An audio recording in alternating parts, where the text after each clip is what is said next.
walking on the moon.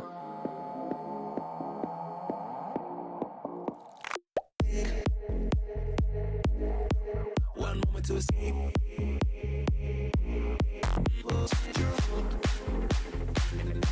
You're walking on the moon. Walking on the moon.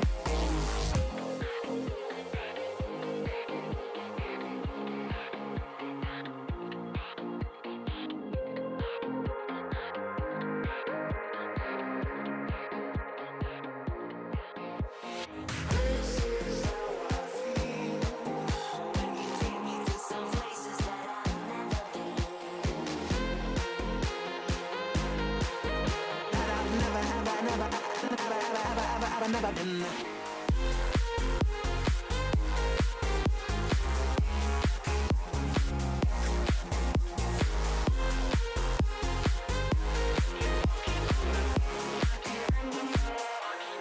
Dance again. All our trouble seems to fade away. This is how I feel when you take me to some levels that I've never been.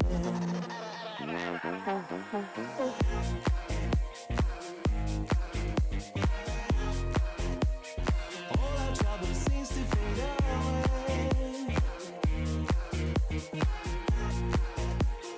Will we dance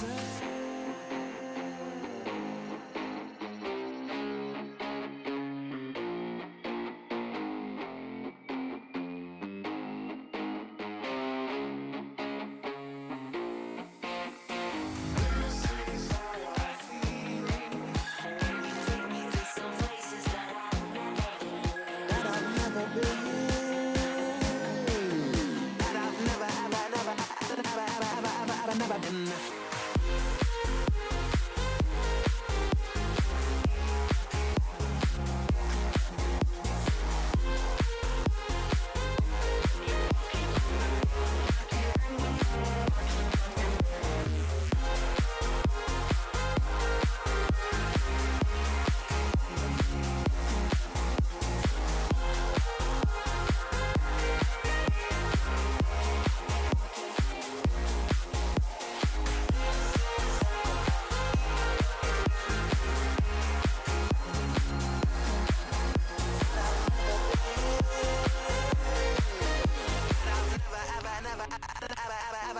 Never been.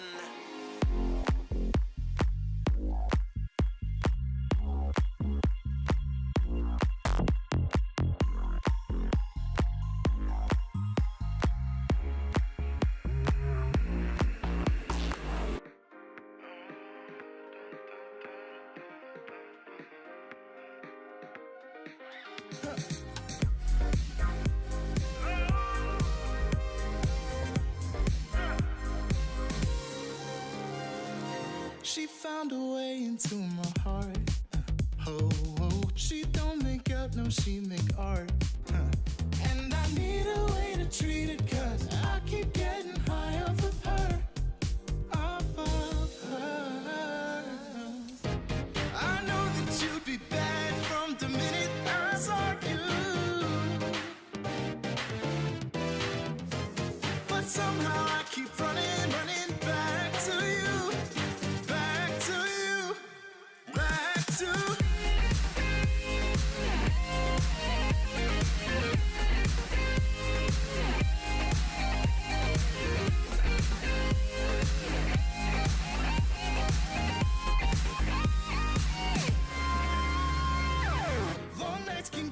Feeling lonely, hey. And hearing music that can make me smile. But the way I feel with her cannot be explained. But one thing still remains on my mind. I know that you'd be bad from the minute I saw you. But somehow I keep running back to you. Back to you.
peace of mind.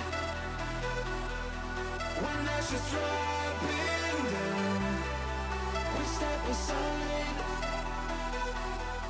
I'll run away with you to see some light. When ashes dropping down, we step aside.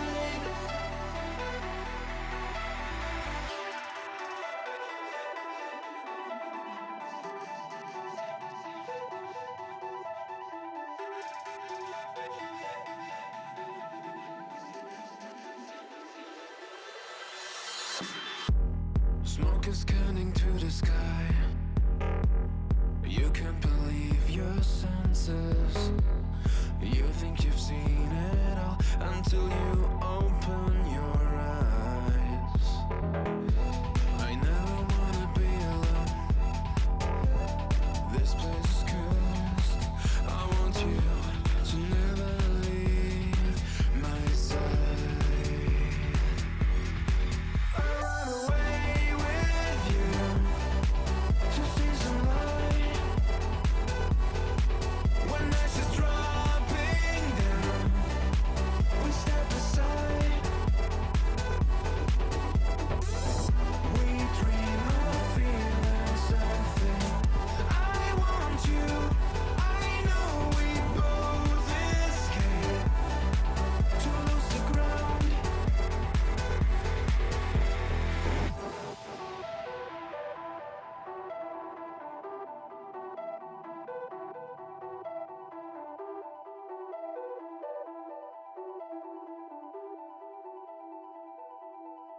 The world we used to know is burning down.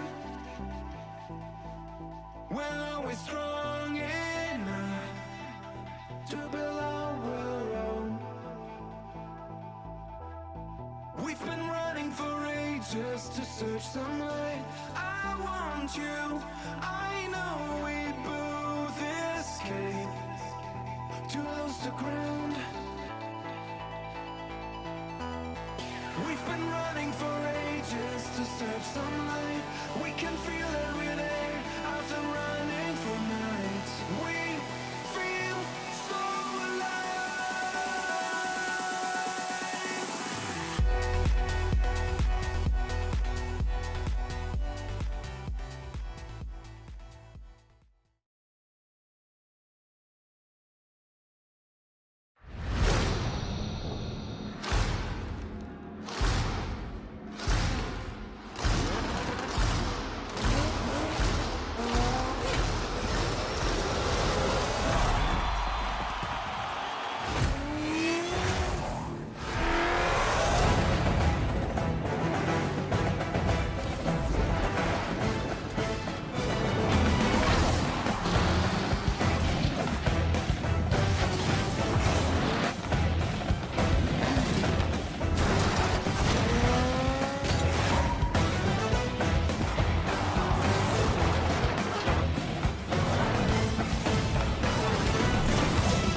The final day of the European Open, number 3, is here, and many questions still stand.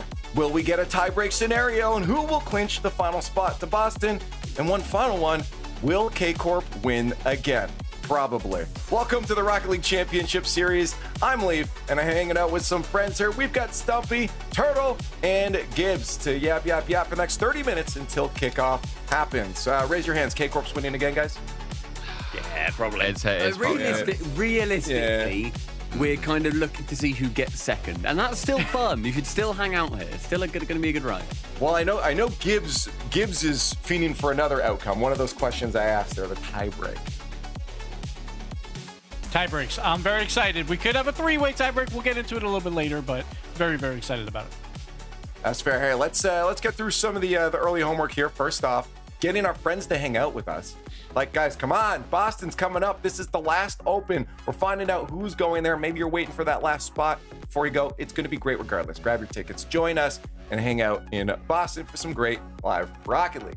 Now, with that out of the way, let's get yesterday's homework up. If you missed it, get you caught up, okay? Just don't miss it next time. What happened yesterday on Saturday? Bracket, bring it up. Let's take a look. We had some long series yesterday, Turtle. Some of these went the distance. Yeah, we had some absolute bangers. I was fortunate enough to cast probably one of the best ones, which was the Gekay Vitality that went to Game 7 and historically has gone the distance. Man City versus BSK was a sweep, but I thought that gave us even more of a decent story, even though it was a sweep. And then, of course, we get to the upper bracket finals. Gentlemates Magnifico with the Game 7 nail-biter, and then finishing off, of course, the KC and NIP matchup that, Gibbs, you were unfortunately there to cast that long series that had so many pauses. Yeah, they put me through the gauntlet, but the players were through the gauntlet as well. But what a match that was. That match was incredible. That's what you want to see in an open 3. Everything on the line and everyone making plays all over the field.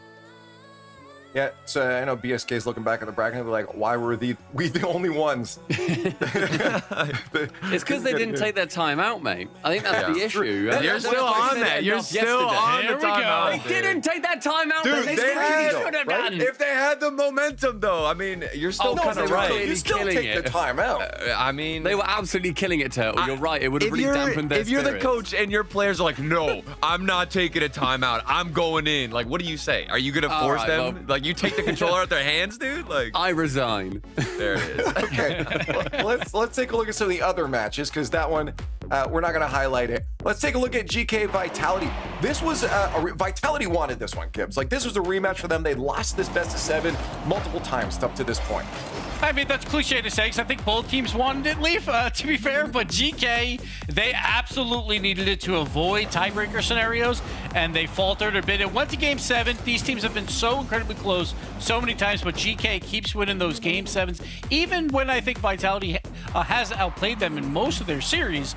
But Vitality, they also would clinch the major with this victory, and they got it done here in Game 7. I mean, Gekay as well today, they're not going to be looking at playing themselves. Potentially, they might be going back a little bit later. Vitality have got a little bit more to do today. If they manage to beat Magnifico, who looked fantastic yesterday, obviously to go on and play Karmi Corp in their semis.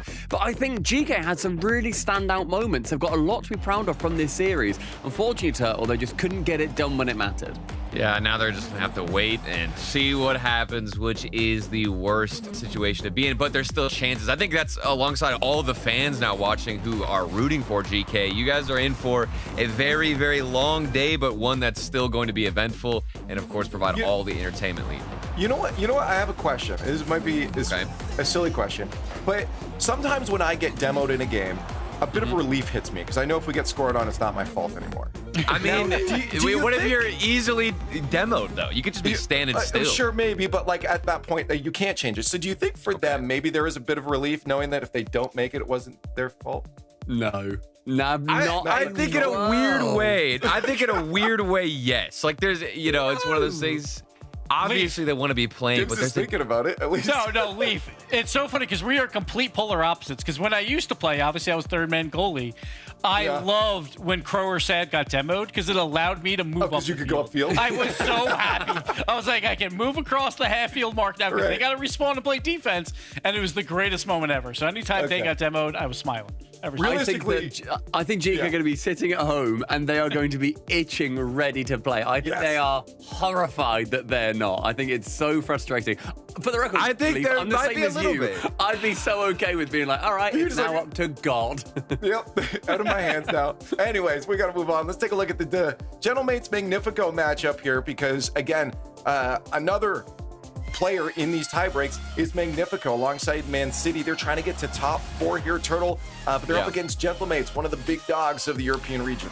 Right, and I thought that this was a slower start for Magnifico, and that was really what plagued them in the end. It took them a couple of games to get things going. We didn't see much out of them until Game 3, and by then you had kind of given too much of an edge to Gentlemates, but they were still able to stay in contention and make it a good series throughout the entire length of it.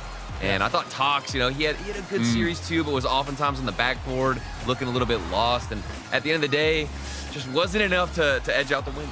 Yeah, and we're seeing as well Magnifico, they're one of the teams that could be in the tiebreaker later on. And I'm I'm really honestly pulling for Tox not to have his like 7th LAN, whatever it is, where he's one spot away from qualifying. He's just so It would close. be horrifying if that happened again. Obviously, they have to compete. They have to, beat Vitality. They have to really make a run here today.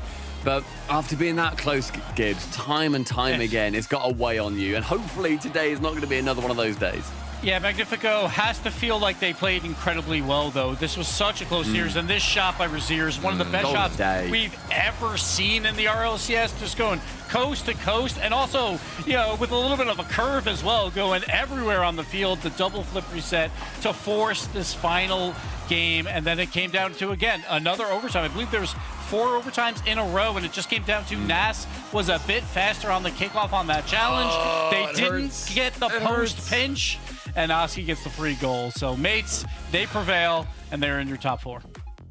We're gonna see that play again in our top 5 because it was pretty good. So why don't we just jump over to those? The progressive top 5 plays are ready. Stumpy, start us off. Yeah, kicking it off is going to be Stizzy with a beautiful flip reset. Goes inverted over Joyo, then leaves ball and 2-foot Seiko right on the goal line. I love it. Pops up by Zen, and he just asks a question of the defense that unfortunately for GK, they do not have the answer to. Oh, but number 4, I mean, we're talking about flip resets, and in that previous one, we saw them use it right away. But what if you fake it? What if you leave it until last second, and right before that ball touches the ground and before your car hits it, you can also just smack into it. This is Seiko going all the way from his own end, waiting patiently on that reset and sniping that top shot of the post. And then we're going to do a little bit of a pass and play. We have Edgeby coming out on tempo. He's not going to go for the one-timer slapper. Instead, he's going to follow it up with the dunk. Brilliant play here. Normally, you expect a redirect power shot, but instead he follows up his own shot. It's a softer touch, gets the dunk for the goal. And then, of course, at number 2, I was actually casting this one, and I didn't even expect it. Look at this camera angle. We're watching Acro, and at first you're like, why are we looking at this guy? He's just rotating all the way to the back of the field. But wait, he's actually going for a pre-flip play where nobody can see where he's at. The defense had no idea they were even on the backboard, and he pre-flips so precisely to get a touch and have that one slot in. It feels like I had some impossible goals yesterday, and this takes the cake. From his own backboard on a right bend angle, the double reset over the entirety of Gentlemates in an overtime to keep Magnifico alive. You see the reaction. Nas is going crazy. Razir, he doesn't care. He's like, look, boys, I got this, don't worry. Nas is hectic. He doesn't know what's going on. Can get it over the entire defense, and that, of course, is going to be the reaction. A neat little sip. He's got a picture of himself in his own room. It is aura farming from Razir. He was up in the air so long that he could explain what he's doing to his teammates. It's like, guys, hold on, I got this. Don't worry. That was Just take a breather. I was good at it. That's great. Hey, some top plays are a little better than the others, and today's Those were bangers. Were really creative. Those were bangers. Those were fun plays. But I want to know where this lands us now, because we did mention this multiple times that tie breaks were on the table, and that still stands. Let's pull up the points board here and give Gibbs this little 3 seconds in the spotlight moment here. Gibbs, what are we looking at? All right, let's look at the points. K-Corp, they're really good at Rocket League. I don't know if you know this, but they've clinched the #1 seed in all of Europe. The battle for the 2 seed is very up in the air today. Ninjas Pajamas, the Mates, and Vitality have all clinched their spot to Boston, but they are vying for that #2 seed. Only 1 point between those 3 teams. Whoever likely makes it to a grand finals versus K-Corp, then they would probably get that seed. But the final seed, because of K-Corp, because of their kickoff land win, there is a 5th team that goes to Boston. That's between GK, Magnifico, and Man City. And GK, they can't get any more points. They're out of the tournament. Magnifico and Man City are down in the lower bracket. That first game, if they win it, they get 2 points, and that would tie them with GK. If they win more than that, then they can obviously just take the spot outright. But very likely, there could be tiebreakers today. If Magnifico or Man City can possibly make it into the semifinals and then lose there will be a tiebreak versus GK. Now, if both teams do it, there could be a 3-way tiebreaker. If that happens, GK is the highest seed because they made grand finals in Open 2. So they would get a bye. It's like in this 3-team tiebreaker. And then Man City and Magnifico would play first. Whoever wins that plays GK for the 5th and final spot. Okay, so basically, at the end of the day, GK wants those 2 teams to lose, and they're good. Yeah. They if they make it to the next round, so they win their matches today, there's now a tiebreaker for whichever those teams make it. If it's both of them, it's 3-way. If it's just one of them, it's just the 2. Yes. Correct? Perfect. But if they win the semifinals, they don't have to play tiebreakers. They can possibly just Right. make it in like automatically there. So What if So any GK fans right now are hoping that Magnifico and Man City just don't win anything. They want them to be knocked out straight away. GK then make it. then GK is in. Yep. Love it. Okay. Yeah, I mean, that's straightforward. Now, odds, because we got a minute on this topic. Odds of this happening. What are your early thoughts? I mean, like, we did yesterday, yay, nay, GK makes that 5th seed. And I think all of us thumbsed it up that was on the pre-show. Turtle, you weren't on the pre-show. I don't know if you want to weigh in on this. Would you been a thumbs up or a thumbs down that GK makes this? Like, do you think it's in their favor still? I don't know, dude. I don't think so. I think Really? the odds are, I think we're either going to go to a tiebreaker and then something crazy happens there. I don't have a lot of faith right now in GK moving all the way to the major. Is it both teams? So Man City needs to beat Ninjas in Pajamas and Magnifico needs to beat Vitality. Is it both make it through or is it one? I don't see either winning that for the record. I think Vitality win and a Ninjas win. Yes, I understand that perspective too, but I mean, you have to think these guys are all like, it's a dogfight to get that 5th spot. If anybody's more hungry than these teams, that would be shocking to me because their literal life is on the line. I think the odds of one of those teams going and then we can get that tiebreaker is extremely likely. But the others are fighting for seeding for the record. Like the others, that is true. That is NIP true. And Mates and Vitality, they're all still fighting for seeding. So they've still got stuff to fight for. At least I appreciate it's not for their lives, but it's for something, right? But the one thing is, if Man City or Magnifico do win at least one of their matches, force a tiebreaker, they're going to be favorites in that tiebreaker because we saw GK. They didn't look that great this weekend. They also won't get the warm-up practice on the day as well. So I think for, like, if you're a fan of GK, you want Magnifico plus Man City to just lose outright. Because if you go into that tiebreaker, yes, it's possible that they win it, but they will be underdogs. And I don't think if they'll either scrimmage. teams looked bad either. True. Yeah, I was going to say, I wonder if GK right now are scrimming. Because, like, well, not right now, but, you know, when it gets sort of later in the day, I appreciate you. They've got to be staying warm. Yeah, they'll know after the first 2 series, and they have still then got 3 series worth of warm-ups. They might just leave it a little bit, but, like, I don't know. It's gonna be very exciting. I'm very excited. I think no matter what ends up happening, I love GK. I'd love to see him at the major, but also Magnifico and City, them throwing a spanner in the works. That's cool. That's fun. That's really, really good. Well, that's we don't know what will happen until those matches play. Those will be in a little bit here, but what we do know is some of the other regions that have finished off. One's still playing again today, but MENA has finished off their rounds here. Taking a look at the bracket, it's Team Falcons that end up taking the victory. Gibbs, they get that win over Twisted Minds in the semifinals. Yeah, so that victory there got them the #1 overall seed for MENA. Both Falcons and Twisted Minds had already clinched at that point. But then we go into the finals anyway with R8 Esports, who has played well. They beat Twisted Minds in this tournament. They went to Champions Field versus Falcons in Open 2. They really look like the 3rd best team in MENA. And sure, this grand finals might not mean a whole lot to Falcons, but R8 wants to get as many points as they possibly can to keep it close for that World Championship spot. And they battled here, went to 6 games. Falcons did take the win with a great offensive performance, Turtle. But R8, watch out for these guys in split 2. Yeah, I don't think you can count out R8 whatsoever, but Team Falcons, I mean, they are just, in my opinion, so consistent, always on the offensive side, 66 shots, and every single highlight we're seeing out of them is just, it's very patient and so calculated. It doesn't feel like they're honestly getting a lot of luck involved here, but you can see that R8 have what it takes to at least bring the fight to them in that grand finals. Wait, you know what? I think I hate something about this. Didn't everyone say that on your open #2 that Twisted Minds would get that first seed and Gibbs was the one to say that Falcons would get first? Exactly. I was the one who said Falcons. That's why I hate it, because you were the only one that was right. It was on our sheet. Everyone's like, oh, it's over. Falcons are done. It's Drawley. Like, come on. He's going to figure it out. He's been the world's best player probably for the last 2 years. He'll figure it out, and he did so yet again. No, and I it's also my fault for bringing that up. I could have just let that slide, but he got it right. Yeah. Appreciate it. You called it. Hey, well, let's look around to another region. OCE. Yesterday, we asked who we think would take that spot for the region, whether it was going to be wild card or power. Who was going to maybe win that yesterday? It probably would come down to those two. Who do you guys think won Probably wild that finals. card because Wild Torsos, again, old heads. I'm in it for the old heads. We need him at another LAN, and I hope it happens. Yeah, we talked about it yesterday. It's going to be a grand finals, wild card versus power to determine the spot. All the pressure, and Torsos is obviously going to win. That's just how it's going to work. Guess what? What? Wrong. It's all wrong. The Bulldogs came out on top, shutting down wild card in the semifinals. Bulldogs.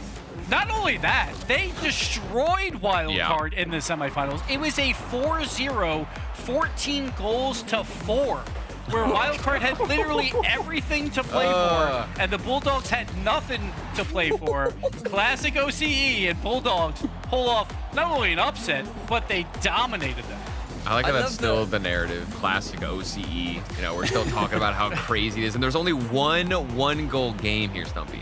Yeah, I love as well that, like you were saying, Gibbs, Bulldogs have nothing to play for apart from just to ruin Wildcard's life. And they're like, yeah, we'll peak. Yeah, I guess we'll do that. Yeah, that seems fun. A 4-0 over one of the best teams in OCE. That is incredible. What a region. Okay, so Wildcard out, putting power into the grand finals here. Bulldogs face them. Things got, of course, back to normal at that point. Yeah. I like power, of course. They clinched a major. They're feeling great. Yeah. They're like, let's just The dominate. usual. And the first 3 games, Makes sense. you know, it was like 10 goals to 2 or something. Yeah, like yeah. that. Power's like, all right, let's get out of here quickly. No timeout called either by Bulldogs. They pulled the BSK. Didn't call any timeouts. They were down 3-0. BSK. Yeah. That's a thing now. Swept in the Guess finals, what? Doing so well. I'm ruining this narrative too. Bulldogs again, baby. Bulldogs again, baby. What? The reverse sweep by Bulldogs, the last 4 games, 15-7 in goals, absolutely destroyed power. Not only that, they didn't call a timeout when they were down 3-0. They waited until they won 2 games in a row and then called the timeout for the memes and then still won the last 2 versus power. So Bulldogs, yes, not playing for a whole lot, but this actually keeps them a lot closer in that OCE race going into Split 2 to make it to the World Championship. So huge points for Bulldogs, pulling it off. Fantastic performance by them. I mean, I'd also like to give a shout out. What is this? What is About your this? eyes. I want to give a shout out to CJ, Formal, Moni, Shogun, and Yumi, all for casting that final. You probably thought I was naming the entire show. I was, and they also all casted the grand final. So 5-man cast, absolutely brilliant. It was too early for me to watch, so I'm going to go back and watch the highlights. But fair play to OC, they're putting on such a good show over there. Yeah, and if you're not paying attention to these regions and you're stuck here in the NA or EU side, you gotta pay attention. You gotta lock in because these games provide all of what you need to see for RLCS. You've got the jokes, you've got the banter, and of course the good gameplay. Yeah, but of course, at the end of the day, Gibbs mentioned it there, that still locks power in as the representative for the OCE region, despite that loss. But overall, yeah, Gibbs, the win huge for Bulldogs, keeping them in the run. Yeah. The season's not over. Yeah, exactly. Now they are in the conversation because again, OC only gets 1 spot to the World Championship. Then there's LCQ possibilities, but you just want to nab that first spot. And now Bulldogs have put themselves a lot closer. Sure, they didn't make the major, but most people assume Power is not going to do incredibly well at the major, so they won't gain too many points there. But who knows? OC could surprise and pull off another top 6. And we move on to APAC here. This was the expected team. Again, we've talked about it. Project De La Cruz should be going through this region, but Stumpy, a 4-3, maybe not what we were expecting. They kept it close. Yeah, and I think when you kind of look at the smaller regions like APAC, I think there can be the occasional dominant team that, yes, okay, they're going to win everything. To see then these best of 7s really go the distance, it's really good to see. And it was like somewhat traded games. It was 2 to Project De La Cruz and then 3 towards Kinotrope. Cool name, by the way. And then the final 2 then taken down by De La Cruz. So I think they're going to be a very exciting team to watch. I saw a couple of clips on socials as well of Sphinx absolutely peaking in the grand final. Yep. And then we move over to Sam here. We do have MIBR locking in that spot. One of them are now taken away from the rest of the team. So it's going to be Fury and Secret probably fighting for that, Gibbs. Yeah, Team Secret, like if they win the entire tournament, but also Amethyst is alive as well. They would have to win the entire tournament, plus get some help. But MENA Brazil, shout out to them, because last year, it was just Fury and Team Secret the entire way. Then this offseason, all they did was trade 1 player each to each other, so everyone expected it to just be Fury and Team Secret again. But MENA Brazil had a tough bracket. In round 1, had to play Amethyst, who's the 4th best team in SAM. That went to Champions Field. They won that. Then they go to this upper bracket versus Team Secret to clinch their spot. Goes to Champions Field again, and made Brazil get it done. Shout out to Raise Bull building this team. Yeah. We saw him at the World Championship play-in, but he's back with Sad and Astro, who have not been at an RLCS LAN since the 2023 World Championship. That's 2.5 years ago at this point. So shout out to the boys making it as very likely the #1 seed in SAM. There it is. Race Bull back on top of the region. You'll love to see it, Turtle. I'm just happy to hear the name Astromic get brought back up. I mean, just to see him at another LAN and competing alongside Raise Bull, these guys, they've got the grit. You know, even whenever things might not go your way, you don't get the roster you want, to still show up and show out in the game shows that these guys are meant to stay in the scene for this long and stay on top. Yeah.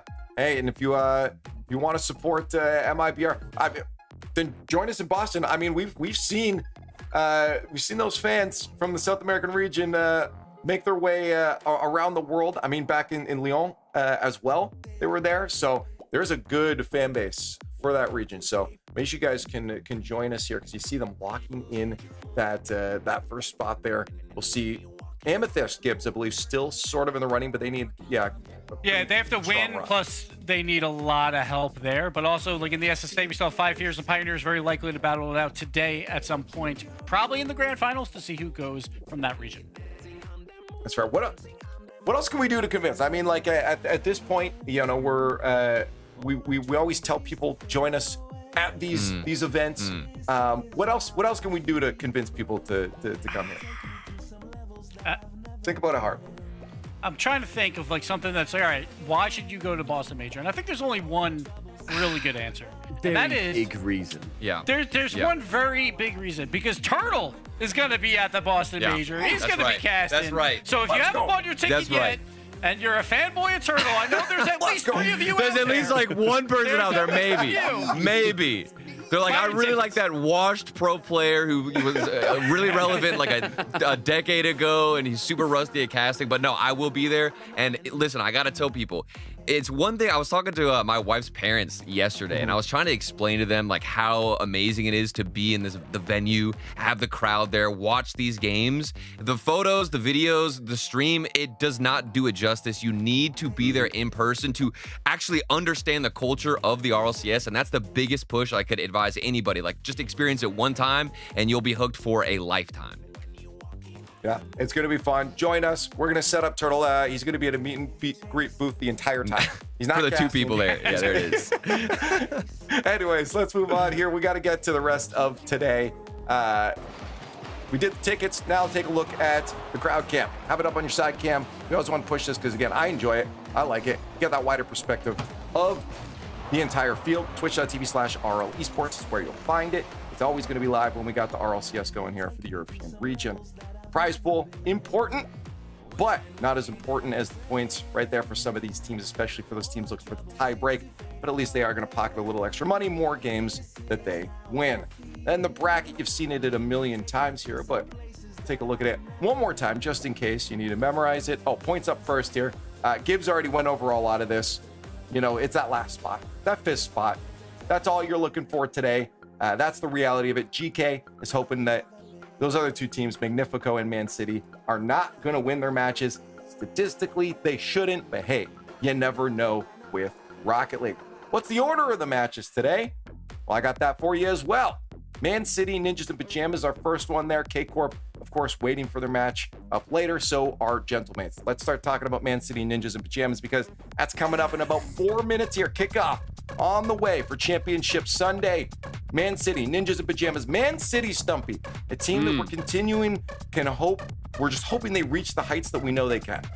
Yeah, Man City, I think yesterday looked brilliant. Against BSK, they were completely dominant. I think they looked, at times, better than we saw them even in the first few games against Novo during the kickoff weekend. Before then, they got reverse swept out of that, but they kept their composure. They held it strong. BSK didn't use a timeout, but I'll get over that. I'll move past it, because Man City... Dude, you are locked in. Man City just kept playing their game, and they were brilliant. However... Ninjas in Pajamas against Carmine Corp, they played an absolutely spectacular game KC were better on the day, but they've got a lot to take away from it. And it's a very, very big question to ask of a pretty fresh team. This is tough. I feel like it's so hard because, yeah, Man City just freestyled on BSK the entire time. CRR looked fantastic. I felt like his midfield speed yesterday was so good and was maybe the turning point versus K-Corp. They didn't get the win, but if they would have, I would have credited a lot to CRR. He looked fantastic. I think it's a great pickup by Ninjas to get him on this roster. Man City, though, is that true dark horse that if there's one team that's going to make it, like at the beginning of Open 1, I said 2 Danes, 1 Bruv, now Man City. And now it's time. It's now or never at this point. Win or go home for Man City. Can they get it done? Yeah, and you even look now at the face cams. The boot camp buff, I think, is going to be real for Man City, having the energy and being with each other near in the same space. And, you know, Stumpy, you remember yesterday we were casting it. I think Tempo in particular, he had it felt like a flawless game in my eyes with the way he was able to read what was going on the pitch. And then we've got CRR on the other side. So to me, that's like the clash, CRR versus Tempo. Who can make the greater impact? Tempo was one of my players of the day yesterday. I was absolutely enamored with what he was doing. He was dominant. He was controlling the pace of the game in its entirety, slowing it down, speeding up. Whatever his team needed, he was making sure that he took the game by the reins. And as you said, Turtle, on the other side, I think CRR mechanically was phenomenal time and time again. And he repeatedly caught Carmine Corp out. And if you can catch Carmine Corp out, you can catch any team in the world out. So Man City, as I said, they've got a very big task ahead of them. So out there, the progressive fan votes up. You guys are already spamming the hashtags. We'll count them in 1 minute here. We got to get the analyst thoughts on this one. Which way is it going? I think there's a vibe on the desk here that we know which team should win. Honestly, I think Turtle might be the only one that didn't. Turtle, I think you're the only one that didn't end up maybe going with us. You had some feelings that it could not be Ninjas and Pajamas. I mean, look, I was talking yesterday. Stumpy, you know, he put me on in the hot seat, and he was asking me who I've been watching and the team that I've been rooting for. And it has been Man City. I've actually really enjoyed watching them mesh and progressively get better and better as the split for Boston has gone on. And I think this team, this is their chance to truly peak, to truly show up, make it further than they have the entire split, and actually get into that semifinals, break the lower bracket quarterfinal curse. And I gotta go with Man City, baby. Turtle, you're supposed to pick with your head, not your heart. The head says Ninjas and Pajamas. No. But I'm also picking with my heart as well, too. I'm going Man City. I want tiebreakers, all right? I need them. We haven't had them in a while. I keep just barely missing them. I want them today. I'm going Man City. I can't do this, guys. No, Stumpy, I'm not insane. I'm with you. I'm not insane. How is this an insane pick? It's not. All right, bozo. When we come out of this one again, all right, you're going to be saying, well, actually, it was actually quite an intelligent pick. Well, you're still going to be wrong. NIP, I think they're better. They are very good. And if Man City end up winning, then I will say that I am, in fact, the bozo. Okay, good. Yeah. I don't even think you're a bozo at that point. It's just, I think it's going to be an upset if it happens. So does chat. 65% for Ninjas and Pajamas. We think it's going to be, but Man City needs to win this match if they want to stay in the running for that tiebreaker or push themselves further to grab themselves a spot to Boston. We'll find out right now in this best of 7, Man City versus Ninjas in Pajamas. It's time to kick off the last EU Sunday of the first split online with Manchester City still fighting for the major spot. Ninjas in Pajamas in their way. It was Ninjas who sent GK to the lower bracket initially. They were their worst enemies that day. Now they're trying to help them. It's game 1, brought to you by Progressive. I just kept nodding, and then it came in. Still talking.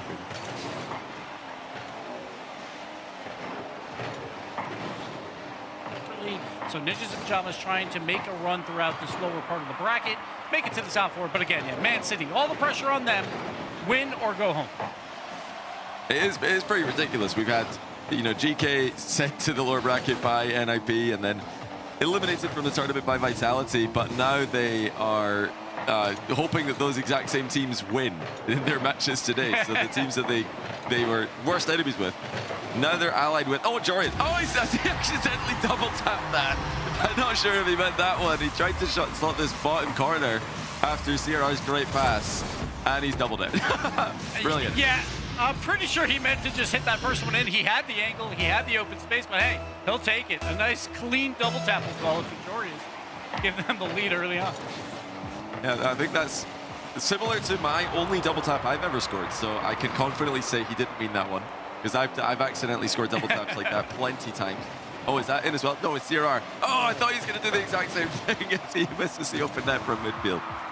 CRR just didn't have enough boost. He needed like 5. Just elevate his card just a bit more to get that touch, but so far, Ninja's Pajamas have all the offensive control, and this is my main concern for Man City. They can't play this defensive game and win this. They're going to have to move out. Let's see what Tempo can do. First, a little fake.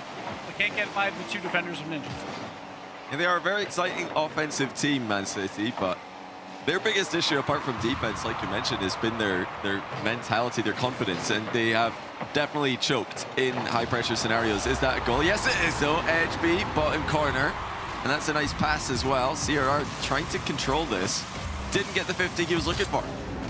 Yeah, the ball goes right by him. Edgeby's wide open. Some demos coming out as well to disrupt the defense, but that's a good play for CRR to lose control of that 50. Huge. He's off his game just a bit. That's an opening for Man City. Well, there might be another one here. Never mind. Jory is going to get back to it. Well, it's crucial, I think, that Manchester City get into this series early. They cannot allow Ninjas to build momentum against them. Double tap, drop down by CRR. It's post again. Jory is not able to follow up. Back pass. You have to be careful with that one. He does hit it multiple times to get it back to CRR. Only hits the post. Not only that, then it messes up the angle for Jorius to follow it up as well. Now another pass for Man City. Tempo with the double tap opportunity. 2 defenders there, though. Cleared away. Tempo, that I think hard to read player on Manchester City. I think Acro's been that guy in previous seasons. He still is to some degree, but Tempo for me really is the guy who's the most difficult to stop when he's on his game, when he's flashy in the air and when he's being creative. The whole squad, though, they all need to show up. It's not just about wait for Tempo to do something. They all need to do their own work today. That's nice playing defense, though, by CRR, taking control. He's looking for the sidewall air dribble. Tempo's up to stop him, at least to force him high, and does get the interception. 2 defenders bait on that, though, so Jorius has a chance, but the ball spills out a little bit too hard for him, so Acro gets the clear. But some good infield passing by Ninjas in Pajamas brings it right back onto the blue side. And Jorius is looking to stay active again. Notice he's saving a little bit of boost every time he pushes forward. No, CRR's actually missed that one. It's going to go back to Oli. He does get it past Acro, though. Tempo's getting demoed. Oli's got an open net, and he puts it in with a reset. Just for extra style. Well, that was just too aggressive from Man City, leaving Tempo alone at the back. Especially when Oli's got 100 boost as well, so he's got tons of space, and then CRR follows it up with the demo. Even if there is no demo, that is a very difficult save when Oli's going for a flip reset versus 1 defender. So Man City just moving up a little bit too hard there, and it cost him a goal. Will it cost him another one? CRR nearly puts in a third immediately after the kickoff. This one has been cleared, semi-cleared at least, but it's NIP again who take over. I mean, they are getting the occasional interception, Man City, but the follow-up is... Oh, with a pre-jump. Where did that come from? Oh, he puts it in, and thank goodness he did, because we get to watch this one again. Are you kidding me? Not even a pre-jump, it's a give and the go in mid-air. CRR just floated forward. Jorius had to hit that pass, pixel perfect, and does, and Oli gets the cleanup. Ninjas are clicking. That is just unbelievably good improvisation. CRR just up preemptively, and what pass? I'm not going to get much better passes than that this season. So Manchester City reeling from the creativity of NIP. Can they fight back? Acro with the ground shot. He's denied by the challenge. I'm honestly though, I'm not interested in Man City's attack there. I'm still thinking about that NIP goal. And you're concerned if you're a Man City fan at that point, because if Ninjas is going to click like that on plays, then like watch out, because we know that they can be an offensive powerhouse. Oh my goodness. But if they're pulling things like this off, they're feeling it. Oh, the passing play. Oh. Dorius puts it in, but it's all started off by Oli and CRR. NIP are playing some of their best offense that we've seen from them all season. It's just picture perfect pass in there. Beautiful play there by Ninjas in Pajamas. And what can you do? Like, if you're Man City trying to play defense against those 2 last goals that went in, there's not much you can do. Ninjas in Pajamas are firing on all cylinders. And they're not giving any chances to NIP, or sorry, to Manchester City to come back. All I'm thinking about is NIP right now, Gibbs. Like, I keep saying NIP, but I'm meaning to say Man City. But honestly, I'm just waiting for this game to be over. For once, this doesn't really ever happen often. I'm just waiting for the game to be over so we can see the highlights again. This has been so good. But we're going to need to wait a little bit longer. It looks like we might have a pause as all of NIP. Yeah, Jorias has stopped moving in the Man City box there. That's why they don't have anybody back to defend this. So yeah, it looks like we might have to go back and review that one. And I'm going to need to wait longer for my highlights. I'm pretty annoyed by this. Hey, Gibbs, a pause. What do you know? Yeah, we ended the day with these, Johnny, and maybe we cast a cursed it, and we're back here for 2 matches in a row, I guess technically over 2 days. And here we go. Nice pause coming out. Very likely that goal probably won't count, but we'll see what happens. But for Man City, this is probably not a bad pause because they can kind of talk about what's going right and what's going wrong. So far, it's more like, all right, Ninjas in Pajamas, they can't play this well for 4 games. All right, guys? Like, if you're the coach of Man City, that's what I would say. They scored 2 unbelievable goals. You got to respect them for it. Yeah. But let's just bounce back. Yeah, no, this will be a review. The pause did happen before a goal was scored, so, or rather the call for the pause. Looks like Jory has stopped moving. He looks like he might have disconnected before the goal occurred, so the admins are going to review that one and decide whether the scoreline will be 4-1 or 4-2 when we pick things up again. Either way, NIP in a very good spot and playing some of their best Rocket League we've seen from them. Oh, absolutely. And again, for Ninjas in Pajamas, these matches will mean a lot still. They're 1 point ahead of 2 other teams, Mates and Vitality, for that number 2 seed in Europe. And again, you want to get as many points as you possibly can, not just for Boston seeding, but also for the World Championship, because there's a lot of teams close in Europe. If you have a bad split 2, but you collected a couple extra points in split 1, that might be enough to get you to the World Championship. So you got to get every single point you possibly can. And Ninjas, they absolutely know this. They're not going to just sit back and be like, all right, guys, we made Boston Major. Let's have fun with some clown cars. It's not going to happen here in Europe. So we expect them to play at their full potential, which is a problem for Man City because Man City has had troubles going up against these Tier 1 European teams so far.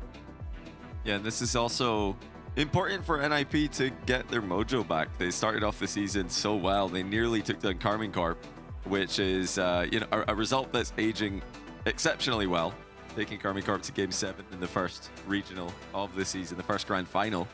But yeah, Regional 2 didn't really go anywhere near as well for them. So this is a return to form for NIP. They're going to be enjoying what they're doing today. And yeah, I've had a chance to look back on that 1-2 pre-jump passing play. That is definitely one of the best passes I've ever seen. If you guys are just tuned in, you're going to need to stay seated. You don't want to miss this one. We should be getting started again pretty soon, which, again, like I said earlier, brings us closer to the post-game highlights.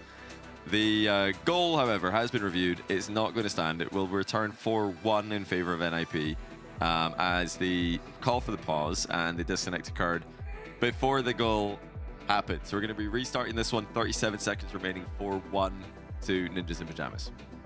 Yes, 37 seconds on the clock until we see the replay yet again. Again, me and Johnny just wait for that. But Joris, that pass was just perfect. It's not about CRR. Like, obviously, it's good that he was up in the air and waiting, but he just has to float there and hope that the pass is perfect. And it absolutely was from Joris. That's much harder than trying to shoot the top right corner for a shot. You have to hit a moving target, hit him right on the bumper, and Joris did a perfect pass there. So Ninjas in Pajamas are feeling fantastic so far on the offensive side of things in this game 1. But again, this pause with the momentum could favor Man City to try and get rid of those nerves, because there's going to be a lot of nerves on their side. It's win or go home for them. Yeah, for Man City, they're just going to be telling each other, all good, they've peaked on us, that happens, now it's time to peak on them. But it looks like that pre-jump is not going to work, as the double fake in the kickoff initially gave Man City possession. Wait a minute, is that in? Oh, Jory's in the post-pinch save.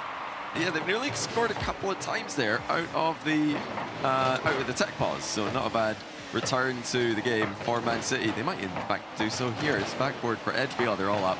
That's not good. And that's good in the game. But that kickoff was promising for Man City. They gained possession for a full half minute basically there. So if they can take that into game 2, 3, and 4, you know, and win a lot more of these kickoffs, then they will have a much better chance. But Ninjas in Pajamas take the first game comfortably, 4-1. Well, it shows that they were actually going for the comeback win there. So even though they were down by 3 goals with 37 seconds to go, they wanted to try to win it. Otherwise, you might want to save that double fake kickoff for later in a closer game. Maybe try to get an overtime win or get a late winner when it's a tie game. But yeah, they've used that. It doesn't mean they can't use it again. It just does put it in the mind of NIP. Might be thinking about it in the future. Okay, let's see. Here we go, Johnny. Forget about this. It's a big time. Boring. Nobody cares. Sorry, Edgeby. Here we go. CRR. I'm up. He stays up, and the pre-jump is perfect. The pass is perfect. Oli finishes it off. The credit to CRR there. He just made himself really easy to pass to. No, credit to Oli, all right? He did all the work there. He did all the heavy lifting, all right? Cleaning up that goal. That's what it's all about. Oli takes all the credit, but like Ninjas in Pajamas, that's a perfect game one. That's exactly what you want. You have 2 top 5 worthy goals already. That's how Ninjas want to play. And Man City, honestly, just couldn't do anything on the offensive side of things. So they did get 1 goal early, but besides that, there wasn't much going on. So Ninjas in Pajamas in full control so far. Yeah, and if we do see more of that from NIP, it's going to be a big task. We already knew it's going to be a monumental task for Man City today, but it's going to be an even bigger one with NIP playing like this. NIP haven't been super consistent. They've had probably the biggest range of results out of the top tier teams in Europe. How will Man City respond? They got a flurry of offense after the tech pause in game 1. Let's see if they can carry that into the second game. So that was another good kickoff, but Edgeby just threw the ball away. There was a third defender there for Ninjas. He could have tried to do something with that play, but instead he just throws away possession. So far kickoffs are going well. It's just what do you do after the kickoff for Man City? The brief mistake there for NIP gave Man City a look, and then pre-jump from pre-flip, I should say, from Jarius gets rid of the danger. Just getting a bit faked out there in defense by Oli. That's a smart play by Oli, realizing that there's no threat in that position, no need to flip into the ball and create volatility in your own back corner. Just let it roll through to your goal. Now, Tempo actually went for a double bump. He got demoed for his efforts, but it did disrupt the defense, but he just gets it out anyway. See if they can get that midfield pass, but Tempo will clear it off to the side, but a little bit of a mishap again. And Oli takes a shot, but Edgeby just gets back in time. Big win there by Jarius. CRR still in the opposition half. It's wide open once again for Oli. Jarius and CRR are just running chaos in the back half of the pitch, and nobody home again for Man City. Yeah, Tempo got beat there. He also got beat on his own clear attempt when he went for the flipper set and kind of botched it a little bit earlier to give possession to Ninjas for that offensive push. So not a great, about minute of play there by Tempo. Let's see if he can bounce back. Nice back pass there. Oli bringing CRR into the play. He's going to reset. Fake 50 back to Jarius. He's also going to fake, but Acro doesn't fall for it. He just goes straight through the middle of the ball. That's what you need to be doing against all these tricks that NIP are trying to pull on you. Tempo with the big clear. CRR is equal to it. Jarius actually pre-jumped his touch. That's another pre-jump out of NIP. This one doesn't work. Yeah, pre-jumps, they only look good when they work. When they don't work, they look awful. I'm not sure what Jarius thought there. CRR had a very difficult task to hit that ball back, but they didn't give up a goal for it, which is pretty fortunate. I do like the willingness to trust each other's touches, though, out of NIP. It definitely makes for an entertaining game, entertaining playstyle to watch. Of course, a lot of the best teams in the world are known for their pre-jumping passing plays, their fakes, their mind games. So NIP, they're in good company, and they've made enough of them work that I think they're going to be feeling just fine about continuing to try to pull more off. I agree, except on that play, Johnny. That play was weird. I'm not sure what Jarius was thinking there, but that's all right. He's confident. That's probably a good thing for Ninjas. They are up a goal about halfway through this game. Edgeby's got a chance here to do something. See if he can beat one of the defenders. Cannot, but it was a double commit. And then a demo came out as well, but Ninjas will get the clear. CRR trying for the midfield pass. Tempo gets a small touch. Oli, though, good control with the 50. Little passing by Ninjas. Look at this. Another pass. Oh, one too many. Tempo clears it. Acro should get the goal on the redirect on the counterattack. Very nice finish. And great read there. Tempo all over that last pass. NIP were starting to ping the ball around. It was, I think, 3 or 4 passes in a row there. But it almost made the back pass, the last one, a bit more obvious. And Tempo was able to read it. Nice finish by Acro as well. But Tempo there carrying the play with the interception and the assist. Yeah, Ninjas and Pajamas getting a little bit too cute there. They all had no boost, and they went for probably too many passes on that play, and Tempo got the read and turned it into a counterattack. But that's the hard part. When you pass, if it gets intercepted, that's 2 players out of the play right away. So great counterattack by Man City. Now, HB has a chance there with the shot. Acro will wait for Oli's touch and see if he can challenge. He backs off, actually, and misses the ball, so Tempo is going to clear for him. Yeah, a lot of time here for CRR defense. He's decided to keep it near post. He didn't want to go up and over with that kind of bounce. Not for the first time. CRR staying upfield. This time, steal 2 boosts. He took mid and back corner, so that leaves Acro boostless for now. He's going to leave the ball for Tempo as a result. Tempo infield to Edgeby. CRR cuts it off. Minute and 20 to go in this game, and NIP, look how often they've got that forward run. They've got that player downfield. This time, Oli's just intercepting off the ceiling. Oh, and Tempo's going to be there for that. Joreas with the miss hit. Acro went for the bump, and Oli challenged early. Edgeby's got a chance at a double tap, but CRR just gets back in time. A great job there by Oli to not be on the goal line for a bump. He attacks it immediately, because otherwise he's getting demoed. Oli with another ceiling challenge. Tons of usages of the ceiling other than for scoring purposes in Rocket League these days. This is a much better game for Man City. They are consistently getting the ball out of defense. Oh, they're putting chances on the board as well. CRR doesn't read the sidewall bounce. Nice pop there from Tempo. Edgeby's gonna get there. Little ceiling double down to Tempo. Great passing from Man City, but Acro can't get there in time. And Oli, last man back again, making some great goal line saves to clear this out. Now CRR's got a chance on the counterattack. Edgeby will clear it off to the side, but Oli's there to challenge. He gets it around Acro. This is a little bit dangerous, but he cannot do any more with no boost. Troy is looking to slow this one down, get it into the middle, but it's always a Man City player waiting in the middle now. Those passes are being cut off consistently. Here's another free jump. Jory is this time intercepted by Tempo, but only as far as CRR, who can't dunk the ball middle again. It's still in the air. Tempo can try to keep this up. No, he wants to ground it instead for overtime. The Ninjas realize there's a lot of space given up by Man City. That's been their MMO for midfield play for a while versus these top teams. And these pre-jumps are happening more and more often. Joris out to Oli. Oli doesn't pre-jump this one, though. We'll just do a light touch to the side, allow CRR to come in and attack. But Tempo gets just enough on it to get the clear. Some demos happening as well, some chaos on the back line. Like that back pass out, Jory is. A lot of back passes in the matchup from NIP so far. Here, double bump pass. Oh, Jory is to the save at the crossbar height. Man City threatening again. It's a very even game too. So far, 9 shots for Man City, just 7 for NIP. It's not about the shots alone, it's about the quality of the shots. And I think both teams are pretty even in that regard. Yeah, Oli had a chance for a power shot there and just kind of threw it directly on net. So yes, he'll be credited for a shot, but it's not threatening whatsoever. Tempo has a chance here. CRR will get the clears. He's up against Edgeby. He pops it up high to make Edgeby use all of his boost. Let's see, there's a follow-up by which team? It's Oli, but the ball spills out to Tempo. Well, NIP are looking mid a lot with their passes. They're trying to lob the ball mid, trying to pass it across the box. Might be time to try and switch things up. Go down the line. Maybe try to force it around the corner. Every pass it seems to be getting cut off at the moment, just like Jordan did there for NIP in defense. When you focus so much on passing plays in the first game and a half of the series, the other teams do start to adapt. Man City will know that's coming.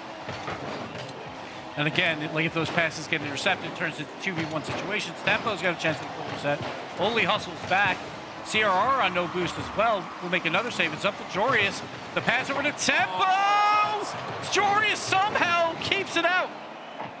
I don't think Tempo would have expected Jorius to be anywhere near that one. He thought just anything on target's a goal here went for speed, and Jory has got a solid hit on it somehow. And again, only able to get this goal line save. NIP are surviving, but Man City continue to knock at the door. This is great for Man City. Great offensive pressure. They should have had this win by now, but Ninjas in Pajamas, their defense has stepped up. A double commit by Man City on defense, but it goes out to Edgeby, so they'll have plenty of time here. He beats Joris to the back corner, allows his teammates to get some boost and some midfield passing now by Man City going coast to coast. Edgeby, though, a poor touch. Tempo to follow, and Acro. See what Acro does here. I think he's going to be patient. No, he does hustle into the play, and Joris will take control. Edgeby, easy clear here. Right now, no one's really taking advantage of their open space. Yeah, Joris maybe thought about controlling that one, but with low boost, decided maybe just getting a hard shot on target would be the better option. Edgeby, no double down.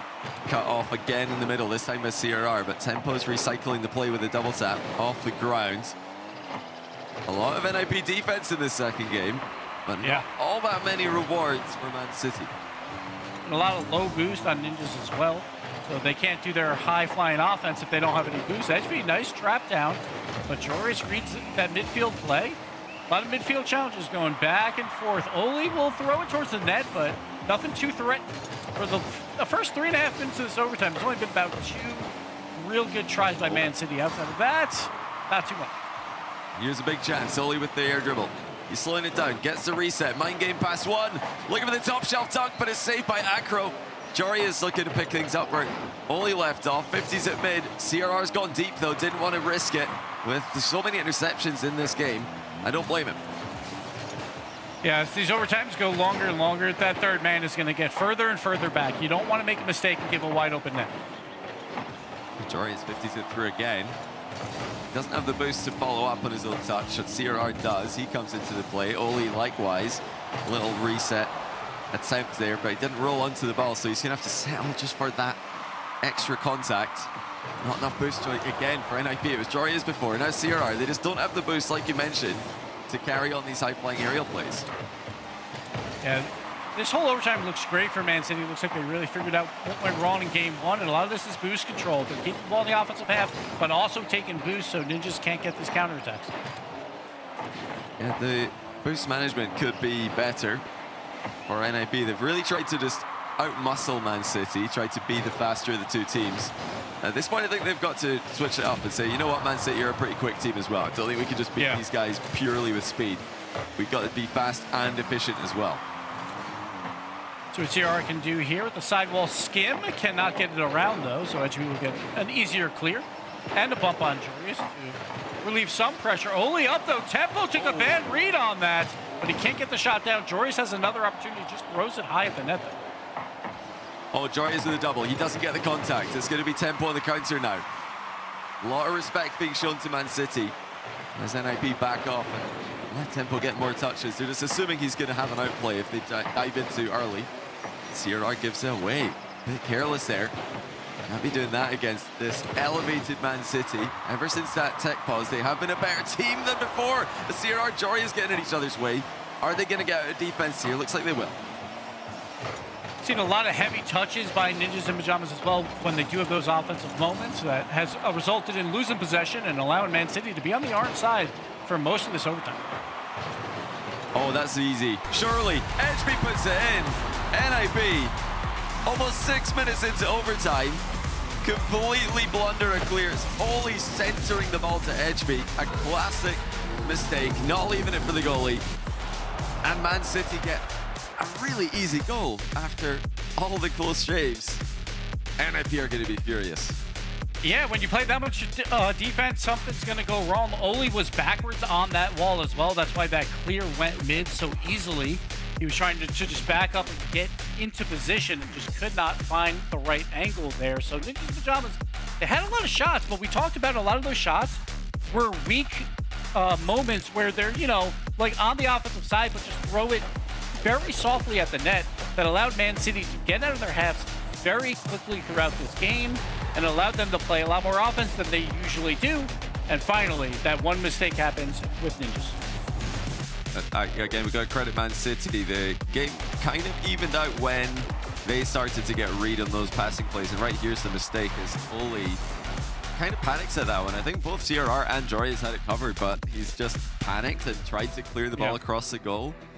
Always risky to try to do that. If you're trying to clear the ball across your own goal in your games, you need to make sure that you are in fact doing so. You can't be centering the ball, and it's a mistake you see all the time in lower rated games, in ranked games online. I'm sure you've seen that one plenty of times, Gibbs, in your games. No, I'm in the highest ranked lobbies. Sorry, John. I don't know what you're talking about. Oh, you're in as high as Man City NIP, where that mistake. Oh yeah. We play all the time. like we're pals in ranked. I play on the European servers. It's great. Oh yeah, yeah. You need to trust the goalie in that moment. I think that sometimes you just panic and you think, oh, I can hit this, so I will. Oh, I shouldn't have done that. That's gone middle. Thought I could get it past that guy, and I can.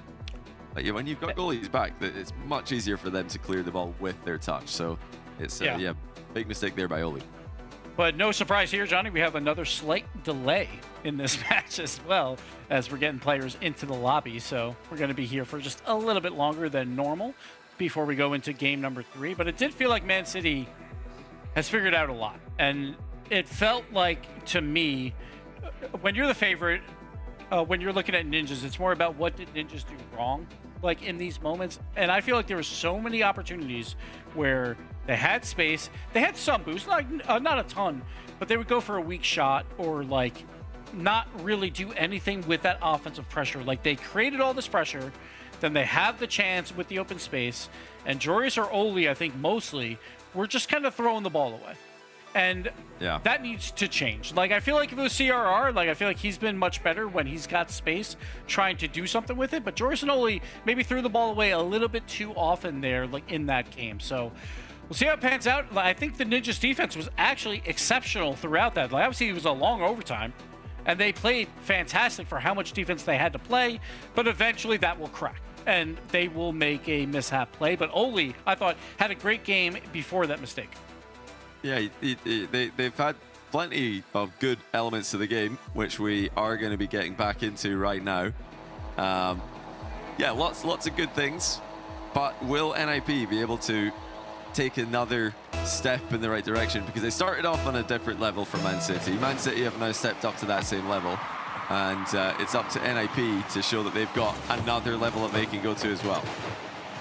Interesting kickoff there. CRR just wins this cleanly, gets the pass down to Joreuz, who cannot finish off the touch. Oli, though, will get the final touch, and it was an interesting kickoff there. Two members of Man City went for it, and they kind of botched it, and Ninjas won possession immediately and allowed this counterattack. That's actually a phenomenal miss by Joreuz. He did really well not to hit the goalie. If he shot that on target, I think the goalie's getting a save or even a deflection to the back corner, but Joreuz is hitting the post on purpose.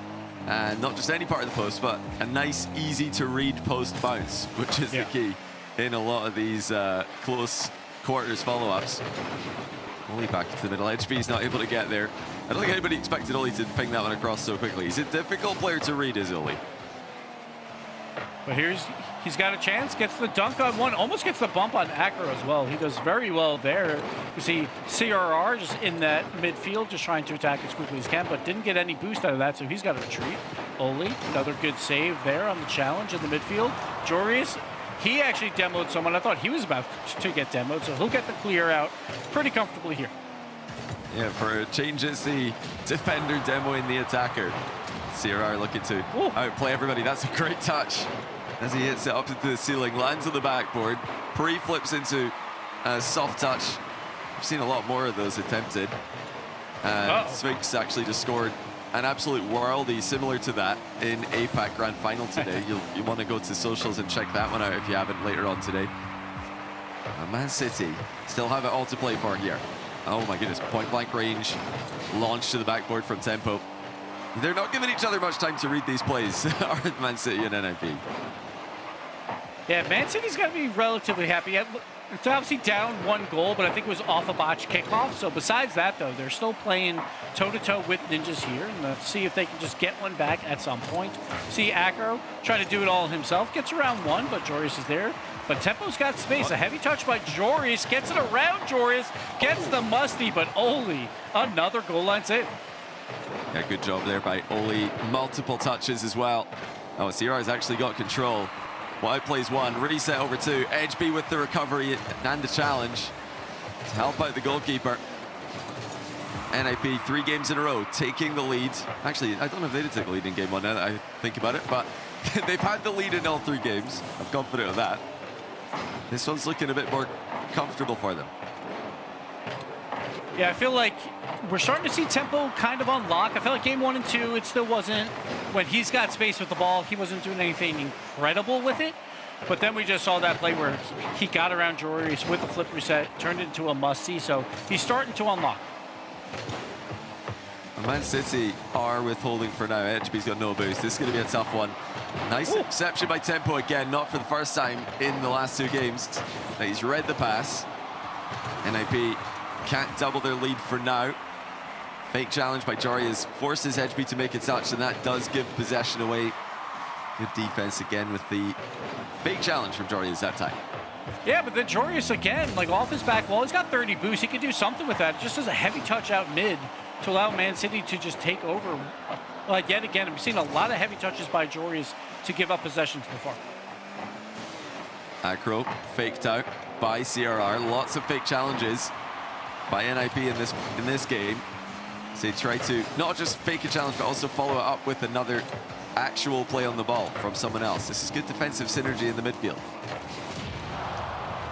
Man City trying to get some physical plays out so they can finally get some boost. All 3 members were very, very low, and 2 of them did get boost. HB, though, heavy touch. We'll give it over to Oli, who's got plenty of space in the air, but Acro meets him. Perfect play. Tempo looking to take over now. It's just a minute and a few seconds left for Man City. Mid-air pitch by Oli, and CRR goes wide. Jorius comes in to pick it up. Nobody challenging yet for Man City. Jorius can't force it mid though. Acro too strong in defense. 50 seconds to go. This time the drive challenge in the back corner. The challenge game's been really impressive in this second half of the game for NIP. Yeah, controlling the play on the blue side when you're up by a goal is fantastic for them. Jorius has a chance at a shot. Acro, the save off the crossbar. CRR trying to follow, cannot get the angle. So HB's got a chance over Oli, but Oli too strong. Yeah, just the 25 seconds now and still nothing going for Man City. HB's going to collect the ball, but he has to do more. He's going to get this one clear. He's done really well, actually, but can't get the ball past CRR. Tempo, likewise, unable to get it past Oli. 10 seconds to go in game 3. Final opportunities coming. Man City put one through, though. The air dribble bump pass opens it up for Acro with 7 to go. They do equalize the game. Oh, HB gets it around 1 and then just zones out CRR, who actually did get a touch on that, I believe, but it still went through. Man City tied up late. Here we go. Unbelievable. They just had no chances. It was all NIP. It was all perfect midfield defense. But now Man City are looking for the regulation winner. They're going to have another chance at this. HB to the sidewall. Backboards into a pre-jumping Acro. He's just recovered and stolen the boost. There's still a chance. Acro bids it. Tempo up quickly, but not quick enough. Oli dusts it. Here we go. Overtime. Game 3. An absolute huge game for momentum for Man City. And it's going to go into their back corner, but towards Acro. He loses control of it. Towards Oli. HB's there for the save. Routine one, but still not one you want to be having to make. Another air double bump pass attempted. This one Oli does get away from. Jory is going to maybe try and return the favor. Reset. Back to Oli. Tempo's got a tough read here, but he catches the ball after landing on the back wall. This is still the NIP offense. Man City doing so well to survive. This is the classic playbook of Man City. Play defense until we get our 1 moment and score, and, well, they got to do it one more time in this overtime. Yeah, just the 4 shots they've had in this game. 12 to NIP. It's been a dominant game in terms of territory in favor of the favorites. But Man City have been more clinical. And they really do know how to put the plays together when it matters most. Oh, they've double committed on nothing, though. Outplayed by air. Jory is now going to try and outplay them in the air, but he just has to leave it to go back to his teammates. It's NIP circling again. They just center the ball repeatedly. And HB making a lot of good goal line saves, avoiding bumps as well throughout a lot of them. So he's holding down that line for Man City. Big 50 win by Jory. Oli's up quickly for it. Tempo boostless on the back wall. Unable to get the ball clear, but Acro will help him out in that regard. We've seen a lot of the game being played in this exact area. And although it looks good for NIP, they are afraid to push forward. They know that if you leave somebody back alone, they're in danger of being bumped, and that kind of shot is also available for Man City. Tempo on the counter with the interception. CRR going the other way now. He's going to try and force it through, but Edgeby's too strong in defense again. And Joris has to retreat just a bit here, but we'll get the touch out. Tempo, though, reads it, tries to get the pre-jump pass, cannot get the double tap. But Edgeby has got a chance for a skim. Doesn't go for it too hard. Noli trying to clear this out, trying to play it slow for his teammates to get back, but Akro's got an opportunity. Goes to the pass to Tempo. Two members go for Ninjas and get the save. Tempo, though, will control the ball. No counterattack available.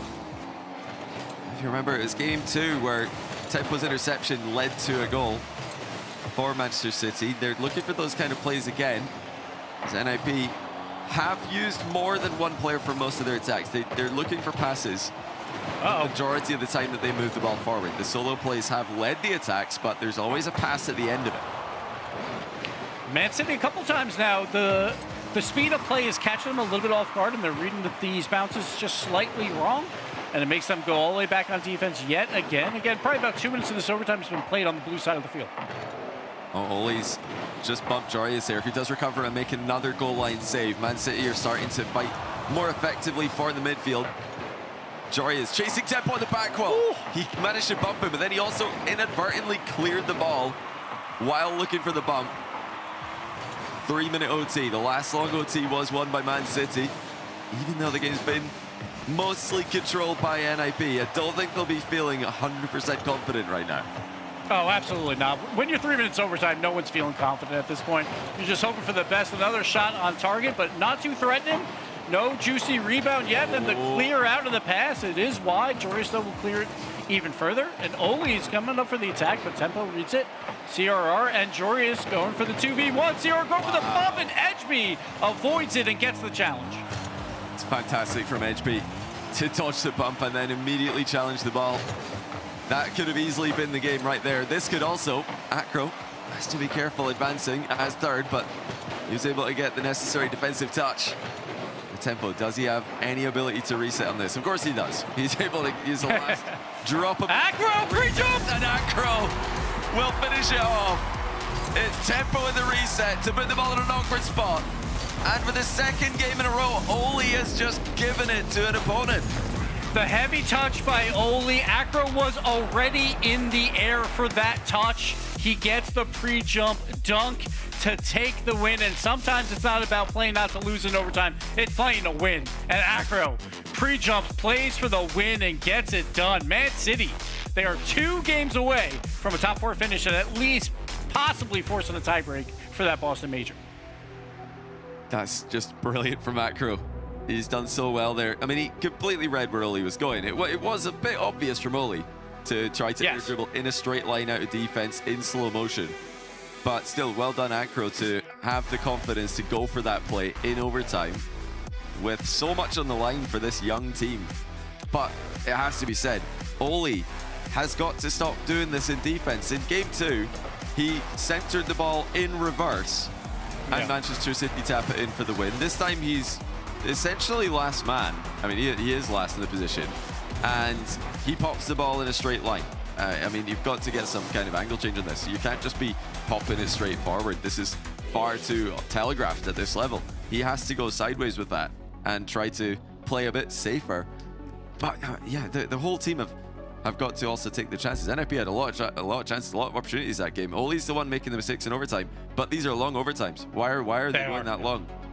It's the team that are, to blame for the most part. Yeah, timeout by Ninjas here. They're going to talk it over and try and figure out the defense, how to crack that defense of Man City. And I want to credit Edgeby because I feel like he doesn't get his flowers a lot on this team. It's usually a lot of talk about Akro and Tempo, but Edgeby has played phenomenally on the defensive side, but also he got the air dribble pass late in that game to make that goal happen for Man City. Yeah. So he's been the catalyst so far through these first 3 games. Yeah, that really was the play of the game for Man City. As the time was ticking down, he was able to force CRR off the ball. The bump didn't land, the air dribble bump pass, the actual bump part didn't land, but it didn't need to because he forced CRR away from the ball just by being in front of it. Gave Akro the free shot. But okay, NIP, I think the solution defensively is pretty simple. They just have to stop putting the ball in front of the net. Just don't give them the ball. Yeah. Only listen, corners, go sideways, go laterally, don't go in front of our net. Stop lobbing the ball up in front of our goal, stop centering it, and we should be okay in these overtimes. But as for their offense, I mean, I'm interested to see what they try to do differently. The passes have looked good, the solo plays have looked good. Are they going to get more physical in this fourth game? I want more like air drags or air dribbles into a 50-50 challenge that goes to a teammate, right? I feel like they're not doing that enough. I feel like a lot of their touches are heavier when they're on the offensive side. As the kickoff goes to Man City yet again, Acro cannot score it though. Yeah, that should have been a shot on target for Man City. Great chance, couple of great chances that they have failed to take.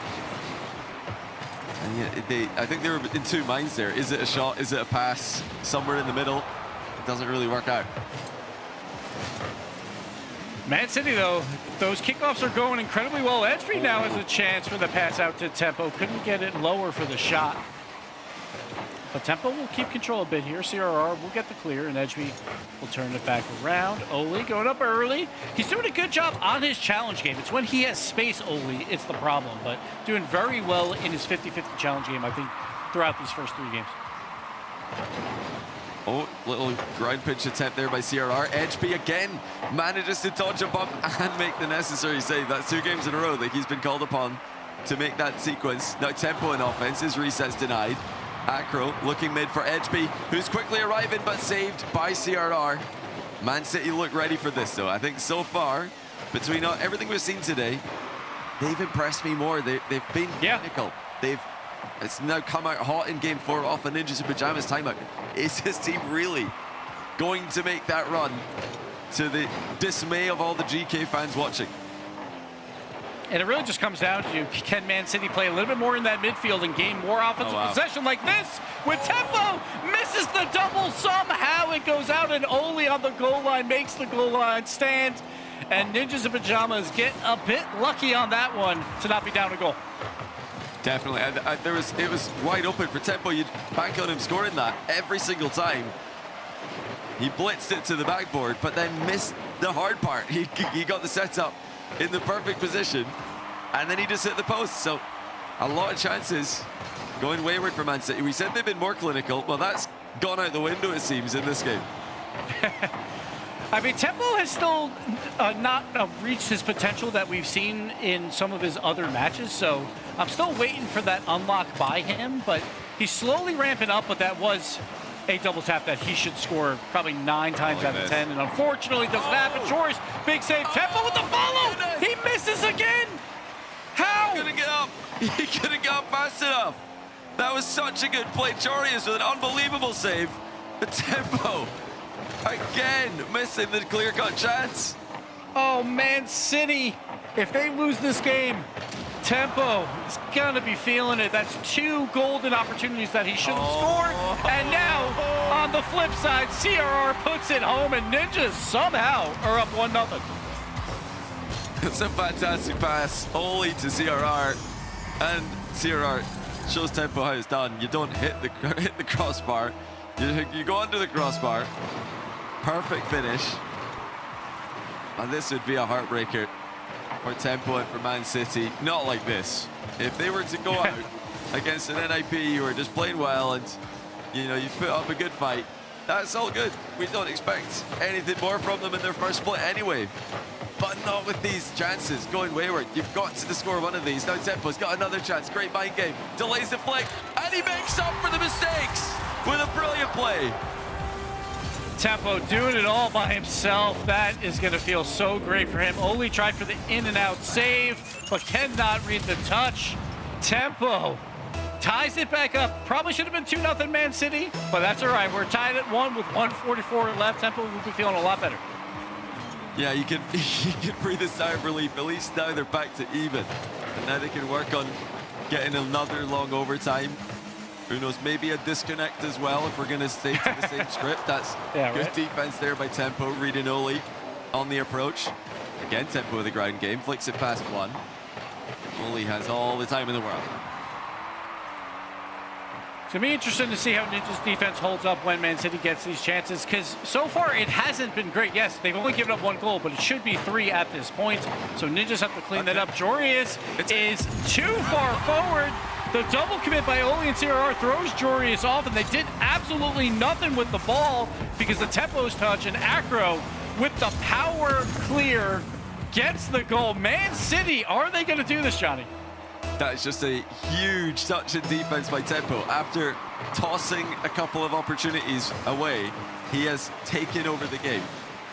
It's a subtle 1v3 play, but it really is a 1v3 play there by Tempo, because he dodges the bump, dumps the second man, and then passes the ball to his teammate in a position the third man can't do anything about. So it's probably the most quiet 1v3 play you're going to see all of MENA, maybe all season.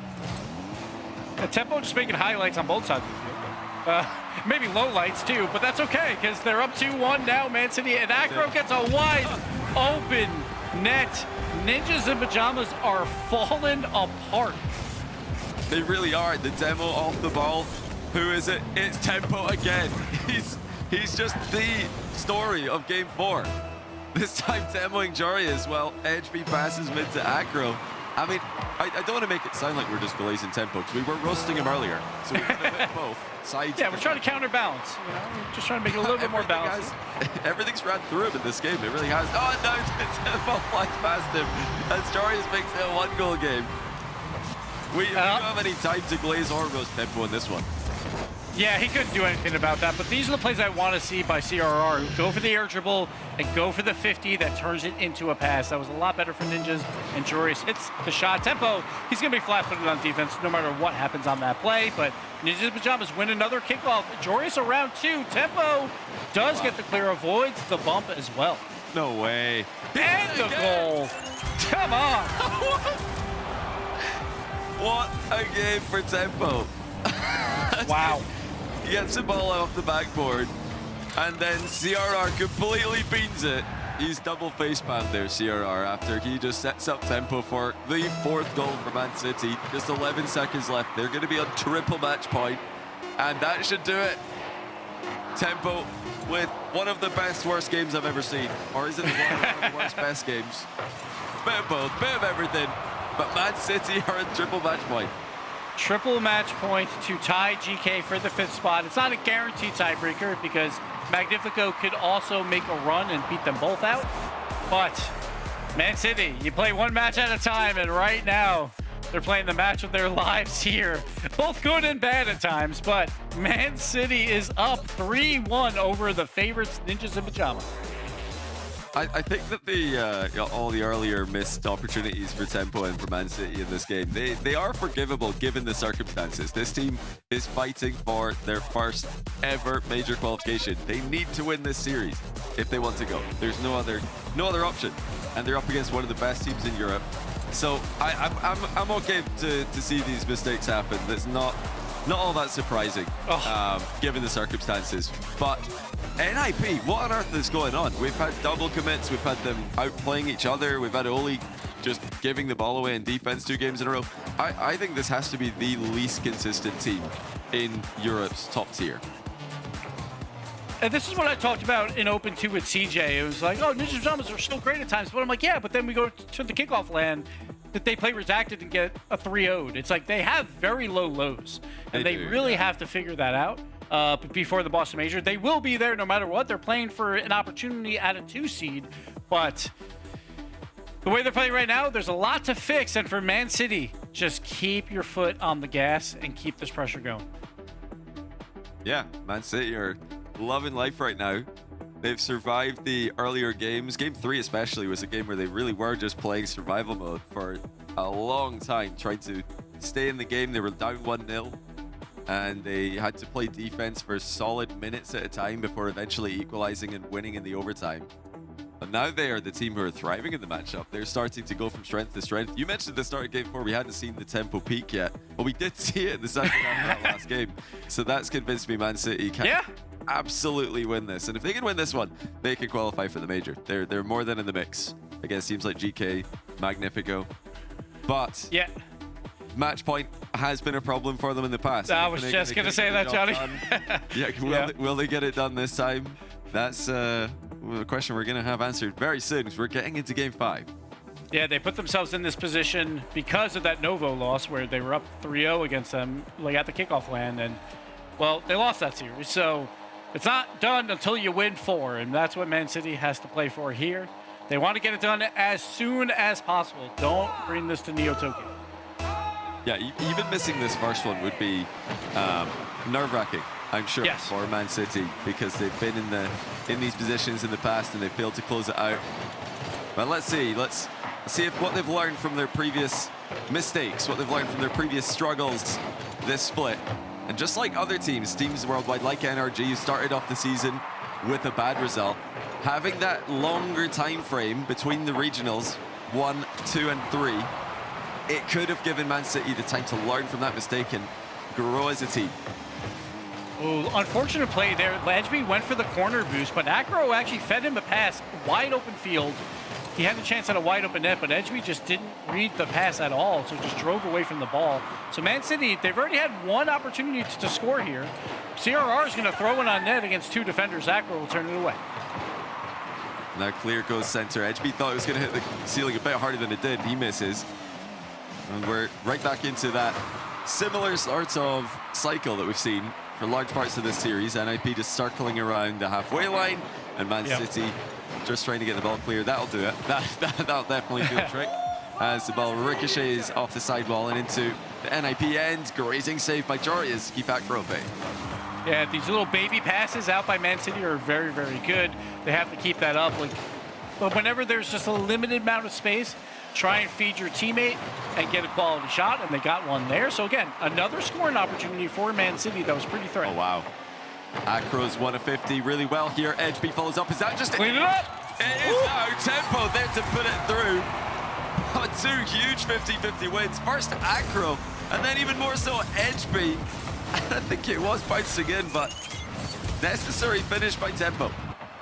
Yes, and Tempo's happy that ball was bouncing in. He doesn't want to meet the crossbar again. One of those plays. So he was probably pretty happy that ball was already spilling in, but Ninjas and Pajamas with the kickoff win. Joris is up. Acro beats him to it. Oli, limited boost, has to play it slow. Waited out around 1, but can't beat Tempo. It would have been genuinely impressive if Tempo found a way to hit the bar in that position. So he didn't opt for that one. Oli, to be careful in defense. Here he is. Man City going to try to continue the momentum that has clearly swung in their favor. Acro just leaving that one, didn't want to give a possession away, but I think leaving it also gives possession away. Oli reset, top shelf, Edgeby with a save. Ninjas and Pajamas have to regain the offensive control. They have not been doing it throughout this game. Man City's been on this orange half a bunch, and that is a great sight for Man City, who are just 1 game away from making the top 4. Jorius tries for a midfield pass. No one is available, though, so Oli will follow it up. Just heavy touch, though, for Edgeby. And he'll be able to get the clear against 2 members. Gets it a full clear as well. Allows so much time for Man City. Those are the kind of trades that Man City needs. They just need to get control in defense. NIP are trying to run that hard-to-read, chaotic style of theirs, where they just ping the ball around quickly. But look at Man City coming forward again. Looking dangerous, looking confident. Tempo with a big dunk. They've been dunking all over NIP as they go for yet another big block. Now the mid pass to Tempo. His shot's denied by Oli. NIP are going to get away with one. Joris has the clear, has no boost, tries to meet CRR on the pre-jump, but flicks it too hard. Ninja Pajamas, they can't counter that because they just have so limited boost after these plays. Oh. Tough position. Edgeby does so well again. And he really has been that defensive rock for this team. Always getting 2-for-1s as well. He's making a save and then he's getting back to the ball for a 50-50. So annoying to go up against this from NIP's perspective. Oh, Oli got a ball through. Tempo couldn't get goal side of it. Acro will. Edgeby did before him as well. Just over a minute to go. Man City on the brink of top 4, which would guarantee them, well, not a guarantee if Magnifico can win, but it would put them in a tie-break scenario for now. Another poor touch by Jorius, though, going for a flip reset, misses it, and it just gets dunked on, and Man City throws in the orange half yet again. CRR, with his speed, though, finally beats one, and Oli's trying for the follow-up. Will get the challenge win. Tempo's there, though. CRR tries for a midfield pass, cannot get it. Acro, big clear, but he's got no boost, so he can't do too much with it just yet. Tempo, flip reset, Edge double! Man City showing up in Game 5. One pass by Tempo in the reset. HB with the double tap as well. He's been Mr. Consistent for the team, who are all showing up on Champ Sunday. NIP with another head scratcher. They're down by 2. No longer a dark horse. They're just the horse right now. Man City's looking fantastic in this match. It'll get them a minimum top 4 finish. They will be currently tied for 5th in points with GK unless Ninjas can do something. Edgeby, though, with another win and a bump, and that's the dagger. Tempo securing this game. 3 up, 29 on the clock. HB 50s it through with the double tap in the back corner. Bumps the goalie as well. NIP will not believe what is happening. They're about to lose the 4th game in a row against Man City. There's been a couple of throws from them earlier on in this comeback, but games 4 and 5, Man City have taken over. There's another save just to add to the tally. Jory is going to try and get something going, but Tempo deflects it to the back corner. They're just seconds away from confirming it, and that should just about do it. Manchester City, top 4. Right now, tiebreakers are looking likely. They are currently tied for the last major spot, but they have more to play. And also one team behind them has more to play, Magnifico. But for now, Man City can celebrate. Take about an hour off before their next match, but they have done what they came here to do, and that is to be in the conversation for the Boston Major. And GK, you better start scrimming. Yeah, GK better be in free play right now. They better be warming up because, I mean, right now they're just hoping they're going to get that tiebreaker. Now it's GK who can only hope for the tiebreaker as a best case scenario. They can no longer qualify without one. Man City can. If Man City make the final and Magnifico don't, Man City just qualify outright. It's not going to be easy, of course, in order to make that final, but that's step 1, done. They're going to play Gentlemates in the semis later. And seeing what Gentlemates did yesterday, it looks possible for Man City. They're definitely in the mix here, but man, for GK, painful weekend. Jorius is just straight trolling his old teammate Jack because he sent him to the lower bracket earlier. Now they've failed to eliminate Man City, so it's all going wrong for GK fans. Yeah, but Man City, they put in the work, they put in the boot camp, they used their resources to get better, and now they're in the conversation of the European Tier 1, taking down Ninjas in pajamas. So much more Good Rock League to come, Johnny. So everyone else, don't go anywhere. Oh, now this guy's going that way. Now I'm getting the lay of the land. Valets can be a big test for a young homeowner turning into their parents. There's an overflow lot somewhere in the vicinity. If the garage is full, they go to the auxiliary. He said if the garage is full, they'd go to the overflow lot. I heard him. I was right here. Let's just stand quietly. Right. I bet you guys have driven some great cars, huh? Progressive can't protect you from becoming your parents, but we can protect your home and auto when you bundle with I us. think you might have brought the wrong car. We had the red convertible.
sometimes it's gonna hurt.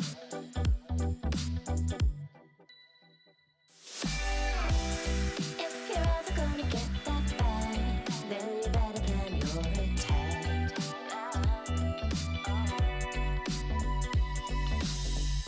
You're braver than you know it. You're stronger than you show it. You're braver than you know it. You're stronger.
The unlikely always finds its way through to the front lines in Rocket League as Man City takes down Ninjas in Pajamas. Stempy and I have to go apologize to the organization for cursing them, but right now, Man City very happy with the outcome. The tiebreak still on the line, and Edgeby is with me now. My man, congratulations on the win. Thanks, man. I have to say, first off, there's got to be a part of you that, like, you know, you can take these teams down, but it still probably feels at least surreal that you're keeping this very tight dream alive, knowing it's coming to a tiebreak. Yeah, I mean, honestly, we feel really confident. We played really well, especially in tourneys. Obviously, there was the slip-ups against Magnifico 2 days ago and Novo at the Copenhagen LAN.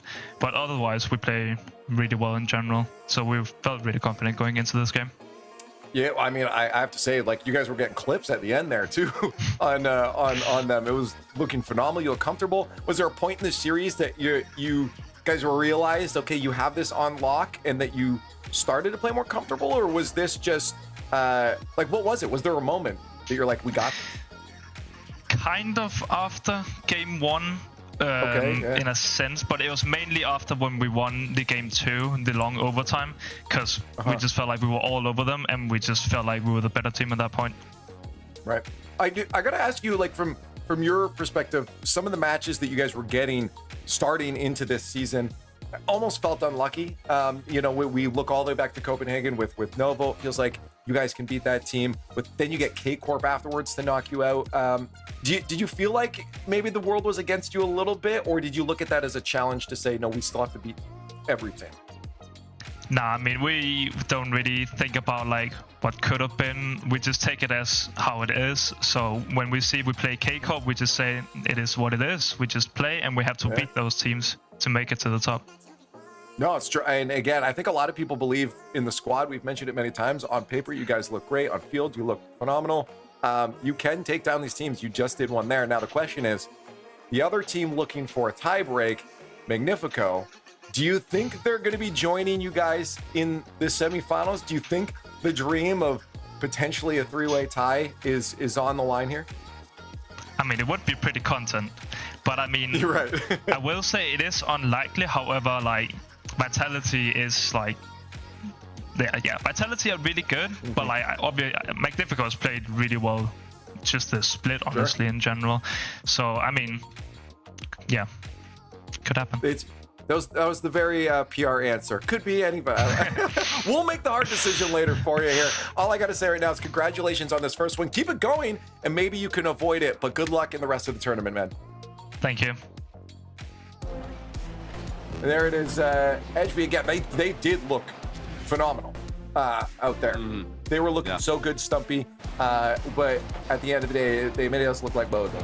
I'm such a bozo. I gotta keep my promise. I'm a bozo. I have egg on my face. I am a fool and an oaf and a buffoon. And Man City are through into those semis after Turtle. Fair enough to them. A dismantling of NIP, who they had a lot of errors themselves, but Man City, they still had to take advantage. Yeah, no less than in Game 3. That equalizer is unreal from Edgeby to make the play there, and then a bit of a throw there from Oli at the end. I don't know what I don't know what he's thinking is going to happen when he just pops the ball up softly in front of his own net for the second game in a row. But the whole squad, it wasn't just Oli, the whole squad didn't play well enough. NIP were just outplayed. Man City were the better team, and as the series went from game to game, it became even more clear that was the fact. Well, you heard it from him himself. He said pretty much after game 1 they knew, and it showed in the confidence too. The kind of goals they were scoring were goals that you go for when you know you're going to land them. So overall, the squad looks strong, and that's what they need. It just comes down to the day sometimes. And on Championship Sunday, Man City is delivering. Johnny, you knew that the whole time though, right? Yeah, see, I forgot to put my prediction in the sheet, so I'm just going to claim that I expected the upside there for Man City. But no, truth be told, I thought coming into this weekend that Gekay were going to clinch because Magnifico and Man City would both lose in the quarters. So this is already going differently than I expected. I thought Man City would drop out here. I think Magnifico are going to drop out in their quarterfinals. So that could be another addition to this tiebreaker potentially, with this 15-point tie becoming very, very interesting.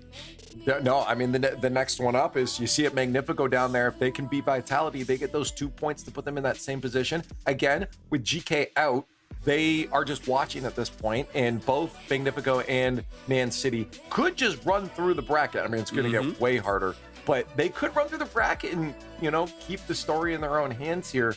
But they've got K-Corp and Gentlemates waiting for them. We got to get through this next match, though, against Team Vitality, to see if Magnifico even keeps that storyline alive. Let's start talking about it. Johnny, this one surely goes the way it's supposed to. I mean, you look at who's on this Vitality team. Surely they win this one. I'm not super confident. I think Vitality they've looked very, very inconsistent, and Magnifico have played some great Rocket League yesterday. So I think this is a very close match on paper. I am leaning slightly Vitality favored. I was more confident before we saw this weekend's matches, though. Yeah, I think like at the moment, obviously any of the Man City fans, you really do not want Magnifico to be going through Vitality. You know, you've already locked in, if Magnifico loses here, that tiebreaker. You need Magnifico not to win 2 in a row now. Otherwise, that tiebreaker is going to be going out the way. But Vitality, they've made the major. That's what we're looking at. They know that they have the major. They've not got that pressure on them. However, as we discussed in the pre-show, they've still got the soft pressure almost of playing for seeding. Seeding is still very important. It will help you out at the major. It gives you that slightly preferential matchups as you go through. Obviously, every team is going to be hard, but you want the easiest matchup that you can get. So Vitality, they've still got something to play for at least. They're not just locked in. Magnifico, yeah, big mountain. Progressive fan vote is up. Get the hashtags in now. Do you think we're going to see another? And again, I'm going to say it would be an upset if Magnifico wins it. Even if there isn't full confidence Vitality, it would be statistically, I would say an upset. Do you guys think it's going to happen? Let us know in the progressive fan vote. Yeah, even on that tiebreak thing, very specifically, Man City doesn't want it because I believe it was Gekay that gets the bye. So it would be Man City having to play 2 matches that now they could drop it down to 1 if Magnifico doesn't win this. So they're extra rooting Johnny for Vitality in this matchup. Oh yeah. If you're a Man City or a Gekay fan, you don't want to see. Well, maybe you could argue Gekay. They want Magnifico to win 1, but that's like it's too risky. You don't want to see them win here because then they might win the semi as well. Who knows? Maybe they upset KC. So I think Vitality do win this one. I think they've been inconsistent, but they should still be good enough to beat Magnifico. However, Magnifico will definitely have Gekay fans scared and Man City fans scared after how closely they played Gentlemates yesterday.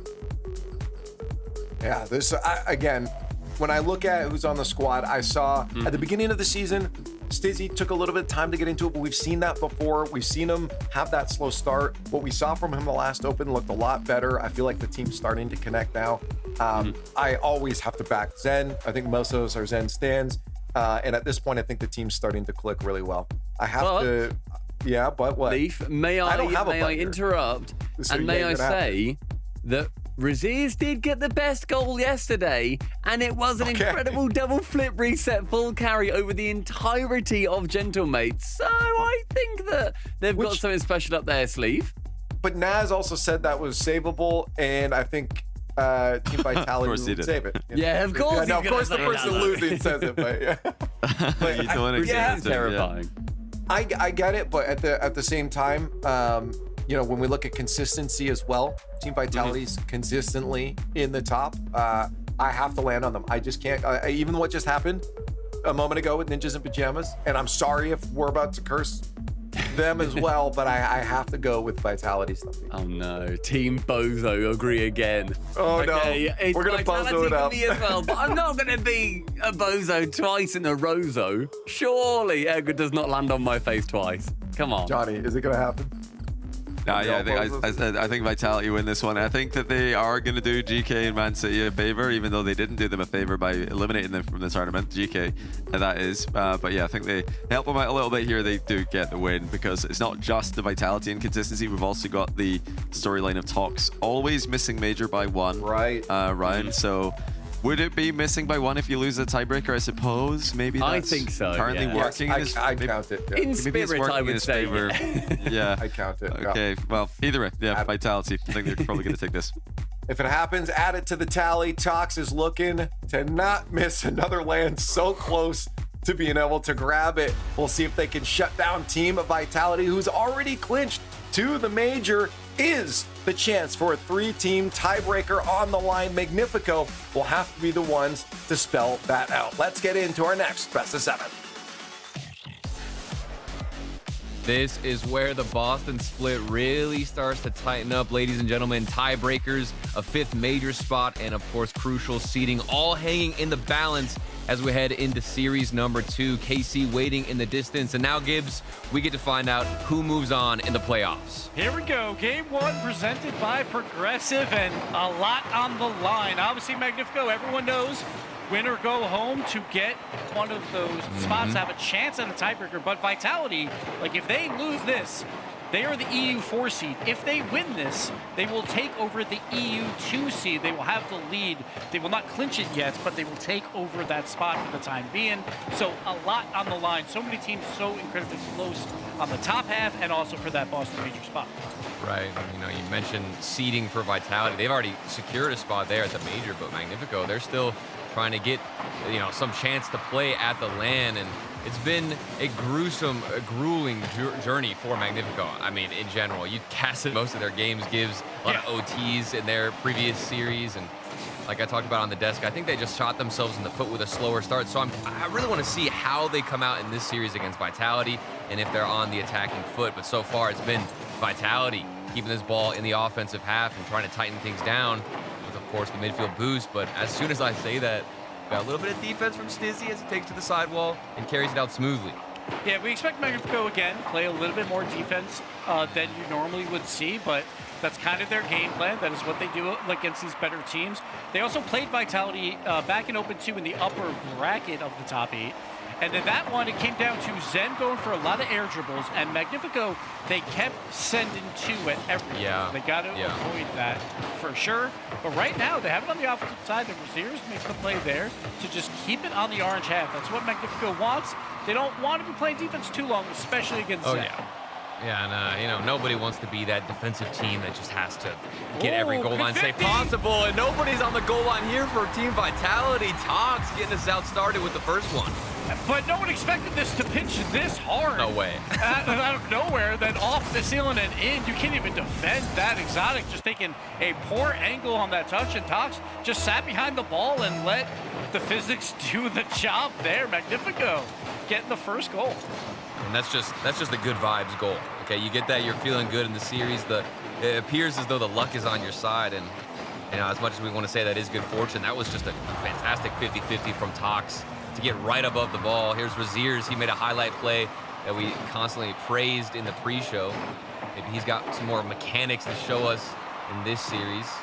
And of course, Zen, the mastermind, gets Demo taken out, and a lot of pressure against Vitality, where Magnifico are in the driver's seat. You were talking about their previous matchup, Gibbs. I went back and looked at the stats, and Vitality in their previous series against Magnifico had 71 shots compared to 28 from Magnifico. And game 1 looks like the opposite. Yeah, the entire time, like it was a Gibbs clinic. It was just Magnifico just playing defense the entire time and hoping for the best.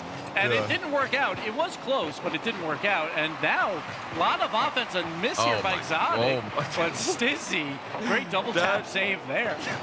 Man. I don't even know, was that a save? I don't know if that ball was actually going in. It looks scary. Well, like the double tap clear attempt, then now has a chance at a shot, but he throws a little bit too high. Atomic will clear it out to Rlcs, but Vitality looking a little shaky early on in game 1. A little bit shaky. This is the consistency issue that Johnny was talking about. Didn't have too much confidence in that Vitality pick.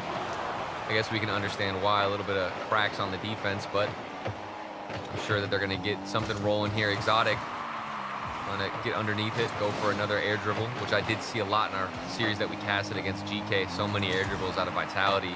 Not too many in this situation, but Exotic, the first one with an air dribble bump attempt. Stizzy is also going to come in for the shot, and that's a 2-man play, one taking out the goalkeeper, and the other's behind the shot.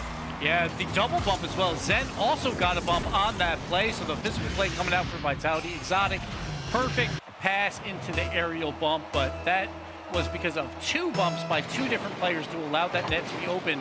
And sometimes that's what you got to do against these very defensive teams. You just got to clear them off the field. Yeah, and that might be all the Vitality needed to get back into game number 1. Start to feel more comfortable on this pitch. Stizzy, he's looking comfortable on the mechanics. Had that flip reset, pass to himself through the corner. Getting more and more deadly. Tox is up. Vitality sharpening their sword, but Tox on the aerial. It's a good attempt. Zen was that 3rd man back there. He had 0 boost, which is so rare for him to be in that position. So he couldn't do anything with it. Turned quickly into a counterattack by Magnifico. And it almost cost Vitality again, but Rlcs with one flip reset doesn't need 2. Exotic somehow gets clear. Atomic going for the double tap, cannot get it in. Zen will get the clear, but the pressure is still on. I think that was Stizzy who managed to get a touch. Hold on. I mentioned Zen's name. Here he comes to the offensive side. He could have passed to himself off the ground. Didn't get the follow through. And we just had a big burst of energy out of Magnifico. I thought they might have gotten An opportunity to capitalize. Atomic has to make a goal line save. Razier's flipping out early on the defensive side, bouncing to the right side of the wall. This is getting quite awkward, and neither team have too much control as we potentially head into overtime, Gibbs. Razier's with full boost. Can he get it by Exotic? Exotic plays it slow. Vitality will get the win midfield. Zen is just waiting. Watch out for Zen. Here he comes. Going for the double tap, but Razier's is there on the wall to defend it well. Magnifico gets one final clear to possibly send this to overtime. Let's see if there's any late game heroics. Exotic throwing it deep. Oh, it's going down. Smart play by Atomic to just put it on the ground. First OT, Gibbs. I think you're an OT machine every time, man. Locked in here. Stizzy, wait. Oh, almost off the crossbar. That was such a good kickoff. Yeah, Turtle, I'm putting in work this weekend, all right? Yeah, you're working OT. Here we go, but it's going back and forth. This is an up and down game. You'd think that would favor Vitality, and Zen gets the demo, but no one else there to follow it up, so Atomic will get the clear, but Magnifico is hanging blow for blow with Vitality right now. And it's getting real physical on the pitch. A lot of mid-air demo plays, and all three players of Vitality are stationary in front of the goal, and that is not a good sign. To see everybody awkward on the rotations. They do get away with murder here and are still remaining in this OT. But for how long is the question, because you've got Razier's with the flip and the ground pitch. Here's the follow-up from Tox, but check out the setup from Razier's. Oh, Razier's, I thought he was going to leave this ball for Tox. I thought they botched it, but Exotic, heavy touch. Tox just kept following anyway. Finds the dunk, finds the challenge, gets it bottom left corner, and Magnifico, this EU Open is getting crazy. They take the early lead. It's getting wild. I mean, we've already got Man City moving through. If Magnifico win this game, then what is it? Another, just like forcing multiple tiebreakers, guaranteeing it. I mean, it is getting juicy here, folks, and everything. You know, this is what you want. If you want more RLCS, you want us to cast some tiebreakers and just sit on the edge of your seat. This is what you needed to see. Magnifico, I was harping on it. I wanted them to have a better start to this series in comparison to their last matchup against Gentlemates, and that's exactly what I got. Tox 2 goals, but of course Razier's was the dagger that was finding the gaps in the defensive side, Gibbs.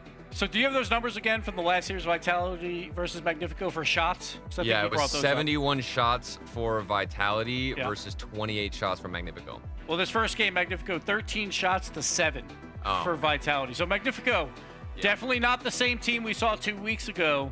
A fantastic game one. That's exactly what you want out of them to have this chance. Again, if they lose the series, they're not going to the Boston Major. If they win this, there's potential tie breaks on the line, or they could just win it outright for that last spot. So everything on the line there. And again, for Vitality, they are currently the EU 4 seed. If they lose this, they will clinch that spot probably. They might get the 5th seed. But if they win this, they move into the 2 seed. So a lot on the line for them as well. Yeah, and I think this is the most dangerous thing for a team that is historically known as being rather defensive. And we're talking about them coming out here and learning how to play on offense. And I keep mentioning it, Razier's, man. He's so good. But Stizzy, hello. Welcome to the series.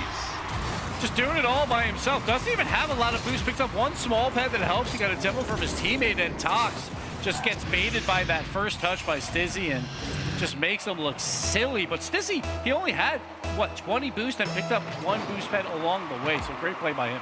It's tough if you're Tox in that situation. You see Stizzy jump and you know he's got his flip. You're wondering, you're trying to figure out the timing of when he's going to use it. You have to make a choice. Unfortunately, couldn't get it down. Maybe the first goal, Vitality, looked like they're a little bit agitated maybe after game 1. See if they can keep up this momentum. Exotic is up early, going for the pass to Zen, but it's read very cleanly by Magnifico. Atomic will throw it deep as well. Zen on the back foot. He's got to read that, but Razier's just throwing it on net. No boost in his tank, so can't do too much, but the pressure is on for Magnifico yet again early on in game 2. Zen will get the clear on zeros, though, so he's just going to look for a pass out, and he gets it to Stizzy, who does have a full tank. Magnifico, they got to send someone. They sent 2 again. Exotic, can he get the ball mid? He does get to Zen. It is just clustered in front, but somehow Magnifico gets it out. Vitality are looking more comfortable. Tox, he stayed under that ball. I think that was a double commit initially, but Tox had enough boost to stay beneath it. And there's just a lot of creativity from Magnifico. You just never know what they're going to do. Yeah, it's wild. It's just an up and down game. Every team, like both teams, they're on defense. They immediately go right to offense. Counterattack to another counterattack to another counterattack, and it's been a very fast game so far. But again, you would think that would favor a Vitality, but Magnifico is playing right there with them, if not better. Stizzy with the shot, and Atomic gets the read and the save, but Magnifico had to send everyone at that save because it was so threatening. Yeah, I definitely think Magnifico are more creative in the series so far, but Vitality, I can't lie, they seem to be They're warming up. much more comfortable. Yeah, you're seeing more air dribbles, staying beneath the ball is what happens so much against Gekay. And it's the same situation. Stizzy gets underneath it. Box, good challenge. I do expect this to be a harder defense to crack. The armor has been equipped from Vitality. And is there anything else that Magnifico have to offer? Because you've got Stizzy that you got to deal with on defense. He's opening up so many shooting lanes. And we're starting to see this midfield open up. We see Stizzy again with a full boost tank, and he's able to do some magic. And that's all you got to do is beat one on the dribble, then force a challenge and hope that it's a good rebound. And Exotic cleans it up. Great play there by Stizzy. It's all about just making that follow-up shot as easy as possible. Stizzy is so good at creating opportunities because he'll bait in one player, even two. And here he goes again. You've got Exotic or Zen behind the ball. You know it's going to be a good follow-up shot. Exotic wants to take a page out of Stizzy's guidebook, but not going to work out. Stizzy through the backboard. Now we get to see a little give and go from Magnifico, who have seemed a bit flat after their initial explosion into the series. Yeah, the midfield seems to be opening up a lot more for Vitality. Here's another air dribble attempt by Stizzy. Exotic cannot get the touch, but it forces two to jump. Okay. Chaos on the back line, and this is the problem for Magnifico, is they can't allow these air dribbles to happen because it forces two of them to jump like consistently, and then it's very difficult to keep it out of the back of your net. They got a little lucky there, but they're still down two. Man, at this point, might want to go for a couple of pre-jumps. Seems to be quite telegraphed when Vitality are going up in the air. The question is, do they have enough boost? And here's another play where Stizzy is setting up his teammates left and right. Exotic, he either whiffed or went for the fake. Atomic goes in the air, but no one's in net. Tox goes onto the back wall, and Exotic is just there to throw it on net. And Magnifico's defense is slowly falling apart because of all that space they're giving up to Vitality to allow these fakes to happen, or if it was a miss, it doesn't really matter. It makes Magnifico try to react too much, and it sends usually two of them at these balls. We constantly are witnessing Stizzy as that front man, trying to instill a bit of chaos, ruin the rotations, get the 50-50s out. Gibbs, you were talking about taking two players out, baiting in a challenge. Stizzy has been that man. He has certainly secured, in my eyes, a Game 2 win, unless Magnifico have something else left in the tank. They're going to need to show up with that right now. 60 seconds on the clock. Vitality just hold serve on their back line. Nothing too threatening yet, so they're happy to just waste this clock down. Zen, a great read off his back wall. We'll get the air dribble all the way out. It's going to waste so much time and allow his teammates some space and some boost. And here we go, Exotic in the air by himself, beats one, goes for a 50-50 challenge on the other, but this time it gets turned away. It's just such a confusing thing to handle. I mean, Vitality, so efficient in the air. They're taking midfield boosts like that from Exotic. How do you stop these guys once they feel confident on this pitch? Zen, good battle back in the midfield. Just got to waste time, let the clock dwindle away, because you're going to get yourself back in this series. And we might be going the distance, Gibbs. It's looking like another long series for you. And Stizzy wants to make this game even longer with another goal, but it's not going to go in saved off the post. And last-second heroics don't matter much for Magnifico. 3-goal lead is too much to handle, and they're going to have to go back to the drawing boards for the next game. Yeah, that was a rough game, I felt like, for Magnifico. I feel like their defense kind of fell apart. It comes down to the aerial dribble challenge, like the first man to challenge it. Vitality gets the win. Congrats to them. It's 1-1. But for Magnifico, it felt like every aerial dribble, one, there's too much space for Vitality. Then when they go up in the air, the first man is supposed to be beat, but it's supposed to be beat so the player that's on the aerial dribble, he loses control of the ball just enough so the next man that comes in can make an easier play.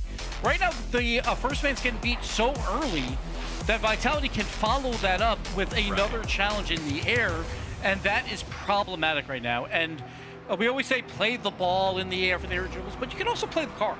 You can also just go for the player that is going for the aerial dribble. And a lot of people say it's a little bit harder because the car is smaller than the ball, but it's more predictable because the car is not going to be bounced around as much. So maybe they need to get physical in the air on those challenges with that first man. Because right now, the first man, a turtle, is just getting beat so badly, it looks like me playing against SSLs. I'm just jumping and hoping for the best. And we've seen you on the goal line. We know what you're capable of. Yeah, but in the air, it's not pretty. It's not right, pretty. Okay? And that's for most people. When anybody's against Vitality, if it's an aerial battle, there's not much you can do. So I do agree to that point. Challenging early gives you, a moment to make that first man, who's mostly been Stizzy. Like Stizzy's been the guy he's behind been the ball, outplaying everybody. How can you get him uncomfortable and just get him off it? And usually it's going to be an early challenge with a demo. Oh my goodness, Zen. Was that a pre-jump into the steal in the air? Like, what do you do if you're Magnifico? And I was just about, I was just about to say, Vitality's positives are also, we haven't talked about Zen, and he's going to do something at some point, and there you have it, folks. Zen going off right there with the double tap pass to get Vitality the early lead. Vitality, they're creating a lot of space for the teammates, and Zen hasn't had to do too much, but now, is he finally unlocked for game 3? Yeah, I mean, if that doesn't show you where the confidence is at for Vitality with Zen, pre-jumping into the challenge and for it to be that predictable out of Magnifico, the tone has absolutely shifted since game 1. But it's still early in the series. As much as we've been praising Vitality, Magnifico have shown us, especially with Raziers, that they have all of the tools and are well equipped to take down a roster that is Vitality. But all of those tools have to start working together. Yeah, and they definitely have that in them. They were down 2-0 against Mates and then turned that into an incredibly competitive series. They were probably the better team over the last 5 games. So Magnifico can turn it around. Just comes down to do they do it fast enough here? And with a power shot, he doesn't get it. Exotic will just throw it off the wall. No one available for a follow-up on Vitality, so they'll retreat. Well, here comes Raziers. Squeeze it out to the midfield. Double save on the goal line. 2 players committed. Another follow-through out of Raziers. It's not going to be a second man waiting. 2 players went back there for boost for Magnifico. Maybe they don't want to risk staying too offensively minded, but got to stay forward. Atomic, flip reset, not going to find much. Tox, steal some boost. Won't win the 50-50, and Vitality are back in a comfortable half of the opposition. And Zen trying to get physical, takes out one, can't take out another, so Atomic will get the clear. Exotico wins the challenge. Stizzy, here we go again. Full boost tank, around 1 this time over Raziers. Great defensive stop there, just floats and waits for it and gets the clear. And that's a lot of what we were alluding to, Gibbs, being up early. Raziers was covering so much space, limiting the options of Stizzy. Odds are he's going to get past you, but just make him uncomfortable. Yeah. And allow that second man to have a better clear. Here he is again, another defensive showing. Raziers. Seems like he's cracked the code on how to get these clears out. Zen just beats 2 in the air by doing absolutely nothing. This is going to turn into a physical play. Raziers, though, goes on the back wall for the defensive stop. Well done by him to not be on the ground to avoid any bumps, and Vitality had to retreat out of there. But Stizzy has got control yet again. Goes for the musty, a little bit weak. Exotic with the follow-up shot. Go for the double tap. Quick angle. Zen finally, off the crossbar and out. Vitality did everything right except for the finish. Oh, Magnifico. Just hanging on by a thread. That was 3-4 consecutive shots out of Vitality. And there were some goal line saves, but I don't know. At one point, do you think the shooting accuracy just isn't there? Stizzy, accuracy is going to be found on this one. 2 goals up. And even after the desperation of that last attempt, they're hammering the net, they're going to find one eventually. And so here's the team comms on that. You say, oh, that last shot didn't matter because it was the same offensive possession. We still scored eventually, so don't worry about it. But Zen missing the shot is quite rare. And now he's got a chance off the kickoff by himself over Tox and Raziers with the challenge. We'll get it just wide enough so Exotic doesn't get the angle. No follow-up by Vitality. So incredibly close by Stizzy, but he cannot get there. And look at the cutoffs. I think it's so predictable out of Magnifico. Vitality multiple times in a row have been able to predict where they're trying to clear to, who their passing lane, or where their passing lanes are rather, and how to infiltrate them. And I don't know. I mean, I'm just seeing a lot of good signs that Vitality have everything under control. unless I can get proven wrong by Magnifico, who are scoreless in game number 3. And Vitality, I think they're gonna edge out the lead here in this series so far. Gibbs, is this what you expected now heading into this? Yeah, this is more what you expected, but Magnifico has had a couple moments where they're open on the opponent's back wall and they go for that pass down, and they've just been slightly off. There's 2 times that they could have had a much better chance at it, but they've just barely missed them. So, like Magnifico, while their offensive pressure is not amazing, they're still getting some scoring chances. Zen, how does he have time to go for 2 flip resets in the midfield before there's even a challenge? 2 goalkeepers waiting on the line. I mean, I feel like it's a game plan decision by Magnifico. They want to wait on the goal line. It didn't work back in Open 2, but maybe they saw something that we didn't. But it seems off by Magnifico. A lot of pressure here. Zen will get another long clear to waste a lot of this clock, and they still have a score. What is happening, Magnifico? They somehow keep it out, but someone needs to challenge earlier, and you can't allow these challenges to happen on the aerial dribble right after. Maybe they're trying to lay down a trap and set up some type of counterattack and catch everybody on Vitality overextending, but that hasn't happened a single time. Zen's getting a bump. There's more space in the midfield. He's got full boost to work with. 10 seconds to go. A 2-goal lead, and Stizzy is continuing to just add insult to injury. Exotic is somehow not making that shot, but this ball is going to hit the ground, and with a 2-goal lead, doesn't matter what Magnifico have left, it is going to be a Team Vitality win. Man, I feel like the traps are not working. I feel like Magnifico is like Elmer Fudd out there trying to catch Bugs Bunny. And it's just like, Bugs Bunny's just watching. Vitality is just watching these traps like, okay, you can set this up. It does not matter to us. Right. Magnifico will call the timeout here to try and fix these issues, because those last 2 games were very much in Vitality's favor. Even though, you know, it's only a 2-0 scoreline, Turtle, but it felt like Vitality had that the whole way. Gibbs, I don't know how to eloquently put this, but like, it feels like Magnifico they gotta go monkey mode, dude. They gotta like, somebody's just gotta do something to like shake things up. It's so, I don't want to say passive. They just want to be comfortable on the back.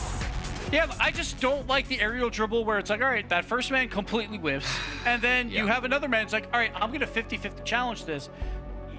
Like, you're not going to win if every aerial dribble you have to send 2 members at it, and that could spill out into another pass for Vitality to keep pressure up. It's not going to work. So Magnifico, maybe they have to somehow find a way to win this midfield battle again and get back on the offensive side of things, like in game 1. That was working so well for them, but it feels like the midfield has been cracked wide open by Vitality.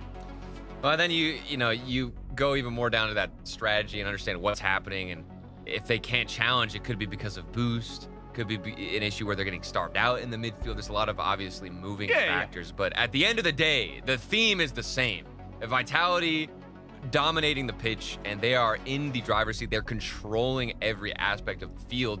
And another thing I really want to note here with Vitality is we've seen several instances where they have got like a long sequence of maybe 3-4 shots, and they won't get a goal.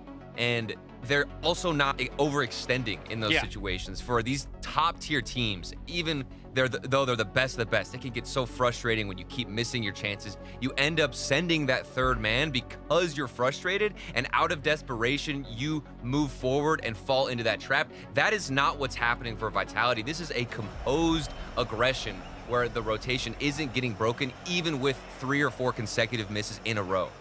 And then Magnifico, when they're on defense, like a lot of times, like, all right, we played so much defense, we have to go for a quick pass to one another. But Vitality's like trying to read those as well and picking them off and then getting more advantages out of it. So Vitality's doing a great job with their 3rd man, like whoever that is, when they're playing offense, to hold that ball in and just keep that pressure going. Right. Exotic behind this ball as we get into game number 4. Still very early in the series. Yeah, it is. And the tiebreakers, it can still happen, Gibbs, all right? We all want to see it. We all want the drama. But Vitality would rather have a better seeding going into Boston. Absolutely. That's what they want. Going back to Zen's home turf, so see how that all plays out. But Magnifico, they need to find it now, because if not, they will not be going to Boston Exotic with some space. But Braziers, with the first man challenge, doing very well. So it's a good sign by Magnifico. Yeah, good sign. And Atomic has also taken midfield boost. That could be something they're trying to pay attention to. How can they starve out Vitality? Another midfield boost grab there in front of Zen, but Exotic is alone behind this ball, taking it by himself. That's 2 players committed. Stizzy whiffing on the follow-up. Zen has a full open backboard. Another double commit. Magnifico looking a bit jumpy and quite panicked on the goal line, but it hasn't cost him a goal yet. And first minute's been all in the blue half so far, besides like one early challenge, but Vitality's just waiting for their moment, getting a lot of boost, but Atomic finally gets a clear, beats out the third man. Exotic, can he get back? Wait, he cannot! And Magnifico, from nothing, creates an opportunity. And I'm just wondering, that's an overextension. I was just talking about it. Vitality didn't send too many players forward, but in that situation, can't send it, nobody's home, and they just got caught off guard. The trap finally works for Magnifico. A lot of wide open space, though, again, for Vitality. Again, this midfield, Magnifico, while they're up a goal, they still got to clean that up. Stizzy has an opportunity, tries to beat all 3, and it just gets cleared away. And again, you cannot keep letting this happen, where Vitality has all this space. It will cost them, but Magnifico, for now, is holding on for dear life. That's a risky, dangerous game to try and gamble against Vitality, not punishing you or putting away a shot into the top corner. Razier's going to pass that back to Tox. Possession is held on from this blue squad, but for how long? That's what we're wondering. Tox up in the air early, outpaces Exotic, and Zen a huge clear down the other side, met well by Razier's, and we've got more pressure, more possession out of Magnifico. It seems like they're finding a bit of a rhythm. Yeah, it was good play by Razier's to just try and make a challenge happen, but Vitality again on defense is doing a very good job trying to throw it out immediately when they can. Exotic is going to go off his own wall, see if he can beat any members. He cannot. Razier's first man challenge was a key factor versus mates, and he's showing it up again here. Then flip reset. Yeah, heck of a way to open up the scoring for Vitality. It's off the sidewall.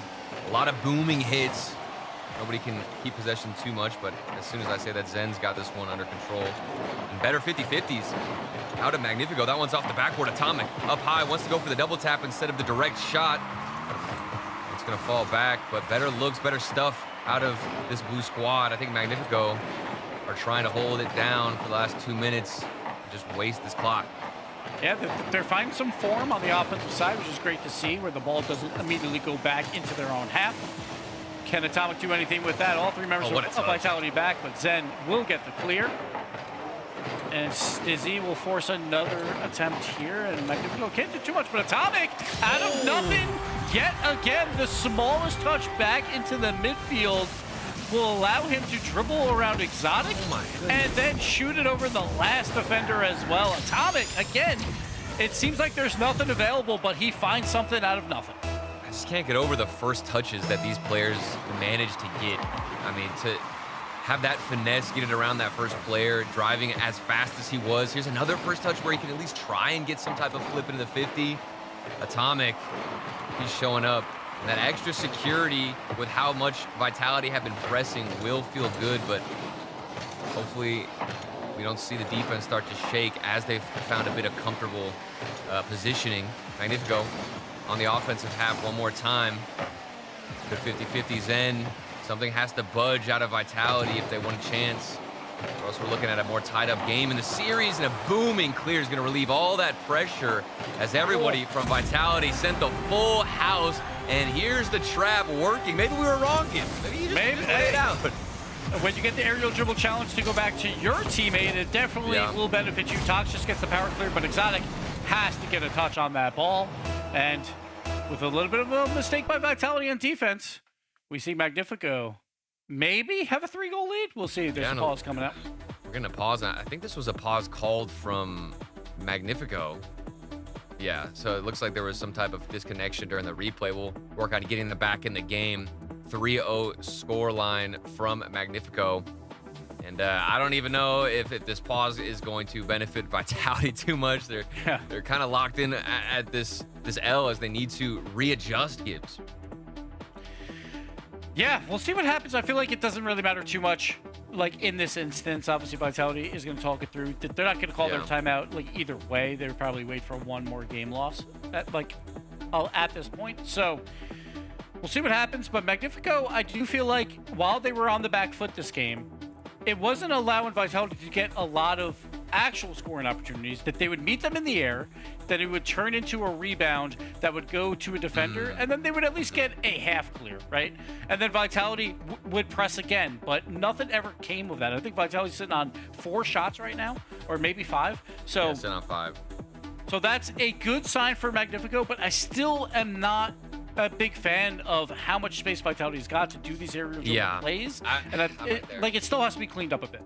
It doesn't feel like the strategy is going to be consistent enough over time. I think they're still giving away too many opportunities to Team Vitality, whether that's behind the ball and going for the air dribbles, even some shot opportunities. While they have had more shots than Team Vitality, it doesn't feel like they're controlling more of the game, but having better counterattacks. And like I said, I just don't know if you can be as consistent with that throughout the entire series.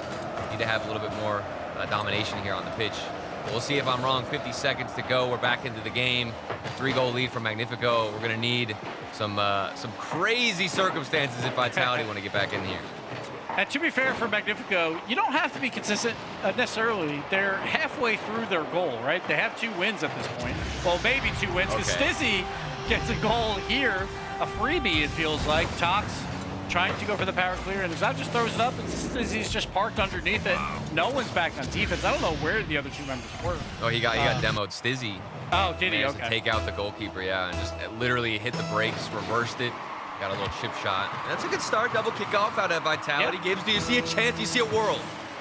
There's definitely a chance. You can't count out Zen, for sure, to pull off something out of his hat, but I still feel like Magnifico's got it. Yeah, I think so as well. Braziers on the back foot. That's another demo. Physical play. Vitality might have been able to talk about that strategy in a little break, but with 10 seconds, that's got to do it. Not going to be able to get this one even on a scoring opportunity with this drive moving forward. We are going to get an all tied up series, and we just continue to go the distance in this one. Woo. Talk about consistency, and maybe Magnifico with their defense, they have to rely on, a little bit too much, but they're halfway to their goal. They have 2 wins. Vitality sitting at 2 wins. It comes down to a best of 3. And if you know anything about best of 3s, you definitely don't have to be consistent in those. It's a very short amount of time, so anything can happen. Magnifico, again, if they win this, they still are alive for the Boston Major. Possible tie breaks will be available. If they lose, they go home. Vitality just wants the seed, wants more money, wants more points. So everything on the line for Magnifico, and you expect as the series goes on and on, the turtle, that their nerves could play a factor for Magnifico. Right. I mean, the closer we get to that game 7, where they have to close out a series, man, we've talked about that with a lot of different series that's happened in this open tournament alone, where one team got the upper hand and then had to swing back. And actually, Magnifico were benefiting off that. If you think back to the group stage when they beat Manchester City, and that was one where it was Man City who couldn't close out. So you just never know who can really hold on to this consistent performance throughout the entire series. Best of 7s are long. Things change. Teams adapt. And at the end of the day, only one of them can move on. I want to see the 3-way tiebreaker, but it also kind of felt like during that break, Vitality opened up to the idea of just getting more physical, going for more demos. That got Stizzy that goal. Maybe we see more of that heading into the later half of this best of 7. Yeah, we'll have to see, because if you do go for those demos, that means your third man is absolutely going to have to move up more, but also they got scored on basically twice because their third man just moved up a little bit too much, right? So it's a balancing act here for Vitality. Right. On the other side, like Atomic did a great job with, again, 2 goals that felt like they should not have been goals, and he made something happen out of nothing. So if Magnifico can keep that up, the defense into a counterattack, they can absolutely take this series. It's a good kickoff for Magnifico. So we get this one underway. Another flick into the midfield. Stizzy underneath the ball. Oh, that's another big boom from Zen. I actually thought there was going to be a 50-50 met well, but it's actually all the way down the other side. Exotic, cherry picking, and waiting for that clear. And that's what Vitality needs. They're like, we can counterattack as well. Exotic just chilling upfield. Zen, great clear perfectly to him, but Exotic still had to place that shot and did very well there. Vitality with the early lead. Feels like that's a rare moment where we do see Vitality on the counterattack goal.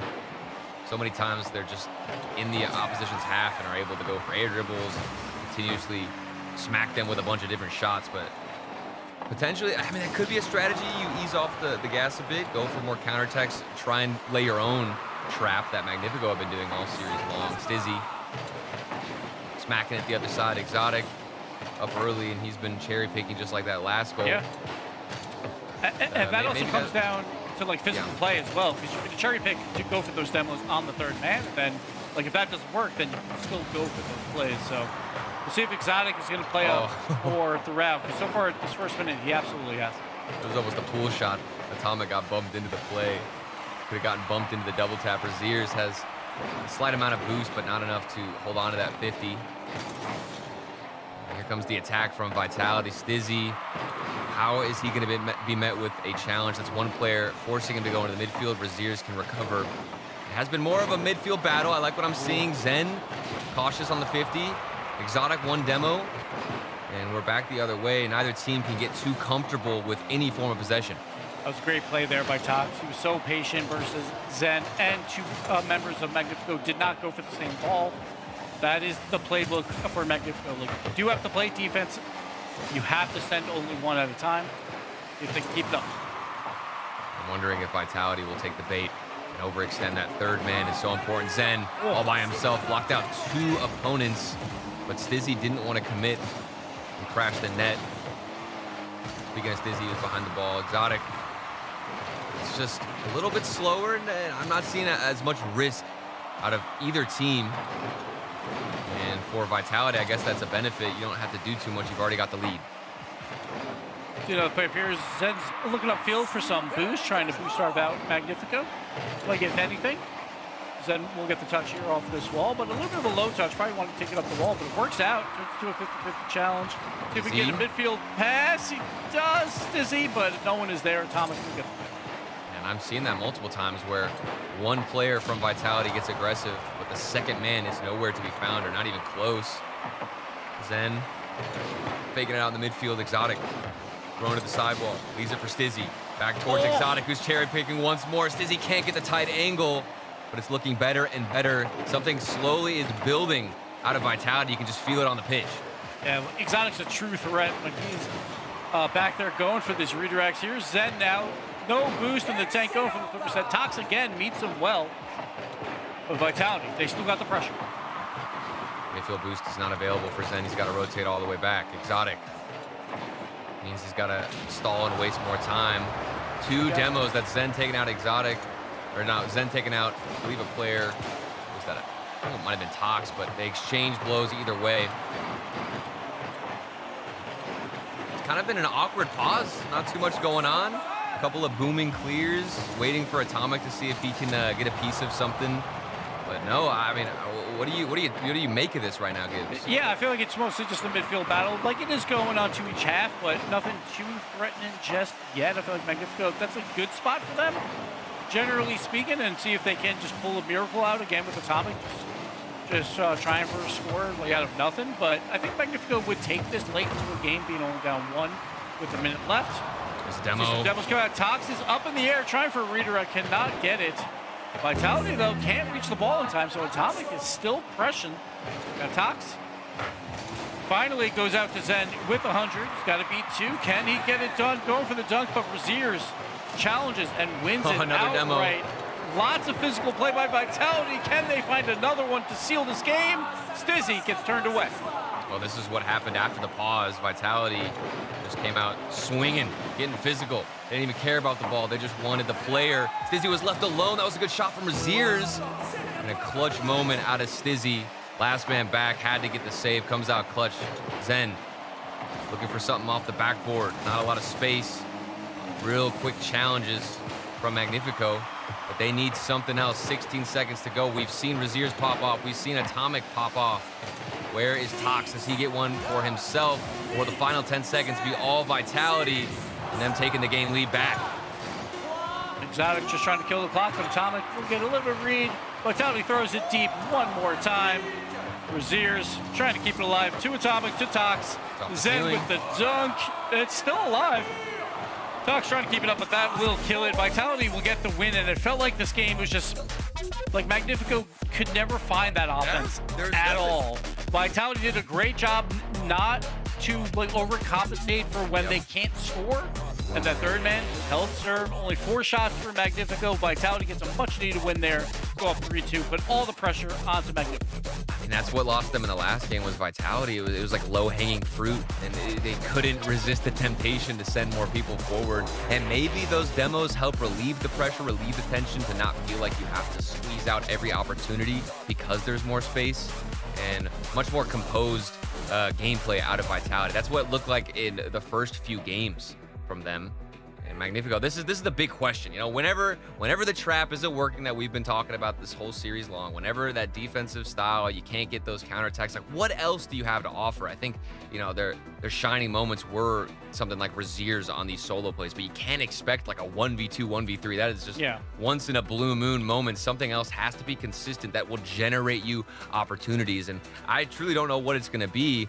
Maybe it could be the speed mechanics need to get picked up slightly, Gibbs. I'm not sure here.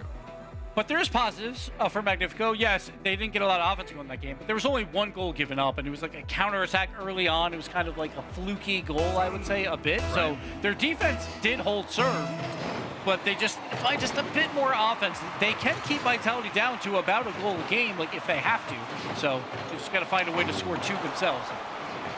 And it comes down to this. Neo Tokyo, their split lives on the line. If they lose this, they will not be going to Boston. Elimination matchup. You play, you grind, you practice all split long to make the major.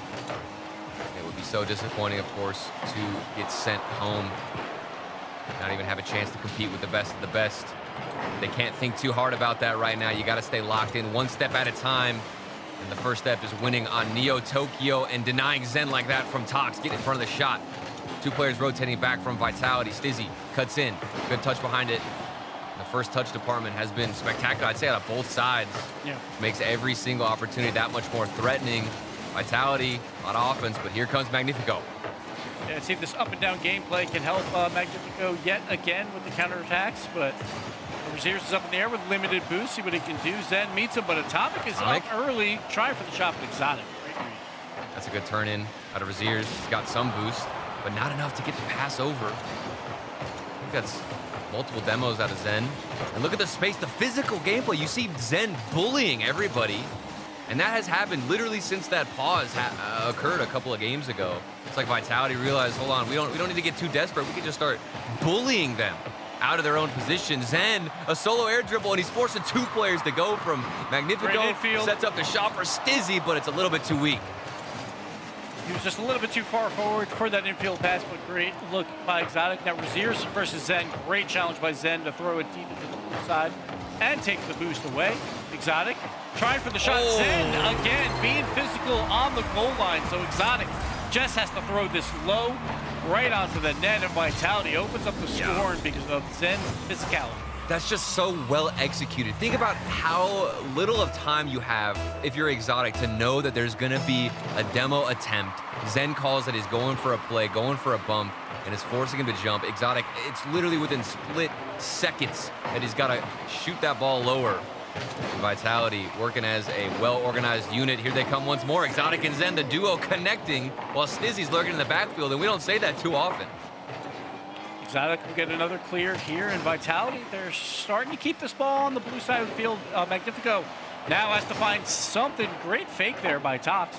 His teammate Atomic will get the clear, and Razier's is up. He's hunting for demos, going for the touch instead, but turned away by Stizzy. Even better defense from Stizzy. Look at him keep it to himself. Past 2 players getting annoyed by Atomic. Maybe the physical gameplay is coming out from Magnifico as well. Fighting fire with fire. Stizzy from the ceiling. It's not going to bounce down. Doesn't have too much boost. He's going to fake out 1 player. And Razier's is also panicking on the goal line too. What is going on from this blue side offense? We're not sure, but Vitality are happy to have control. But wait, as soon as I say that, all of this midfield space given up to Atomic. He doesn't do too much with it. Magnifico, 2 shots through 3 minutes of play, and it's just going to come down to when you get your moment, you have to score it. Could it be here? Tox, no. Exotic will turn it away, but Atomic's got an opportunity. He's got to beat all 3 members, though, and Exotic on no boost will get a great challenge out. Will the dreams of Magnifico get crushed in this game?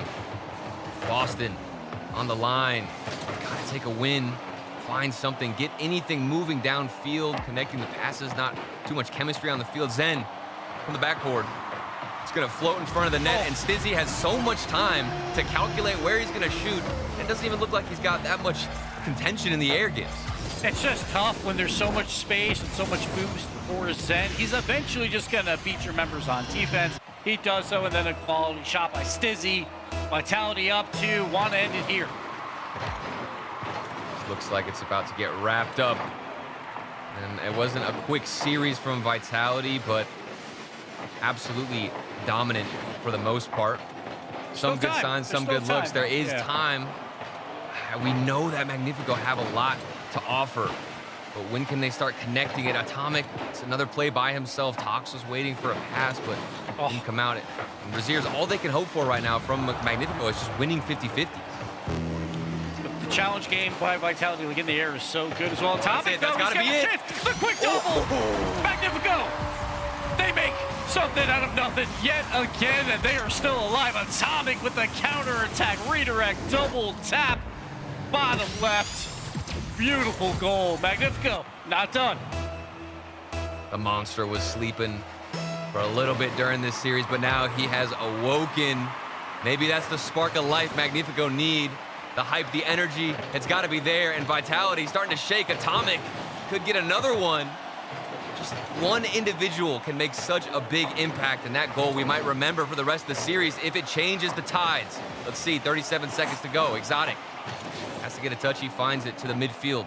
Not the best 50-50, but it's going to go right back to Stizzy, who's got so much boost and so much time wasted because he can get over one, maybe even two players and get a 50. Magnifico trying to get physical when they have the ball on the other side. They're trying to open up scoring. See Razier's throw it out. Tox get the redirected. Now they're going to send everyone and go for demos at the same time. Atomic has to win this challenge against Stizzy. Keeps it alive. Tox has an opportunity here. Throws it off the ceiling to himself, but Zen reads it cleanly. Tox, one last opportunity. They pass midfield. Nothing available, and Vitality pull off the win. Late heroics by Magnifico fall just a bit short, and their split is over. The split comes to an end for Magnifico, and Vitality, they are still on a rampage, and they want revenge against KC. Can they finally take down the blue wall? That's going to be the new question, alongside the tiebreaker still potentially there for GK and Man City, but Magnifico will not be involved in that. Their split has come to an end, and I'd say it was definitely a thrilling matchup, but just not as much consistency to make Vitality shake on defense, Gibbs. Yeah, I felt like we were like maybe a little bit down on Magnifico, but it was because of what we saw out of them. Like the offense there just wasn't enough, and you know that like if you keep putting your chips on the table for bad odds, it's going to cost you at some point, right? And that's what happened with Magnifico there. But Vitality, cool, calm, and collected. It was a little tougher than they were hoping for, but they get the job done. They take over the #2 European seed as well going forward, and they will play K-Corp in the semifinals coming up in just a little bit. Don't go anywhere, guys. Looks like you're backing up a bit here. Okay, Luann? Is there a Luann in the house? Remember, you don't work here. Young homeowners love to get involved with everything. Luann going once. Progressive can't protect you from becoming your parents, but we can protect your home and auto when you bundle with us. Sorry. Luann. T-Bates here, and today I have a special unboxing from Blacklight. It's gonna be something you've never seen before. ASMR. Let's get into it. Oh my gosh. Sorry. Oh my gosh. It's cool. These are the instructions. It's a piece of art. Smooth as silk. And now for the finishing touches. The Athena Pro Blacklight Rlcs. Available for pre-order right now.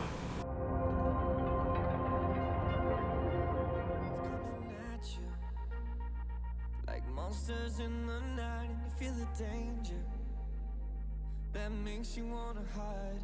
When the cards are stacked against you and you're standing on the edge, now's the time. Now's the time. Think about all the dreams you keep inside. Think about all the ones you love. I know this beating heart will be my guide. I know that we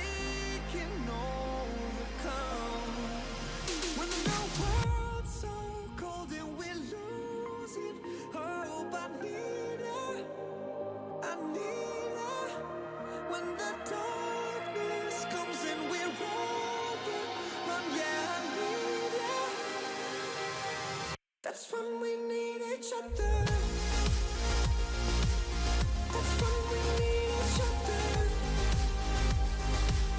That's when we need each other. That's when we need each other.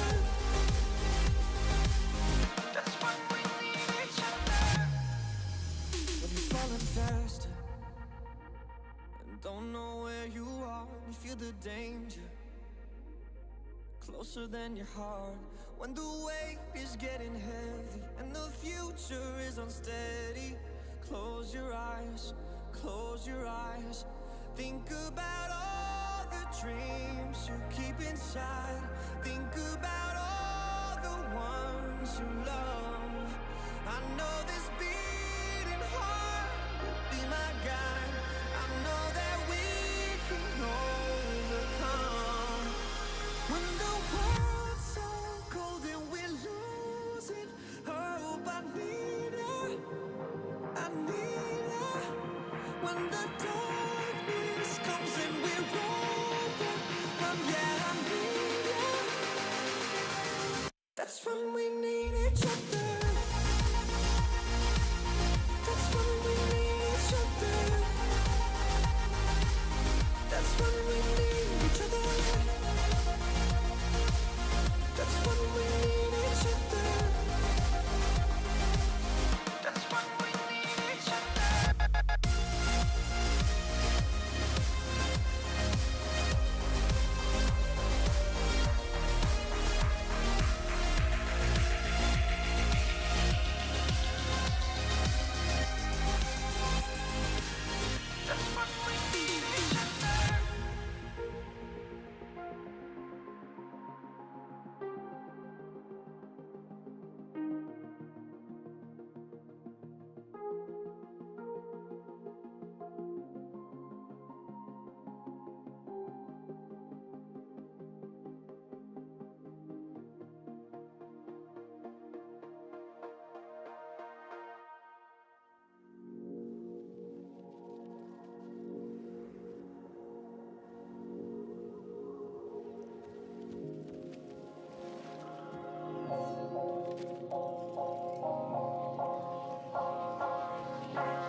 Gibbs' dream has faltered for the three-team tie, but a happiness for Man City as Vitality tears down Magnifico's Boston hopes. Welcome back to the European Open number 3 at the Rocket League Championship Series.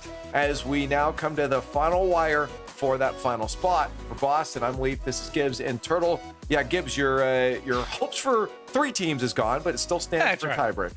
Like, if we get a tiebreak, I'm going to be happy either way. But, Man City just wants to get the job done now. They don't want a tiebreak at all, so we'll see what happens. Yeah, this is only good stuff for Man City. But, I mean, Magnifico, they're going to have to be out of the competition now, which is sad to see, but it had to happen. Yeah, I think, again, at this point, Team Vitality was of course, expected. Then again, so was Ninjas in Pajamas. You guys saw through that ruse, but this one overall, Vitality just feels Turtle like the stronger team that should be in a semifinal. I mean, it's kind of a weird series because the first game, I thought I was getting a lot of good creativity and just willingness from Magnifico to send more people forward and be a bit riskier. And then throughout the rest of the series, I just felt like I didn't get that same level of play from them in Vitality. While there were moments of desperation where they, like we talked about, overextended slightly here and there and fell into the awkward positioning of Magnifico, at the end of the day, they were able to tighten things up on defense and just carry out the win. Yeah, it was very interesting because I feel like Vitality, they had so many opportunities to go for those aerial dribble plays. And sure, they didn't work all the time, but they converted on like 10% of them. The problem is they got like 20 of them, right? So it's like, that's the problem for Magnifico going forward, like into the next split, is those midfield battles, not allowing that to continually happen to your defense, because their defense is absolutely fantastic. Most defenses, like if they were giving up that much midfield pressure, will give up a lot more goals, but the problem is they just couldn't turn any offense out of it. They did have some moments, though, where like Atomic was scoring things out of nowhere, which was fantastic, but a little bit too late. Vitality takes the win, and yes, Magnifico will be sitting at home for Boston, but they're definitely a threat for Split 2. Oh, sure. And again, the thing you're looking forward to as this squad is that you have been this close already. You can do it again. Look to the next bit. You still got points on the board. The season's not over yet. Keep those hopes up. But yeah, they're going to have to sit out for the rest of this tournament and for Boston as that final spot. They cannot get enough points to get in there, Gibbs. Yes, but that also guaranteed Vitality. They were sitting in the 4th place spot. Like if they would have lost that, they were guaranteed EU4 or EU5 seed. Now they've moved up to the 2 seed. There's still more to play. Mates are obviously in the tournament as well, so we'll see where they go. But right now, Man City and GK tied for the 5th spot. If Man City wins this, it's very easy now. Man City, you win, you go to Boston. If you lose, you play a tiebreaker right after the grand finals versus GK. Yeah, for Man City, this next matchup is a massive one. Gentlemen stand on the other side of the arena from them. Man City, everything in their hands. You know, GK looking on, Turtle jealously that Man City gets to control their fate. It's not going to be an easy matchup here, but from what we've seen from them, a possible play against the Gentlemates you see in front of you. Yeah, it's not going to be an easy matchup because these three right on your screen, the boys in pink, I mean, they know how to get work done, especially when they need to. I keep referring back to that Magnifico Gentlemates matchup. I thought that showed the mentality and the strength from these guys, even with awkward moments in that series. They still came out on top, and they're going to do that, but they're up against it. Man City has momentum. They've got this wave behind them with that defeat, or excuse me, with that takedown where Ninjas in Pajamas were defeated. That is going to be a huge source of confidence where they're already riding that high into this series, Gibbs. Yeah, I feel like Edgeby's had a fantastic day so far. I feel like he's that catalyst right now on Man City, which normally he's not that guy. It's normally Tempo or Acro who's really going to push this team forward. But when you want to make the major or be the top of Europe, you're going to need all three members to have a day like today. So Edgeby really showing up, which is great. Mates yesterday, questionable at times on the defensive side. They were clinical on offense, but their defense, when they had to fall back to it, was faltering a ton. So they barely made it through in that upper bracket, but now going up against Man City, they got to clean that up. Good vibes from both squads on screen. Progressive Fanbo is up. Is Man City going to be able to keep control of this narrative and take down the Gentlemates, or will we have a tie break later? That's what you guys are essentially voting for, chat. Let's count them up while we get the desk predictions. Turtle, I'm going to start down on the other end with you. What are we feeling right now? Do we feel the story is there for Man City? Dude, I've been repping this blue squad the entire time. All right, literally since I came in here yesterday, I was saying Man City, I think they're gonna take it all. I've been noticing over time synergy, teamwork, all forming into this giant snowball, and it's gotten even stronger with that win against NIP. I'm even more convinced because it was a 4-1. Edgeby was looking good. Tempo yesterday was having a stellar game, and now the missing piece is all going to fall through with Acro. Give me Man City. I think they take this. I have a feeling I know where Gibbs is going, but I see a look on his face, which means he has something to say. I was just gonna make a dumb dad joke. It's like we gotta color coordinate better because Turtle's coming out. He's repping Man City and K Corp with his blue microphone. That's right. Like I need to coordinate better. That's all. But I think I have to go Mates here. Mates, their offense looked fantastic. I think their defense was a little bit awkward yesterday, but that's easily fixable over a 24-hour period of time. So I'm going Mates. He's going Mates because he wants the tiebreaker. You know what? I don't want Gibbs to be happy. I'm going Man City. They're taking it in control right now. Just to spite Gibbs, they're going to the grand finals. Yeah, Manchester City, they're taking this. There's no tiebreak going to happen here. Nice prediction there from chat for Gentlemates. Let's see if that happens, though. Right now, Man City, everything's in their hands. Will we have a tiebreak after the grand finals? We'll only know after potentially 7 games. Man City, Gentlemates, let's get right into it.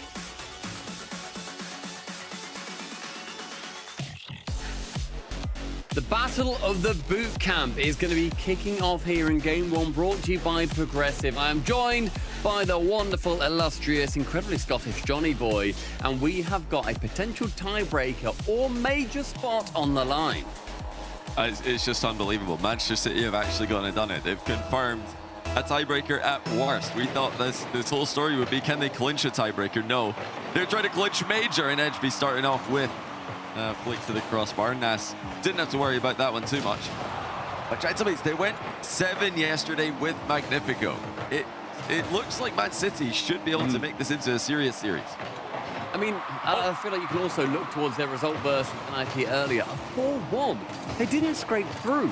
They were consistently the better team. One game being taken away from them, but NIP, at times, yes, they beat themselves, but Man City, as I was saying earlier, they still needed to take the advantage and take the time to shoot and actually take the game to NIP to win it. They did so. That one opposite, top corner from Oski. Gorgeous play, and the field is doused in pink.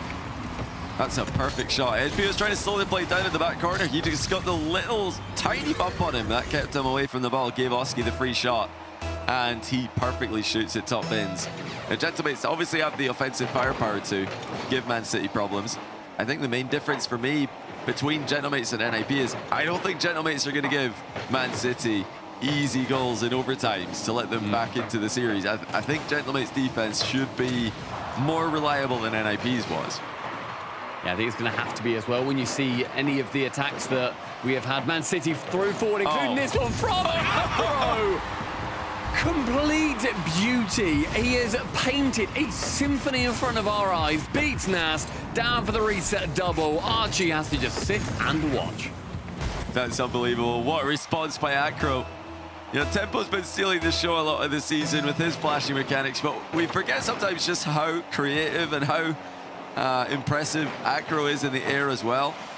He's been the carry on previous teams, previous seasons. Now he's, you know, part of the Man City machine that they're trying to prepare and oil to get ready to go even further in the competition than they've been before. I mean, it's been just wonderful to watch all of these players really find their footing here together. They've kind of been around the Rocket League scene in Rlcs on the bubble for a little while, but seeing them properly come together like this. Archie, he fooled me then with his blue car. I thought, brilliant play. That is a pass down straight midfield towards another blue player. So Archie, you do get fined in my own rule book. But yeah, I've loved seeing Man City really come together here, and like the team that they've made from the kickoff LAN, it has been a real delight to watch them grow.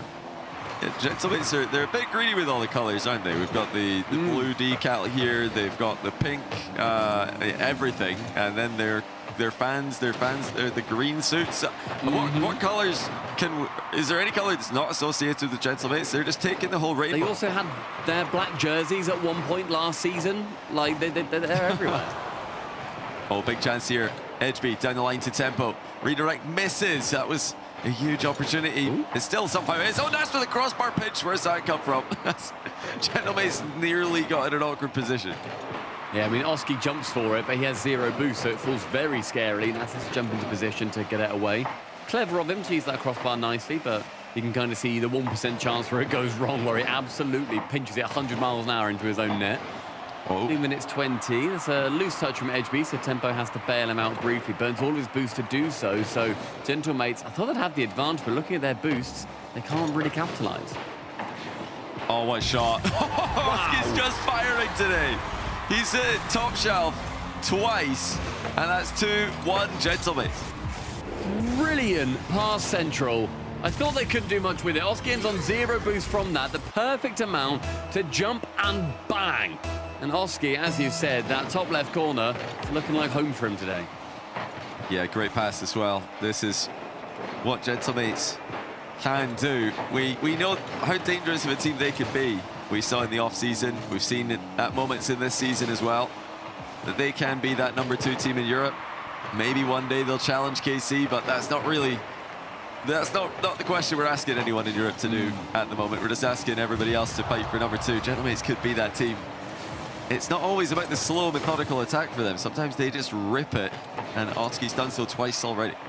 When you're talking about that fight for #2, when you look at the points for Europe, Carmine Corp is sitting pretty on 40. You know, also doing very well, winning the first 2 events. Then Vitality, NIP, and Gentlemates are all split by 2 points. It is 22 to Gentlemates, 23 for NIP, and 24 for Vitality. They are so close before then we tally on the rest of what we're going to be seeing for the rest of today. Incredibly close there for that second spot, and Acro gets bumped away from it. Who's next? It will be Archie. Touch. A long touchdown with Oski, a load of boost where Edgeby lands. And look at this finish from Oski. This is something you guys could try at home. If you're chasing after the ball and you don't want to have that awkward touch where you kind of front flip into it and it doesn't go anywhere, just jump. Oski just jump in there, lifting the front end of the car into the ball, accelerates it plenty to get away from the defender. Very easy way to make a potentially difficult finish. Well, not for a player like Oski, but for us mortals, could be awkward. Oh, that is gorgeous again. That, I believe, is that the 4th? That's the 4th goal for Oski. Completely solo on this one. Edgeby gives him the backboard, and Oski will take the Mickey. Isn't the top, I know on LAN the most goals scored is 6 by Diaz just recently, but yeah, we're getting into seriously high territory here. Oski, can he go for another one? Give him the ball. Go on, somebody pass to Oski. Feed him. 50 it back. Where is he? Here he comes. There he is. Oski. Feed large Oscar. He gets the Zutch, but Tempo's going to stand in his way. No fun. We're not getting a 5th goal, or are we? Oski. Nas. No, he didn't pass it. He scores. That's not Come on, Oski. man. Read the room. I know it's very pink. It's hard to read in there, but you got to read it. It's a nice one from the backboard. That's the 5th, and this is, I think, probably what NIP were anticipating their game would look like. But the former NIP boys, now on Gentlemates, are doing what I think a lot of teams are hoping that they can do when you get towards the semi-final. Yeah, well, what would you read from the Gentlemates bootcamp room? I think it's a pretty calming pink. It's not the most in-your-face pink. Yeah. It's a nice pink. Soft. It's lovely. It's like it's like candy floss. Yeah, you could probably... It might be the only boot camp in the history of gaming where the girlfriends want to go and visit. That's true. They've got the air fresheners at the ready. I'm sure that they would. What are you trying to say? It's the gamer stereotype. I'm not calling them stinky. They're not stinky boys. I like them all a lot. They might be. If hang out with Archie, if Man City make them sweat too much, they might. But right now, they should be fine. Gentlemates, a very, very decisive 5-1 win, 4 in favour of large Oscar. And Man City, they're going to need to, I think, screw their heads on a little bit more, because Gentlemates seem to be a different beast. Well, they probably came into this thinking, right, get ready for the air dribbles. We're up against Gentlemates. We're up against these guys who love to just grind to air dribble. Everybody loves to grind to air dribble these days, so get ready for that. Let's get ready for our pre-jumps. No, none of that. It's actually just in your net. Just bang, top wins. No nonsense. Oski liked that one. Not a bad shot, indeed. And that continued to be the name of the game. It was goal of the game for Acro, but only one of the 5 that were scored. One of the 6 that were scored, sorry. I forgot about Nas's goal. I think it's going to be interesting, I think, to see what Man City can do in that gap. I think that they've got a lot of work to do, maybe getting a little bit ahead of themselves, diving in a bit more. But they didn't have that many convincing chances, I don't think. We see that there's 5 shots registered on target, or rather registered as shots.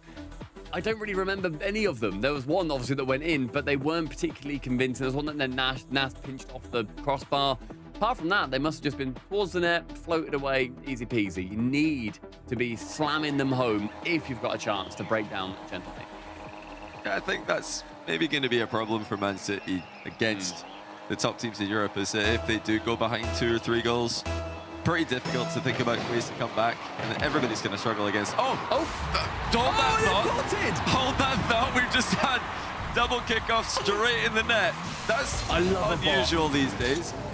Oh, Oski faked it. Yeah, you can't fake that, Oski. Cannot. Even if the plan is to fake it, you have to cancel that plan as soon as you see 2 players going, because it's in your net. And then also, wait a minute, that's going to be 2 in the net. 2 in 4 seconds. What? Kickoff merchants. Man City, my goodness. And that's just a standard kickoff. Again, it's Gentlemates trying to be a little bit sneaky with their strategy. They're trying to do one of these new technical approaches. That was, just a glancing blow on it, but too solid for Man City. They've just double kickoff, goal, standard kickoff, goal again. And now they've let their foot off the gas. They haven't scored a kickoff goal. Here we go. Let's see if Gentlemate's going to be able to work their way back in after essentially giving the handicap of 2 towards Man City. Archie with a pinch towards that right-hand side. Edgeby's got a lot of boost, so he can get to this first. What can he do with it, though? And he punches it towards Nas. Does get a nice dunk, but now on his own with no boost in the back half. See what Afro can do from those positions, and Edgeby trying to have shades of it. Oski, the double tap goes wide. The second chance nearly dunks on Edgeby on the goal line. Gentlemates have got a lot of time to work with here. This is, is it in the net again? No, Nas is going to make it. This is, probably the best way that you can go 2-0 down. Just do kickoff goals, because it's easy to cope with kickoff goals. You say, well, just kickoff goals. They're just getting lucky. Oh, they're not getting lucky here though. 2 posts to the rescue for the mates. God, the luck has quickly transferred hands there. Gentlemates get double woodworked. So now they need to try and work their way out of the defense. Archie's got nothing. Will fake jump to force both Edgeby and Tempo. Both with 100. Terrified of 0 boost Archie. That's pinch central. Shut down by Tempo. Archie reads it wonderfully in the midfield now. Edgeby takes it away from Tempo. Bounces into the corner. Tempo's now up. A long shot in 90 seconds. Gentlemates, they really are turning their way back into this one. But after losing 2 goals immediately, it'd be hard not to. Oski wide of target, just high. But who is there to sink it? And they do get the goal from the extended midfield play. So if they can avoid kickoffs going in their net, they still do look like by far the better team. And all the GK fans watching this will be thinking, please lock in. Pay attention, gentlemen. This is the moment you need to pay attention. You need to focus, and they have focus. They've avoided the kickoff goal, so they should be fine. And currently in the football, it is Man City 2, Tottenham Hotspurs 2. So if Gentlemates can do their best Spurs impression, we'll see them level this one up. But Man City want to make sure they can do a little bit better than their team right now. First 2 minutes have been very much in their favour. Oski to catch, midfield. Edgeby at the back. Archie with a catch. You see Nas is waiting and lurking. He wants to get involved, but intelligently he's holding back for now. Archie shoots just a smidge wider goal. Yeah, Man City are just 1 step behind every touch at the moment. Gentlemates are dusting them to every ball. They're keeping them guessing. These passing plays. They're not overdoing the passing plays, though. They are threatening other options. Shots on occasion. They're slowing it down, 50ing when they need to. That's just it. You have to be just a little bit quicker to the ball. Pop from Archie is actually faked out. Tempo does bite, and so Nas can come in next, but only 12 boosts. He has to get the reset to the backboard. Afro's a little bit awkward. Oski sends it high. Archie's on target, forces Tempo to jump, and we now see Man City very low boost until Afro picks up that 100. Oski now has got the option of Nas in the midfield. Great pre-jump from Afro. Oh, it's gone to Archie, though. And Nas is messing with Edgeby on the backboard. He does well to hold his ground. He's just trying to get goal sides here. Does so well. Gives it back to Tempo. Tempo reset in defense. Doesn't get behind the ball, though. So, again, they struggle to get the clear immediately. Wait a minute, Archie, where are you going? Hello. That's not your goal. Ooh. It's off the bar. Archie with an accidental side flip. Almost caused a 3rd goal for Man City. I mean, it was far too casual. Then both tracking back, neither of them jumping until it goes onto the crossbar. Then they react. Maybe I would have sent it into my own net if that was me. Archie tries to dive on edge B, isn't able to get anything from it, so Tempo has to jump in again. And we're seeing the ambition is there for Man City to send it long and have another player kind of go onto it. But they're using a lot of boost to do so. So the final attempt in the last half... Boys! Isn't successful Oh until the face from Acro. They slow it down. It's the opposite of every play they've done so far. I thought surely somebody's going to hit this one. They've both gone for the read. And it's just tapped in by Tempo. 3-1. Okay. This game's absolutely ridiculous. You think at some point here, gentlemen, to start to get a hang of this. They start to realize, no, Man City are going to try to trick us. No, I mean, all it took was just, a couple of kickoff goals and then into one of the slowest goals you'll see. 1 minute now. These two in the lead. At the back just has to be forced to send it long, but in this final minute, they need to retain more ball control. You know, I said I think that Gentlemates are going to be more resilient to giving away easy goals in overtimes. I'm glad I said in overtimes because they did give away some easier goals in this game. They tried to give away a fourth one, honestly. They've been leaking goals in defense despite their impressive offense. And it is somewhat reminiscent to the Magnifico series that they played yesterday, which is a scary sight for, like we keep mentioning, we're talking about them a lot because they are all going to be glued to their screens. GK fans watching this and GK players, I'm sure, will be thinking, Gentlemates, you absolute melons, will you lock in? Please just What are you doing? Not like this. Yeah, please just get them gone. In game number 2, Man City are going to be hanging around and they level up the series 1-0. Gentlemates, they let two silly goals go through. The plan was not changed on the kickoff. And Man City, they wrestle one back. Yeah, very big deal though for Man City. They need to get in the series early to keep their heads up, and that's what they did earlier on in the day against NIP. They've done it again here. And when they stabilize, they do have extra gears they can go to. They seem like they take a while to warm up to these top teams in Europe. NIP came out and dominated them in game 1. Gentlemates did the same thing. But then Man City have responded with game 2 wins. And if this goes the same way as the NIP series did, then it's going to be only Man City from here. Yeah, we had the double kickoff in the net. That was a misplay by Oski. You should have seen that one coming. And then standard kickoff for Archie's actually forcing it right, but not really forcing it per se. He kept deflecting the ball right, but that's what you do when you've got a player back right, which he did. He had a player back left, so I don't know what was going on with that one either. And it was well followed up from by, I think it was Edgeby on that, who was able to see it just pop high. Acro with the assist on the kickoff. He follows up a lot nicer. Great play from Manchester City. And then we feel a lot more confident now going into game number 3, thinking, all right, we've tempered the expectations. We had quite a few goals go against us from not even Gentlemates, from Oski. So if they're going to be able to shut the whole team down in that manner, then you'll be a lot more happy. Game at number 3, where Man City need to continue with that kind of form. Continue with, maybe don't just go for the kickoff goals. Maybe go for something a little bit more aggressive. Yeah, this time they did play a bit more conservatively with 2 players back, and delayed kickoff does get us into midfield play, which for the most part was good for Gentlemates in the last game. Let's see if it continues to be favoured for the mates once we get into mainly like 15 or 20 seconds after a kickoff. That's when the kickoff is long gone and you're just playing Rocket League. Now we're very much into wherever it goes in. It's not going to be the kickoff taker's fault. I love that when you can relieve yourself of the responsibility. Not my fault anymore. Tempo, reset, can't get it around RG, who just waits. Sees what he can do with it. I think Gentlemates playing a very patient game, for better or for worse. Edgeby fakes that one out, and Archie has to get a touch. Acro and Tempo, they weren't quite reading from the same hymn book. They didn't want to get up for that one. Tempo now with the dive across the net, makes one save, stops Nas with the follow as well. Tempo still has control. It's good work in defense. He needs a bit of help now though. Tempo continues forward. Demo's the last man for Gentlemates, and that's killed the attack dead. Acro now 50 mid. Oski's there though, interception. Edgeby does force it to the backboard where they resume control for now.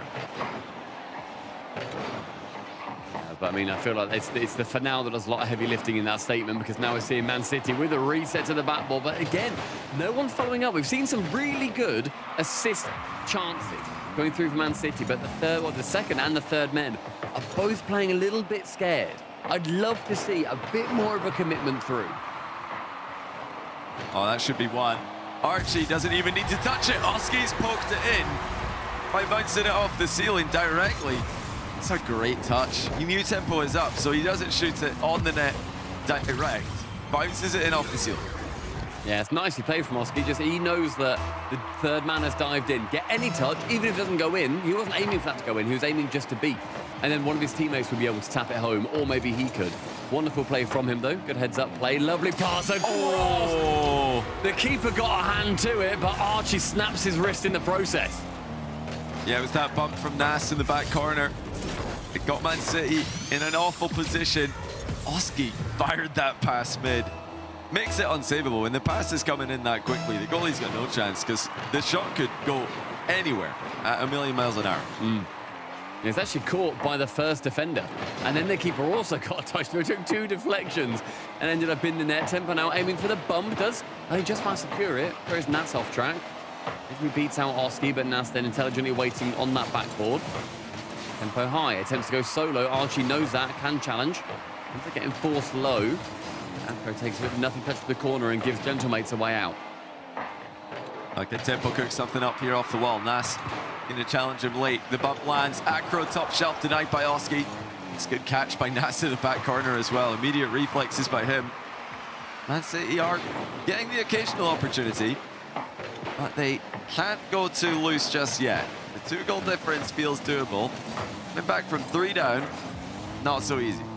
I think it really does rely on those passes, and the third man to be there, the second man in that situation. A lovely play. Earlier on, maybe tempo's not there for it, but now he feels the fire burning underneath him. It is a stunning pass from Acro. Pixel perfect. Again, keeper gets a touch, but the power is just too much. Yeah, it's Oski giving away possession there that led to that pass. His clear didn't really clear the danger at all. It just delayed it by a couple of split seconds. Oh, Oski.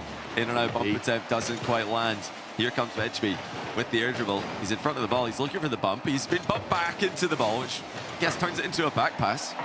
That's going to be fine for Gentlemates. Or will it? As Nas is in a bit of an awkward spot here. Does well. Still, clear comes through from Oski. Yeah, the jump was forced, but I think Oski was going for that regardless. Oski again up nice and high. But low boost. He has to get that corner to continue this defense. He can then dive across yet again. But the third time of asking, Oski will not be enough, and tempo takes advantage. Oh, that's interesting. Nas actually had a look to see where tempo was. He wanted to make sure that he wasn't advancing too far forward, but he missed him. He didn't realize tempo was way over on that side of the pitch. So when he had a look mid, he didn't realize anyone was up for that. Tempo coming in from Nas's blind spot. Wonderful play in the end. I think you'd like to see those passing plays finally come to fruition. Their setups have been brilliant so far.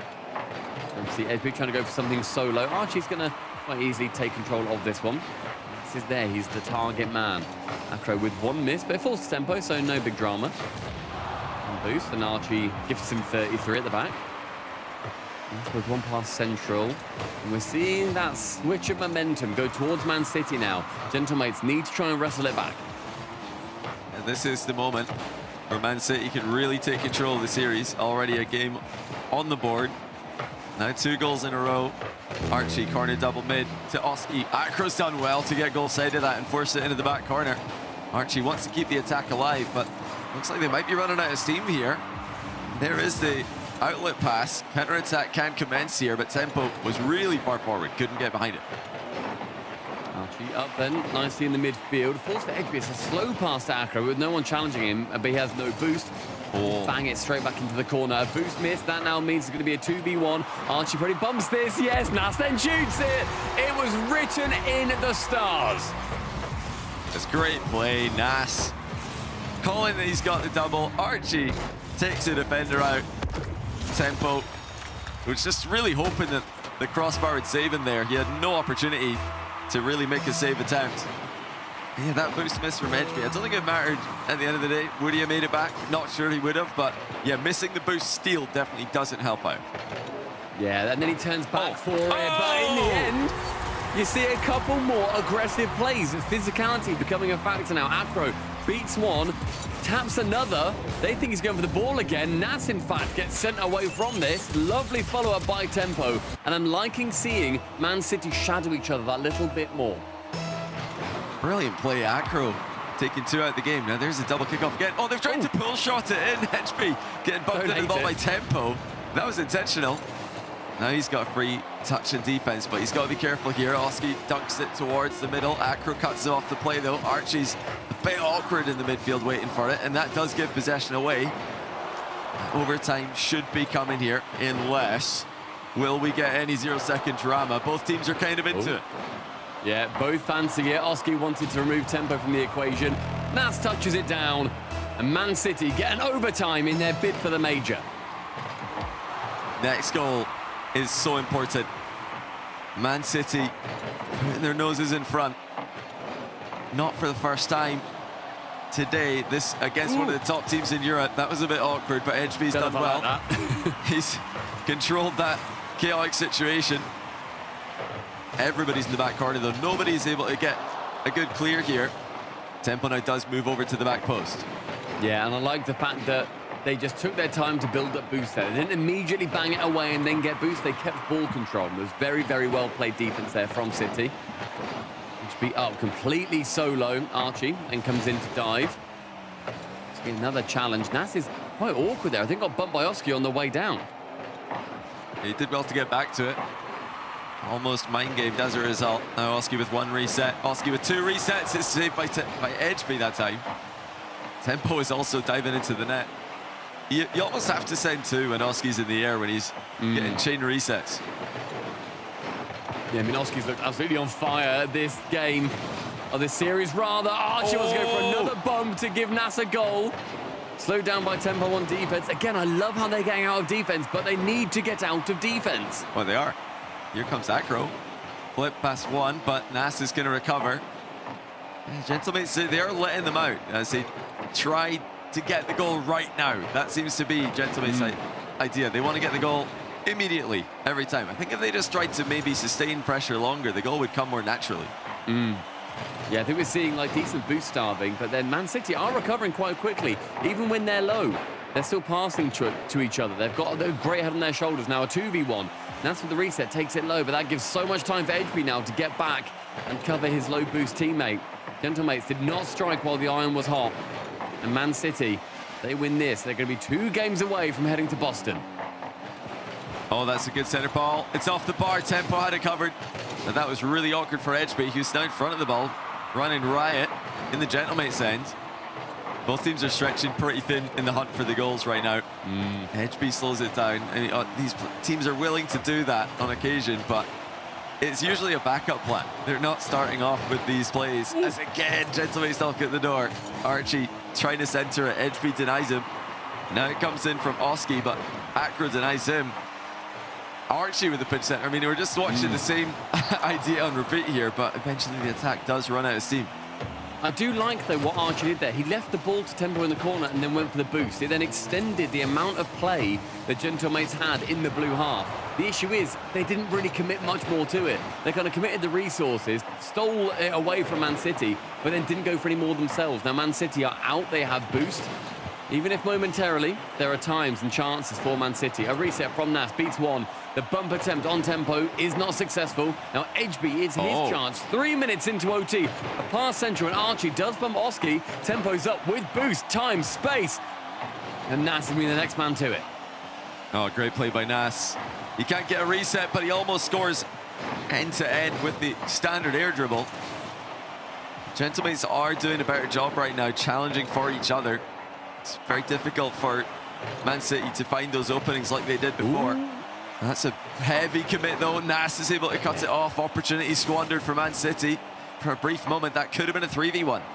Yeah, that was a really brave commit from HB. I heard him jump and I saw 2 players from Gentlemates already up to the ball, and yet HB still won it. It ended up being brilliant play, but scary. Oski, single demo, wants to double. Archie gets the ball, is left by Nas, onto the backboard. Who's up for it next? Oski will be the guy. Backboard, he's doubled it from here before, and Acro knows that. He can get the clear away. And no boost there for Acro, but Tempo booms it. Oski with the mid-air catch, dunks the follow-up as well, but every time the ball goes past one or two Man City players, there's always that third. Will there be a third again? Oh, not this time! The third got a touch, but it's not a good one. Stunning play from Archie. It ends up being solo after all the team attempts. HB, he cuts in, tries to take the pressure off Tempo, and in the end gets donked, pinged straight over the head of two defenders. And Gentlemates, they stamp another game in their name. I have to think that HB, he must have thought that Archie lost control there with the reset. It kind of bounced him off the ball a bit, but if he knew Archie was going to be right behind that ball when he hits it, he would not just hit it away from himself like that. He tried to stay with it and really safely 50 it to the corner. So Archie's he's surprised Edgeby there. He's done well with the. It's a kind of a weird position to go for a flip reset dunk, but it works out really well. Man City, they have momentum. They've lost it now. Yeah. They've got to get it back again. Yeah, I think that's what this game sort of needed. They needed a bit of a different play. It felt very formulaic. Go to the corners, get the boost, go for this, go for that, blah, blah, blah. And then Oski go for a double, have it safe off the backboard. Archie changed the formula, did a brilliant job too as well. Worst case, that then goes backboard, and then he manages to then pop out because you've then brought two defenders in. Lovely play, as we now see at the endpoint HQ. Man City don't take their time out. They just wait and they lurk and they see what happens. Yeah, they'll feel like they're still in a very good position here. That was another long overtime where they had opportunities. Seems like they've come up to Gentlemates game one level. Gentlemates were a different level in game one, but since then it's been a very close match. But Man City will need to just be careful in those key moments in defense. You have to, if you are challenging the ball, you have to challenge the ball. I think it was a Tempo in that initial challenge for the last goal of the game, who got faked out, and that's not something you can afford to do when you've got a goalkeeper behind you. See what game 4 brings, Gentlemates. Wanting to just crush the hopes and dreams of Man City to get to the major right now in this particular series. They will be playing a tiebreaker at worst versus Gekay. They get to that final. That is going to be them going through to Boston. Gentlemates, they're here purely playing for seeding, which is still great for them, still playing for that money. It might just feel a little bit less important than what Man City are feeling right now. Yeah, I think they'll definitely feel the importance of winning this match, a match they'll feel like they should win. But there's less pressure, that's for sure. They've already qualified, which is nice. Yeah, they'll not accept a loss here at all. The Gentlemates guys are really competitive players. The org, very popular org, of course. There's so many fans with expectations of nothing but an event win, never mind a match win here. So I guess different kinds of pressure. Good fake there from Archie. Does get caught out. The ball slows for a second. We can take a brief pause, take a little breath. Tempo up high. None of his teammates want to follow it, so Nas does, but that does burn resources from Gentlemates, even if briefly. Ski left wall, no double for him. From the backboard to clear it away, handily towards Nas. What solo prowess can he bring? Up for one, the second touch only gets as far as Tempo, and we're seeing this game stagnate somewhat in the midfield. Who is going to be set to light it on fire? Black Crow just a little bit more on that. Might have lobbed Nas, as is. Gentlemates are sitting deep enough to collect every attempted hard clear that Man City have thrown over their heads. Will Edge be able to outplay anyone here? Just trying to cut the ball infield, but need some help from Tempo to advance, which they do. Oh, missed there in defense by Archie. Not something you say very often. And that nearly led to a Man City chance. It's leading to more Man City pressure. Air dribble bump again. Follow-up shots denied. Wow. Good save that time by Gentlemates. Yeah, wonderful from Archie. He has to go back behind him as well. One of the hardest saves you would have in Rocket League is when your opposition shoots back high behind you. Archie manages to block it. He must have jumped early for it. Great vision. Halfway through the game, no. Oh, well played. Taps it central and then bullies the defender, opening the door for large Oscar. Yeah, too strong. What a 50 by Nas. It just sits on Tempo's head as the ball goes middle over him. Exactly half the game gone. Man City in a lot of trouble. They're trying to qualify directly, which I'm sure they are. They'll have to pick things up again.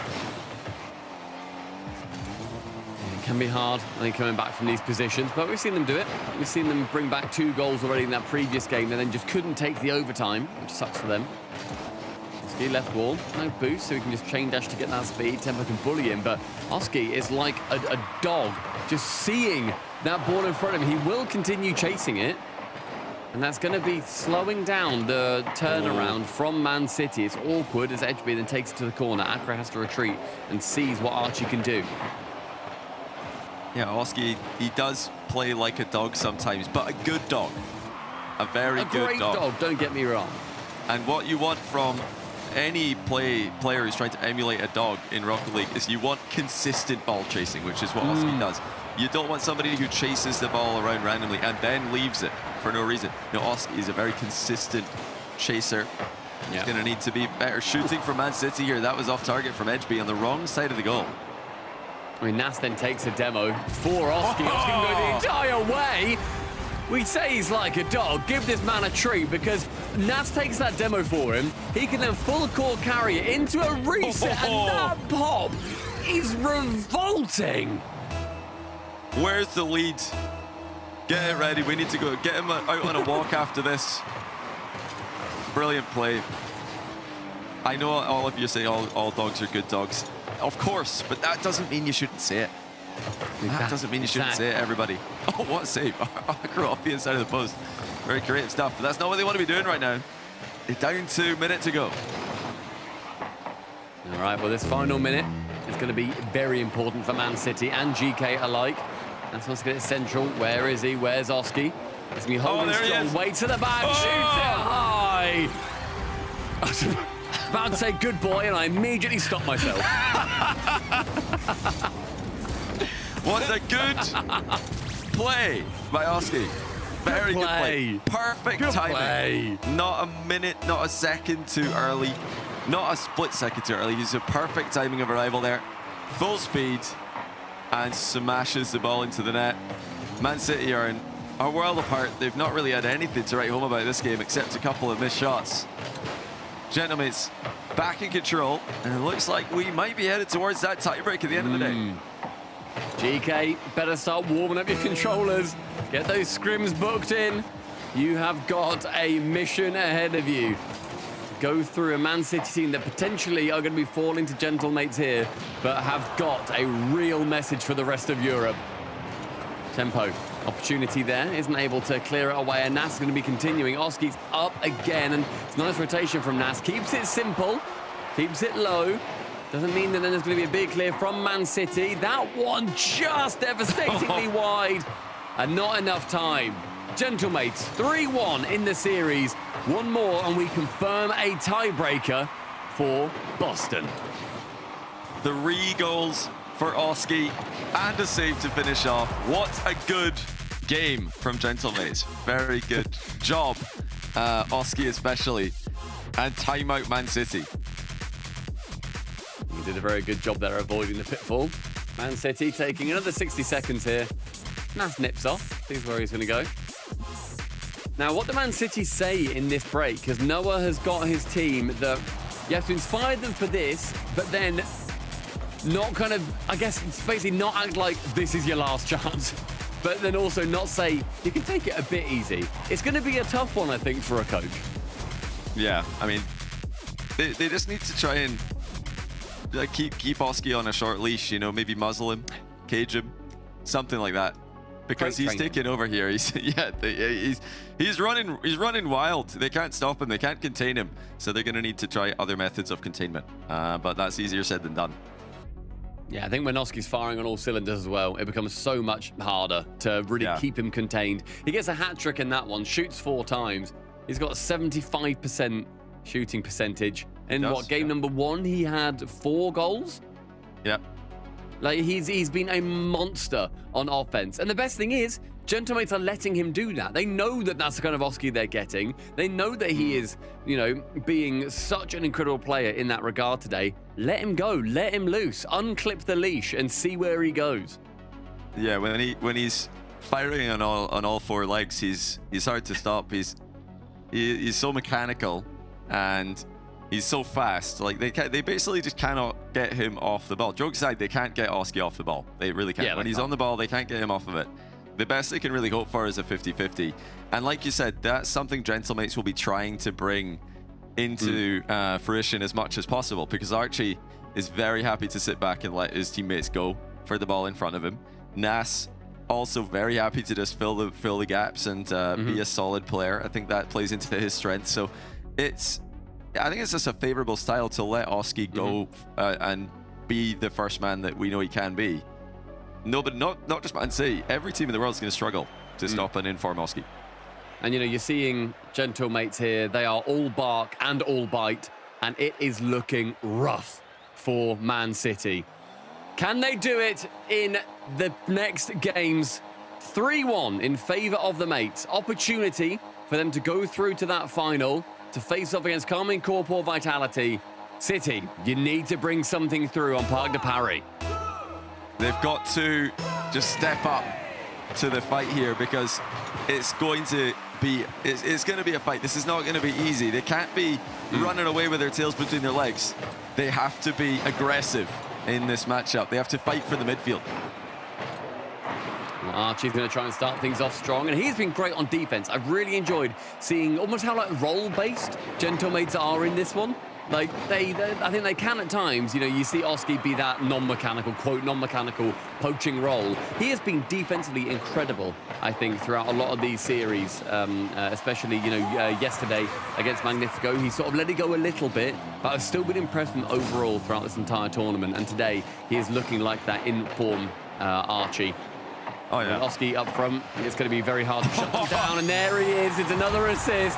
Oski keeps chasing, and Archie's there to tap it home. This time it's a triple tap assist. Just taking the power off that last touch to the underside of the card, dropping it down in front of the net. Oh, once again, nobody can stop Oski. As soon as he gets up into the air, he's dusting everybody. He's taking the ball past all the Man City players. That's a 1v2 assist. Open net for Archie. We'll be seeing if Oski, from his own half, can whip it in. He isn't able to, as Edgeby's going to be able to clear it away. Another chance. Edgeby stays firm on the goal line, can keep it away. Nas attempts to get it central. I think locks in the reset there. And Archie is sent back into the Netherrealm. Tempo high with no one challenging him. Oski gets involved. Archie's in the next one too. Edgeby to shoot opposite post. Stunner of a shot. I don't know if that was the right idea. The defensive grind pinch from Archie. I mean, if that stayed lower, it would have been brilliant, but it's just gone straight back into the middle. So he's only cleared the danger for about, I don't know, half a second, and then the ball goes right back to where it was. Grind pinch is not usually sent sideways in defense for that reason. I mean, yeah, Archie going for the ground pinch sideways. He's barking up the wrong tree there. Doesn't quite get the mechanic that he's after. Doesn't get the roll up. Now Oski at the back. Does see Nas waiting on the sidewall so he can then commit. Ends up going central, leaves Archie in the midfield, but good positioning from him, because Oski, as soon as he then sees it, going back towards him, he can just get that touch back towards the mid. Reset by Nas, shut down by Edgeby. Here comes Oski. He's not going to get the ball past Tempo for a change. Now the demo actually sets Man City up for a chance on target. Acro going to play for the outplay. They've gone for irritable bump passes in a lot of those positions today, but switching it up, I don't mind it. Oski with a defensive touch. Center ball from Edgeby. He only goes as far as the goalie, so that's a giveaway. It's been, I think, a little bit better play here from Man City. They're looking a little bit better put together. So Acro towards that back corner. Still can't quite work it out of that back third. When they really get penned back, it's tough. Acro, chance for a redirect. Takes to the corner, gets to the second. It's central. The pass is on. I don't think Tempo quite backed him. He didn't have the boost for it necessarily, but if he just stayed mid, I think he could have got the shot. And now it's going to be on target slowly. Tempo gets goal side of it. Edgeby panicking, boostless, just jumping and hoping for the best. And now here comes Oski again, once again dusting his man. His Gentlemates circle around the edge of the box. Oski again to the backboard, doubles it down into Acro with a save. Nas is off target, but they're just stealing all the boost right now.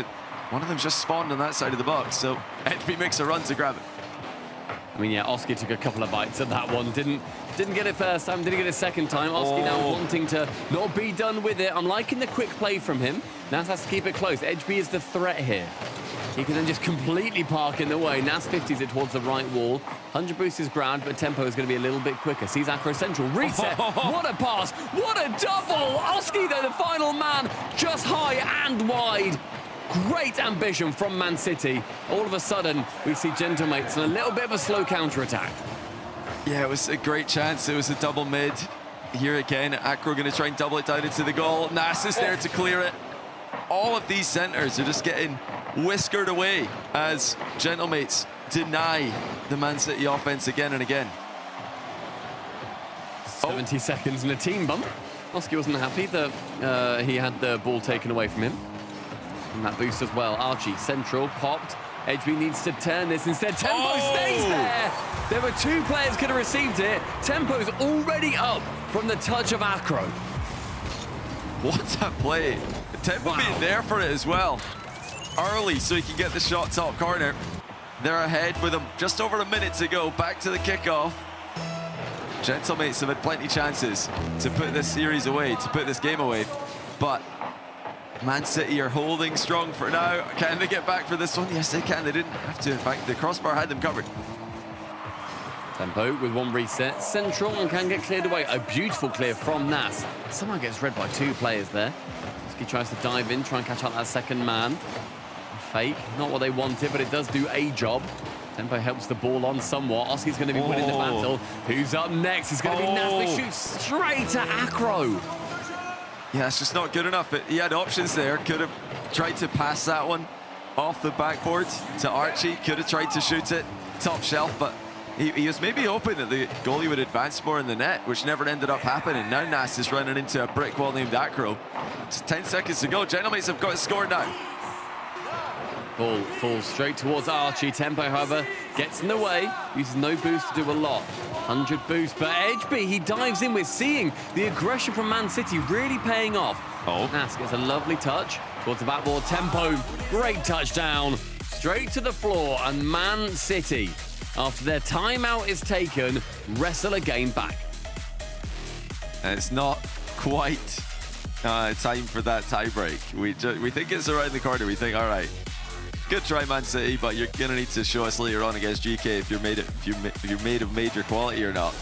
But yeah, the day continues for them. The direct qualification continues, and yeah, the GK fans, they're having a rough time this weekend, Stumpy, as they watch in pain at Man City's resilience. I can't imagine what the GK team stream is like at the moment. If there is the GK team stream, I don't know if Joe is currently, or Geordies is currently on doing that. Or whether she's just doing her personal stream, but I know that she is obviously incredibly invested from a content creator side and from an apparently Jack side of things. Man City taking that one 2-1 is going to be just raising the heart rate of every single GK fan out there right now. And questions may well be getting raised at the Gentlemates camp, but they have not taken the time out, which I think is advisable to do. You may as well save it just in case. They didn't do much wrong in that game, to be honest. I think there's not much to discuss. It would just be tempering and slowing down what Man City can do, which I don't think you need to take just yet. Yeah, we were wondering if they were going to be able to tame Oski, but I'm not sure if they have just yet, because we've seen a couple of games where Oski's been fully unleashed, Game 1 and Game 4 in particular. But yeah, the other 2 games he didn't steal the show at all. So and now of course Game 5 likewise. Is it just 50% of the games we're going to see if Oski's got that dog in him? I mean, maybe. I think that's kind of been the deciding factor so far. They've won their games dominantly when Oski has really been throwing up, has been showing up. Goodness me. I hope not. I hope he's not. As far as I know, Oski is quite well. Yeah, I don't think we need to worry at the moment. Goodness, I'm so sorry. First 30 seconds, though, has been a good amount of pressure as Nas gets the chance for the shot. Fake, and Acro is going to be able to read the sly ways of Gentlemates quite nicely. All the time in the world for Nas. Lovely back wall catch, ceiling reset. Doesn't get the ball over Tempo, however. It's going to give Manchester City a chance to advance. Archie taking his sweet time. Oh, careful though. That's getting a bit close to the goal. It's on target. You never want it to be bouncing in, but it always is. Just going towards the opposite corner. Edgeby with a nice little catch into the free flip. Reset is not going to be honest. He gets bumped out the sky by Nas. beaten Acro there. He's been incredibly quick and very accurate, so that's going to be a bit out of character. A catch, midfielder, flick, backboard. Who's there next? It's a demo. Nas will be the first. That's a good chance, though, still for Man City to make something of this. Just a sideways pass to Tempo by Edgeby. I mean, Genomates weren't committing anyone for that, so that just delayed the attack, it seems. But now Tempo with a reset and the double on target. Slowly, he just didn't air roll around enough to get the power. Yeah, he ends up hitting that as his car's already flipped, and it hits sort of the wheels, and it pats the ball on the top of the head like a good boy. Isn't able to necessarily get the power that he desired. Tempo then now wants to really rocket this to the backboard, but Oski is there waiting and lurking. Need to remind people that Man City need to win 2 games here, and they will be going to the Boston Major, and GK will not. If they lose here, a tiebreaker after the grand final. So far, Man City are getting the ball forward, but they're hesitant to pull the trigger. They don't want to send everybody. I mean, they're in a tie game. They're happy to stay that way. We've seen plenty of times today. They're delighted to play the long overtimes if we get that far. Nas going to try and force Tempo to the backboard. Does so with a touch. Or Archie is waiting. Acro 50 out to the mid, but here comes Oski. He's got around that one. Does he have the backboard touch? Oh, he landed on it. He almost landed on it again. He nearly had the chance there to go for a sort of a weird Devo-y type shot from many, many moons ago. Oski backboard and said he's going to go for the reset. Sees that none of his teammates are going to be there, and Oski is really trying to break down the barriers that are keeping Gentlemates nullified. Yeah, just 2 minutes to go, and it's Man City once again pressing the ball forward, but they're staying spread out right now. They know that they're going to need to do some defending. Even if they do get the ball forward, they're still thinking about defending that position more than anything else. Look how far back they're sitting in the halfway line while Gentlemates control it on their back wall. But can you blame them? I mean, Man City have got everything to play for here. Avoiding the tie break is the golden scenario. Oh, careful. Tempo almost too far upfield. Oski boostless, couldn't get the shot off. I mean, I actually don't hate it too much because the counter-attacking nature that Man City can really adopt is phenomenal. We saw them do that very, very well in Copenhagen for a good while against the really big teams. So I think that this is a playstyle they're comfortable with against the big teams. The Gentlemates, they have got incredible shooting. If they can shut down Oski, it becomes a little bit easier. Then you've got Nas to deal with. But Oski here wants to prove that he's the big dog in the pound. 70 seconds. And Gentlemates are really starting to hammer the point home that they want this grand final. Oh, Acro almost managed to force that mid past everybody, but Nas got away with the ball. He's trying to stall for his teammates to get into the play behind him. Oski does boom it long. Tons of time for Tempo to decide what he wants to do. Infield he goes, past one. Air dribble 50 into the sidewall. Acro's up quick to follow it. Tempo's bumping the goalie, but inconsequentially as Nas recovers quickly. 40 seconds as Tempo now attempts to get it just right past the halfway line, popped high to the ceiling, immediately intercepted. This could be a 0-0 overtime, and Man City's hearts will be in their throats. Edgeby for one, the second, backboard, Acro shoots! Man City take the lead! Just 23 seconds to go, it's Edgeby with the huge play. He kept it away from Nas. He knows he doesn't have to score that. He just has to put it near the goal for one of his teammates. Now, can they get back into that rotation? Can they establish a good defensive position? Double kick off by Gentlemates, but it goes towards Acro on the backboard. It's a thrilling end towards the end of this series here. We're all seeing SSA popping off. We'll talk about that very shortly. Final 10 seconds. Popped into the corner. High from Nas, who's midfield. It does get caught out. Archie gets caught going for boost. He can't even get the boost in the end. Acro slows him down entirely. That will drop. Man City buy themselves a Game 7. Wow, 1 game away from the major. Can you believe it? Wow. Manchester City started off their season being reverse swept in Copenhagen by Novo. Now here they are, 3-1 down against Gentlemates, coming back to try and qualify for the major. It's such a good story. It's worth mentioning as well that both Manchester City here and 5 Fears over in SSA, Sub-Saharan Africa, are both forcing that Game 7 to try and qualify for the same Boston Major. 2 Game 7s are going to be going on. Make sure that you tune into SSA right now. Have them open on both screens, or on one screen, or on your phone, or on your mum's laptop, or whatever. Have them open and just look at the amount of incredible Rocket League that we're seeing and the amount of stakes that are on the line. That's crazy. 5 Fears and I forget, it's Pioneers. 5 Fears, Pioneers. The two teams. The two top teams in SSA. They were both up 3-1, by the way. Like, Pioneers were also up 3-1. So they've done the exact same series that we've had here. Oh my goodness, triple qualification point. And that Neo Tokyo, the game 6 was in overtime as well. So yeah, 5 Fears KCP in a game 7 to decide who goes to the major. Both teams have 1 Spaniard import on the team and 2 South African players. A very interesting situation going over there in SSA while we wait for the start of game 7. And this is the nightmare scenario for Gekay. This is the last thing you want to see, is a match point for Manchester City, because if Man City win this, Gekay are out. No tiebreaker. We'll just already know who all the teams are. Gentlemates will be one of them, so they'll go to Boston regardless. So will Vitality, so will Ninjas Pajamas, and of course Carmine Corp. But if Gekay are gonna go, Gentlemates need to win this game. And then if you want to be looking at what's happening in SSA, you can head to ACGL_alpha. That is where the SSA action is happening. Keep them both open. Steal your nan's iPad and see if you can just split your eyes to watch both at the exact same time. Game 7. Gentlemates have held 3 match points and Man City have wrestled it back. Will they be going to the Boston Major, or will we see a tiebreaker? Yeah, they're just gonna hopefully start off solid. That's what Man City did in the last game. They didn't take any unnecessary risks.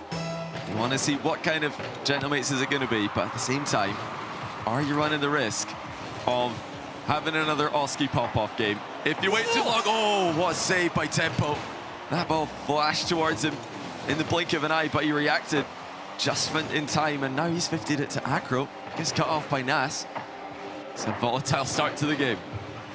We're going to need to see Oski here, I think, go Insanio style. See what he can throw up. What can he put towards Man City that they cannot handle? Nas is the other important character in that story. On the other side, Man City, my goodness. The quality they've shown now. Harassing, bullying, a flick. Nas is the last man back. Archie gets rid of Acro, and Acro gets rid of Archie. It's the law of equivalent exchange as Edgeby takes it high. Backboard is free. It's tapped down. That was finding its way in, but Nas can just about do enough. Oh, Edgeby's been Mr. Clutch today in the earlier match against NIP as well. He was the one to seal it really on multiple occasions. Oh, that's open though. Careless giveaway by Man City and a tap in for Nas. It's perilous as Nas finds himself down that side, and Tempo, that's a silly commit. You've gone up the middle, but Archie's clearly positing to take that towards the right. And Nas makes that goal a little bit wider. And for Man City, so far this season, they are 0-3 in Game 7s. They are yet to win one. Oh, wow. It's a tough start for them, but they need to break the mold. Yeah, they're going to need to win one at some point if they want to be a top team in Europe. Here's Edgeby again. They try and forget about that mistake as quickly as possible. It's where you need to have a short-term memory in these situations where things go wrong. It doesn't matter anymore. You just got to get right back to the job. Great dunk, but Oski again on the backboard. Plays it cleverly. Archie takes that boost where Tempo really wanted it to try and continue the attack. A reset. Doesn't actually get secured by Oski. I thought he'd use it pretty quickly to send it towards the net again. Edgeby's low boost, but Nas isn't to know. The double commit takes it towards the corner, but with no one else there. I think it makes sense there's no one else there, but it must be heartbreaking seeing all of your effort not end in a goal. Oh, Oski with the interception. Just deflecting the ball forwards. 2 minutes gone in this game. The only goal so far coming off a Manchester City giveaway of possession. They left their net open. Oh, Nas to sit one towards it again. The goal is in. And again, Man City do not resist. I mean, it was a bit of a silly play having both on the backboard. Then one commits. The second then comes from the exact same angle, and they can't cover low. Yeah, it was just awkward, but like you said, they put themselves in that tricky position. They've got to get right back to work here. Time is of the essence, and here's Oski. Crossbar down for Nas. It's 3-0. Man City, for all of their hard work, have got a mountain to climb. This capitulation is rough to watch. Any GK fans out there, you will be extremely relieved seeing that Man City are looking less and less likely to take this Game 7, and Gentlemates may well be going through to the final to face off against either Carmine Corp or Vitality. After today's grand final, a tiebreaker is looking more and more on the cards. Yeah, now is the absolute necessary time for Man City to start showing up in Game 7. They haven't so far. Oski's going to try and make it 4, and he does! With Oski playing like this, you just stick the ball up in the air and tell him fetch. He'll do the rest. Oski is outrageous. Off lead and just a menace. In fact, Tempo throws out a nice shot in game. Oski returns a thanks. For some of them, you've just got to look and see what they can do. Oh, it could easily be 5. It does go across the goal. However, and now we keep saying it. It's now or never for Man City. But it's looking more and more like never, at least not in this series. They'll have to go again against GK unless they can make a miracle happen with just 2 minutes to go. It's going to need a lot. They need a lot more than they've shown right now. Nas has already got almost 700 points in this game. He has been instrumental. 2 goals, 2 assists, 3 saves, and 4 shots. A phenomenal performance from him. He has been the difference maker. When we spoke all about Oski, he has come out of the shadows and been the demon in game number 7. And the sleep paralysis demon for Man City when they've been caught napping in the 7th. Yeah, it's another horrible Game 7. As you mentioned earlier, they've yet to win one. And that trend, for now, looks like it's going to continue. As for SSA, you mentioned earlier, Stumpy. It looks like we have had a conclusion there. It looks like we've confirmed that 5 Fears have completed the comeback and qualified for Boston. So that's Snowy, Guns, and Tecos. Tecos, the Spanish player, alongside Snowy and Guns. So Snowy's old teammates, they mentioned him coming into the season. He's now beaten them 2 events in a row. Brilliant. In the final to qualify ahead of them. What a wrestle back that they've managed to get. You love to see these different players making it over in those different regions. Well, SSA sending over 3 incredible players. And we are looking like we are not going to be having that same story coming through for Man City. One side could, the other couldn't. And Europe is, I'm just going to say it now, we're having a tiebreaker, Johnny. We're having a tiebreaker. There's just no way now for Man City, surely. They fought back bravely. They made this into a great series, but yeah, you give Gentlemates this many chances, they're going to take one of them. They are going to beat you eventually. So it'll be GK against Man City. At the end of the day, we're going to be running that after the grand final, so don't leave after the grand final today. Tiebreaker action will finish the day, and yes, GK do still have a chance to make the major.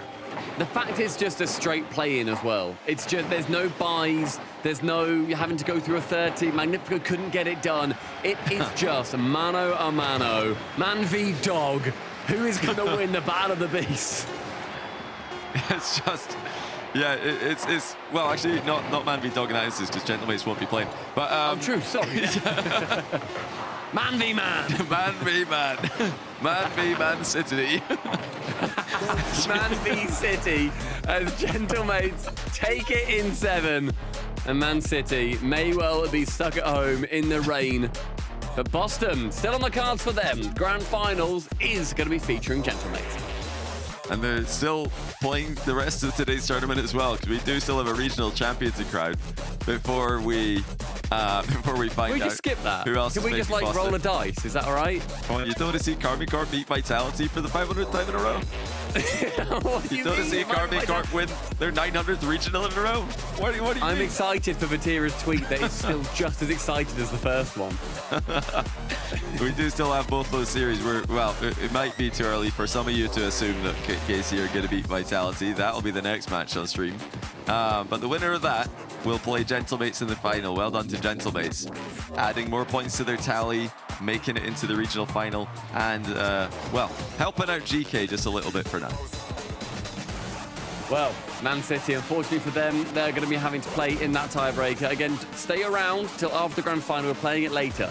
But coming up next, a tale as old as time, as old as Man v Dog, it is Carmine Corp taking on Vitality. Oh, now this guy's going that way.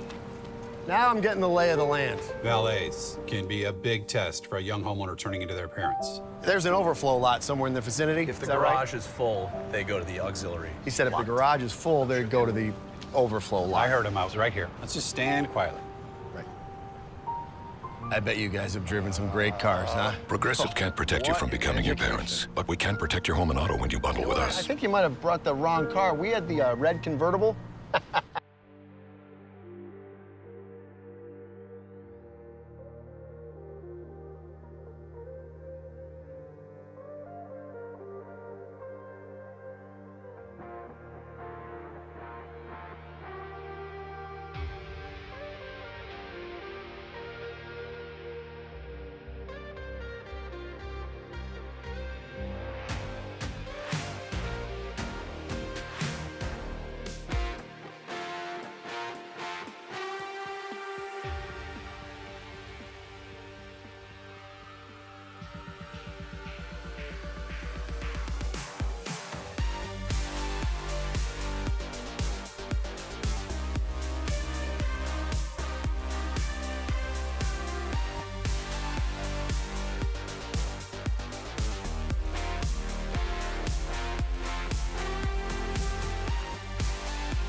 understand it.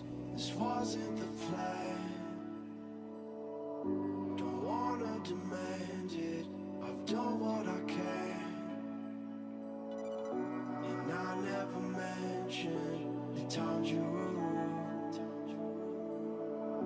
And I never mentioned when you hear the truth. Scared to lose it all. I won't stand a chance. And I don't wanna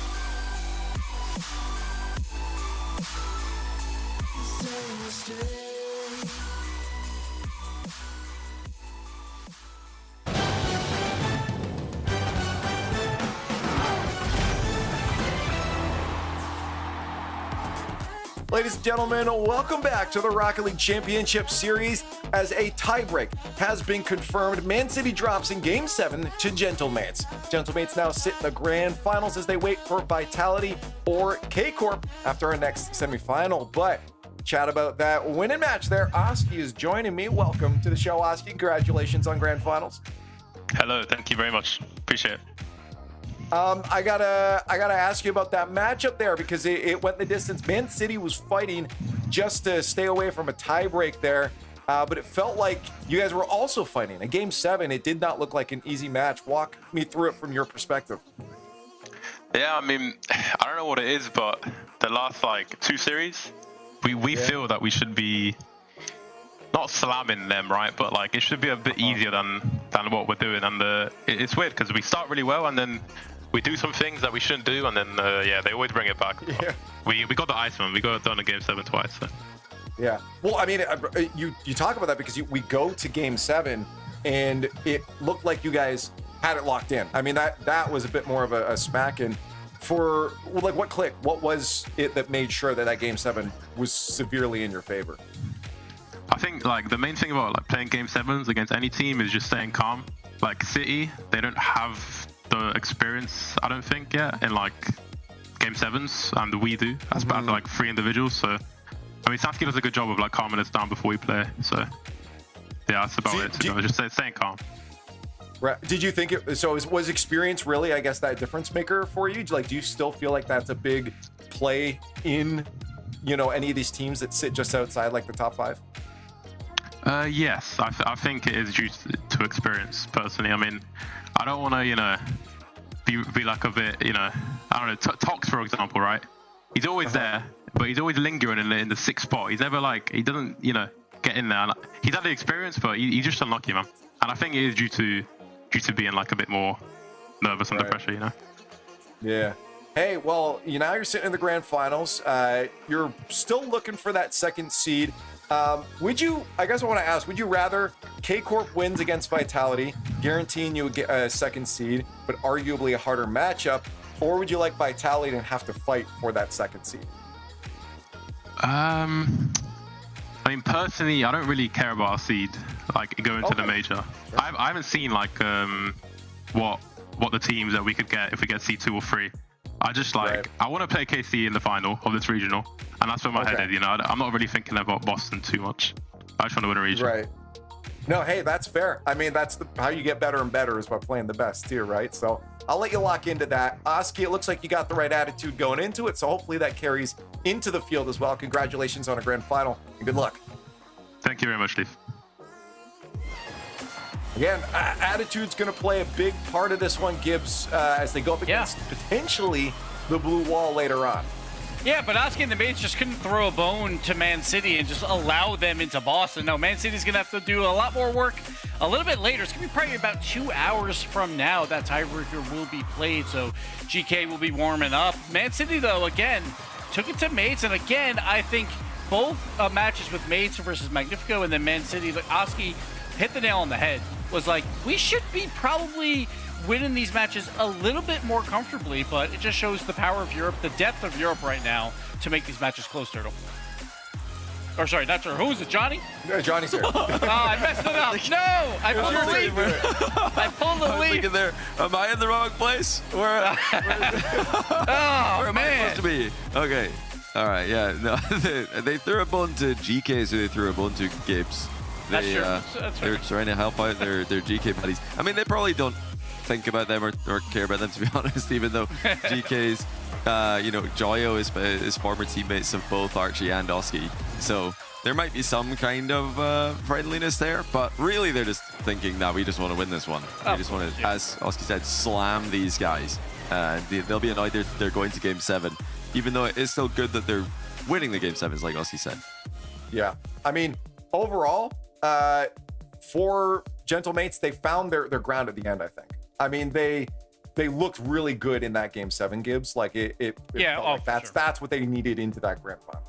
Exactly, and they know that very likely that's against K-Corp. We'll see how this series goes, but you never know. Vitality could surprise pretty much everyone, because I think everyone's going to go K-Corp in that match. But the Mates really proven that they can be that number 2 team in Europe. And I bet they want one last test versus K-Corp before the Boston Major to see what they need to work on to then defeat them at the Boston Major.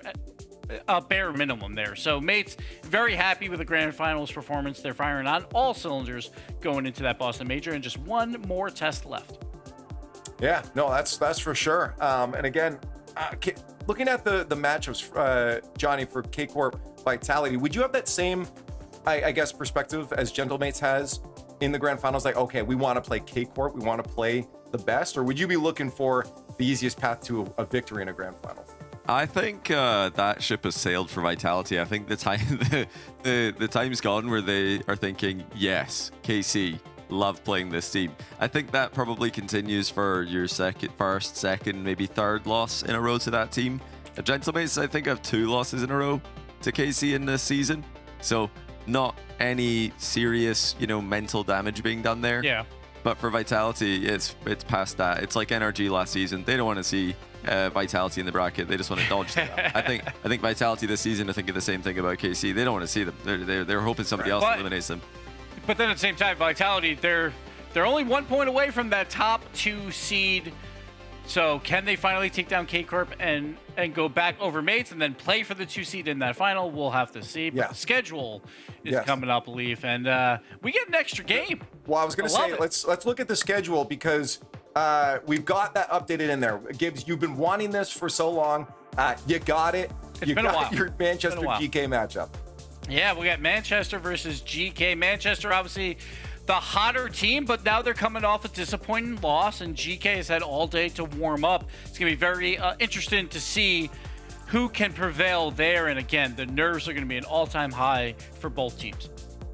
That's for sure. Let's talk about our second to last match. Well, I guess third to last matchup now, as the semifinals is on the way. K-Corp facing down Team Vitality, the blue wall. Johnny expected to be in the grand finals. Vitality, of course, wants to finally overcome it. What's the number at now? Like 10 times in a row that Zen has not been able to overcome Vatira.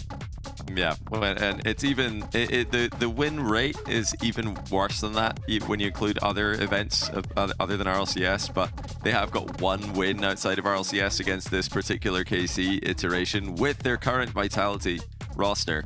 But now they're starting to rack up yet another losing streak against them. So they can't be feeling too confident. KC, on the other hand, are going to be full of confidence. They don't know any other emotion when it comes to EU regionals, and yeah, Vitality have to show us something here. They have to show that they've got a different play style, or they've got a different level of play that they can ascend to. Because nothing that they've shown us so far this season would suggest that they have a chance here, which is crazy to say about a roster this talented. Yeah, it's been since the 23 World Championship. Zen, that was the last time he beat K-Corp. 10 in a row. It's been 37 games to 12 games. It's been pure dominance by K-Corp. No, that's just absolutely... Chat, is it going to happen? Progressive fan votes up. Is Vitality, is Zen? That's the story here. Going to overcome Vatira. It's been such a long time. I wonder if he's thinking about that. Like, do you think he's aware? I think he knows it in the back of his head.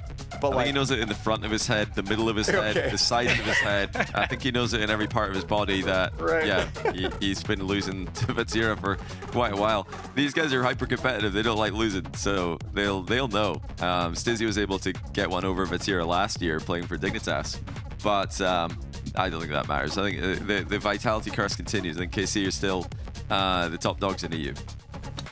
Yeah, 100%. Blue wall over here as well, and I'm assuming, unless Gibbs is going to do some weird stuff, this is blue across the board.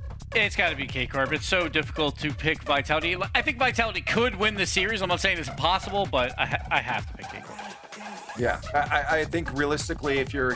There's probably going to be some Vitality fans or just people that want to see that story of Zen overcoming that will be voting for them in the progressive fan right now. But overall, I think everyone's brains know where this matchup should lay. You've seen the history. It's written out. You've seen how they've been playing over the past little while. You've seen K-Corp winning.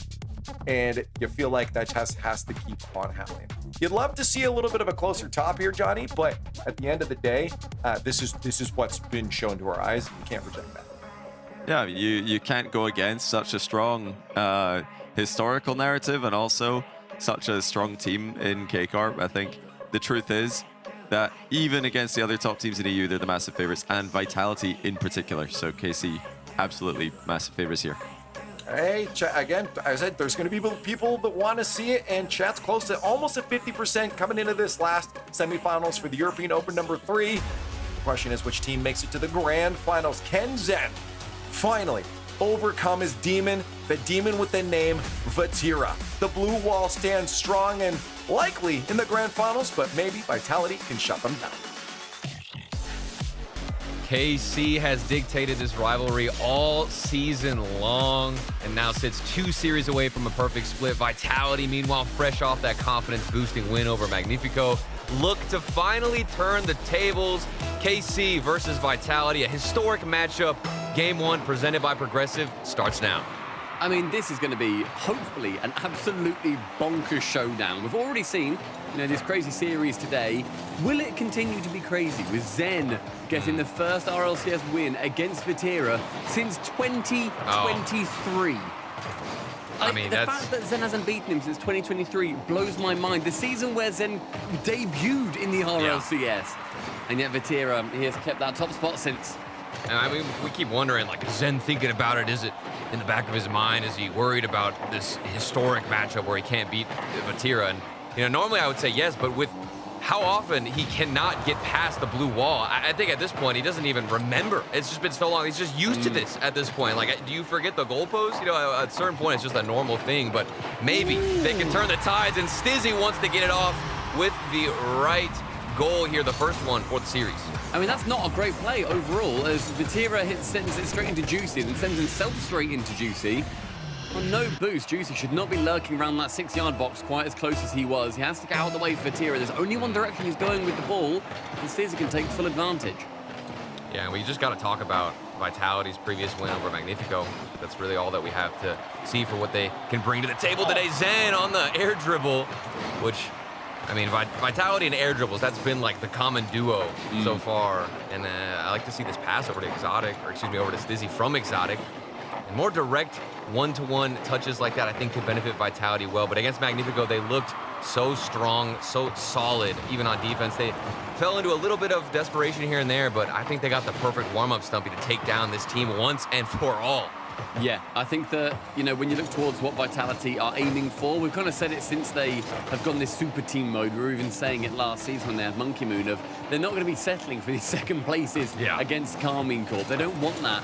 Zen debuted and had wins. He won the World Championship and a major. He had the perfect spring split in 2023. He's not necessarily been able to repeat that. Vatira, the one that he is lacking is the World Championship title. It all starts from here, from going to these majors. Won the kickoff line already, has Vatira. And these two as well, they teamed up, bear in mind, during FIFA E. They were besties. They were bestie moves. They put it all aside, and they were competing together. They won FIFA E together.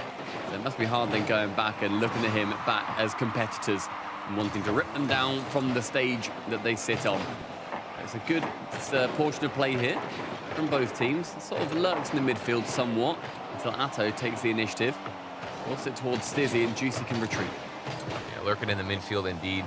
Doesn't feel like either side are too, I guess, confident to go for a risky shot or an approach. Stizzy, I have noticed, has extended his rotation a lot. You can see him hunting for demos right now, getting more physical. There's Zen looking for a bump on Juicy. I think the physical play could be something they're trying to add to their arsenal against KC. Throw them into a weird rotation, get them just slightly off. You could expose a couple of holes here. This one might actually end up going to Exotic, who was patient on the 50-50, waited it out to see if he'd have a shot opportunity. Nothing came, but they're still in the lead. And with 2 minutes remaining, just got to hold it down, Stumpy.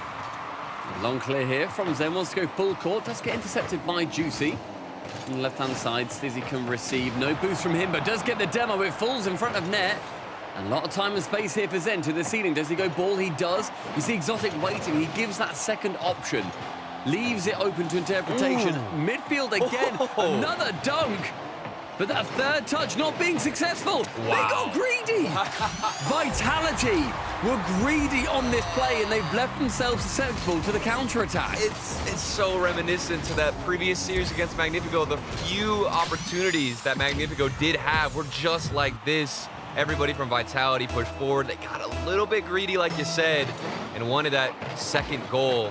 And that was Stizzy doing so much work. He just like 1v3'd everybody on KC. And you're thinking, if you're a teammate on Vitality, okay, of course I'm going to push forward, but no, you get caught off. Yeah. And a punishing goal. Play from Zen, ultimately. Yeah. He misjudged it completely. Atto recovered very, very well, very quickly. But you got to expect that. It's literally Atto. Right. He can do that. I think Zen didn't necessarily give the respect that he should have done in that situation. Demo from Vatira on Zen, Atto on Exotic. Midfield. The pass, and a great shutdown by Stizzy. He's going to be keeping it level, but look at these demos. Zen's on low boost, hanging it around the side of Atto. It just becomes a little bit more awkward when these demos start flying in. Yeah, and it looks like that counter-attacking goal got the engine started for KC. Feeling more boost, getting more demos involved on the offense. Exotic has something to say about it, and it's a flip reset towards the net. It was on target. Atto able to save it out, and here comes Vatira. Final 30 as Exotic finds himself at the back with Atto no boost bearing down upon him. He gets dunked again. They've not given him the ball for a second. Vatira to retreat. He's Exotic, knows that he's probably low, so he can just about pip it high. But loose and looping lets Atto in. I love that positioning from Vatira. Read the play well, knew it was going to drop back down. That's created all this pressure, and now maybe the second goal. Almost an opportunity. KC hunting, lurking for that second. That could put them in the lead, and is this ball going to hit the ground? That's the question. It will, as Exotic touches it to the corner, and we've got OT for game one. That really could have been a goal for Atto there too. I think the ball just bounces towards the left instead of the right. If it goes right, he forces it home. Then he can attempt a hook shot. Instead, he steals the boost away. Exotic then lurking. He is great in that role right now. He's being that fantastic second man that gives the option to the attacking player and asks the question of the defender. What do you defend here? Stizzy, though. Full court on his own. No teammate needed. This is crazy. They literally got scored on because Stizzy was just too good 1v3ing, and now here he is again 1v2ing. All of the defense from KC gets past the first one and hovers underneath it for that final second touch. Vitality, it looked like they got pressured into a corner, but somehow, some way, they've just dug themselves out of that hole. In Vitality, it's a great start for them in this, like we say, historical, legendary matchup that for some reason one side has won 10 times in a row that we are still very excited to see. You always know it's going to be a good game. I mean, Johnny said it well. Vitality is very talented, and they have this insane roster, this three-headed beast that truly feels like it's unstoppable. But KC, even with the history, are just as good, if not better, with the consistency. But you know, Stumpy, we're just waiting for the bubble to burst with these two and their history. And Stizzy, what a pickup he has been. I've absolutely loved seeing what he can do on Vitality. Look at him go. He is like, it brings that like the mechanical excitement to this team. Right. Zen has obviously also got that, God love him, that Monkey Moon didn't. And I think that's been definitely the changing factor in Vitality. They seem a lot more electric, a lot more switched on now that they have Stizzy. I also want to report to everyone, Zen, out of every title that he could be using right now in this game, including World Champion, including Major Champion, he's currently just got the current integration of Hufflepuff. That's his title. Smart man. Everyone else has got Major Champions and World Champions. He's just got Hufflepuff as his title. That's humble. That's the type of humbleness you need. Yes, the humble puff. There it is. He's gonna get back in here. See, because if he's repping the World Champion, the ego could get inflated. All right, he's got to come down a little bit so he can become a World Champion again. He's like 10 steps ahead of you, Stumpy. We're seeing what Vatira and the boys over at KC can do to try and get themselves back 10 steps ahead of Vitality, as they have been. Shot high from Exotic. Again, I've loved seeing what he can do, being that second man, giving the option to the defense and the attack. Then nicely in the corner, leaves time space to Stizzy. A flick. Exotic does shy away, goes to the boost. I wouldn't have minded if he stuck around midfield, but it does extend this play, especially with that demo and that boost steal. More demos. That's 2 on the side of Vitality. And it's going to create all these chances. Bumped out the way. Look at the physical play from Vitality. There's always a player hunting for another one on KC. And if you can't beat them, as Jorby says, you got to delete them. Yeah, great bump away. Sends Atto over towards that boost that he doesn't even really want. Zen can then finish it off, but that was all through the act of Stizzy getting the bumps. Well, no Vitality. Is this the turning series? I got a weird feeling. I think there's something there with Stizzy And if he can continue this performance, I think he's always opening up opportunities. Look how comfortable Zen and Exotic are to fill in the gaps while Stizzy's creating all this chaos. And I don't even know how Exotic got a touch there. That's going to open up something for Zen, who fakes it and takes the ball low. There's always some type of illusion that Vitality are going for, and KC have no idea how to read these shots coming through. This first minute has been all Vitality. KC have not had that many chances to break past the halfway line. Thanks to all three players. Stizzy can beat out Vitira again. Then goes for the pre-jump, but isn't able to necessarily be as clinical as he would like. A chance for one, the second. Vitira knows what he's capable of. Scored goals like that during F3. Lovely touch, and Vitira can remove Exotic just to break out of the half, but Zen is going to be back with ball control, with time, space, ambition. But a man stands in his way. He wanted to get two players to bite on that challenge. KC were rather stoic on the goal line. We've got a 1-goal lead out of Vitality. Maybe something can get started for KC, because Juicy's going to get the bump and clean out that lane for a towel. I mean, that's full Juicy. The reset here sends it mid to beat one, then bumps and dunks. Everything done by Atto's teammate. He'll be credited with it, just like earlier with Stizzy. Him and Juicy have been the real playmakers. KC get back in. It's just been a bloody battle on this field. More physical than I'd anticipated. But I love to see it. There's another bump behind the play. It's all about who can get more involved with the rotation. Yeah, you got the first touch, but what more can you do for your team? Like this from Zen, bumping the goalkeeper, making it awkward, and two players have to go for it. It's creating all this pressure. And Vitality are able to try and starve out KC. Even though it's looked good, they're still tied up because this blue wall is slowly starting to move more and more into the midfield. Atto with a lovely catch and a flick straight over the top. Exotic has to make contact. Juicy was waiting and lurking, seeing what he could do. That board is found. The net is still, rather the target is found, but the net is not. Juicy, though, can manage to wrangle himself back round onto that ball. It's not great clear from Vitality. It's going to leave KC with more opportunities. Let's try and snipe a goal here. Juicy lures one in. Such a lovely play from him again. Juicy sets up Atto, who then wrangles some magic of his own. I mean, it's just a dynamic duo. Look at that touch out into the midfield. Then Atto comes through off the backboard, reading every single position on the field and knowing where the space is. KC, clinical. They haven't gotten too many chances, at least not as much as Vitality, but they're the team that's in the lead. A lovely turnaround play there from KC as well. It's a double in the midfield. As Atto removes two, it's going to be on target. Can Stizzy return? He can't. Completely and utterly demolished by Atto. Was that's two demos in one flip, I'm pretty sure. Atto, he was mid-flip and got the second one. I don't know if that's calculated a little bit of luck because of the rotation, but they will take it and happily extend this lead off a double demo, Stumpy. I mean, that doesn't happen too often. I don't know how many times I've even seen that in the RLCs yet. Filth play from Atto. In under 2 minutes now, 2 goals. They are goodbye, KC. Into the corner. Nice Stizzy can challenge along with Vitira.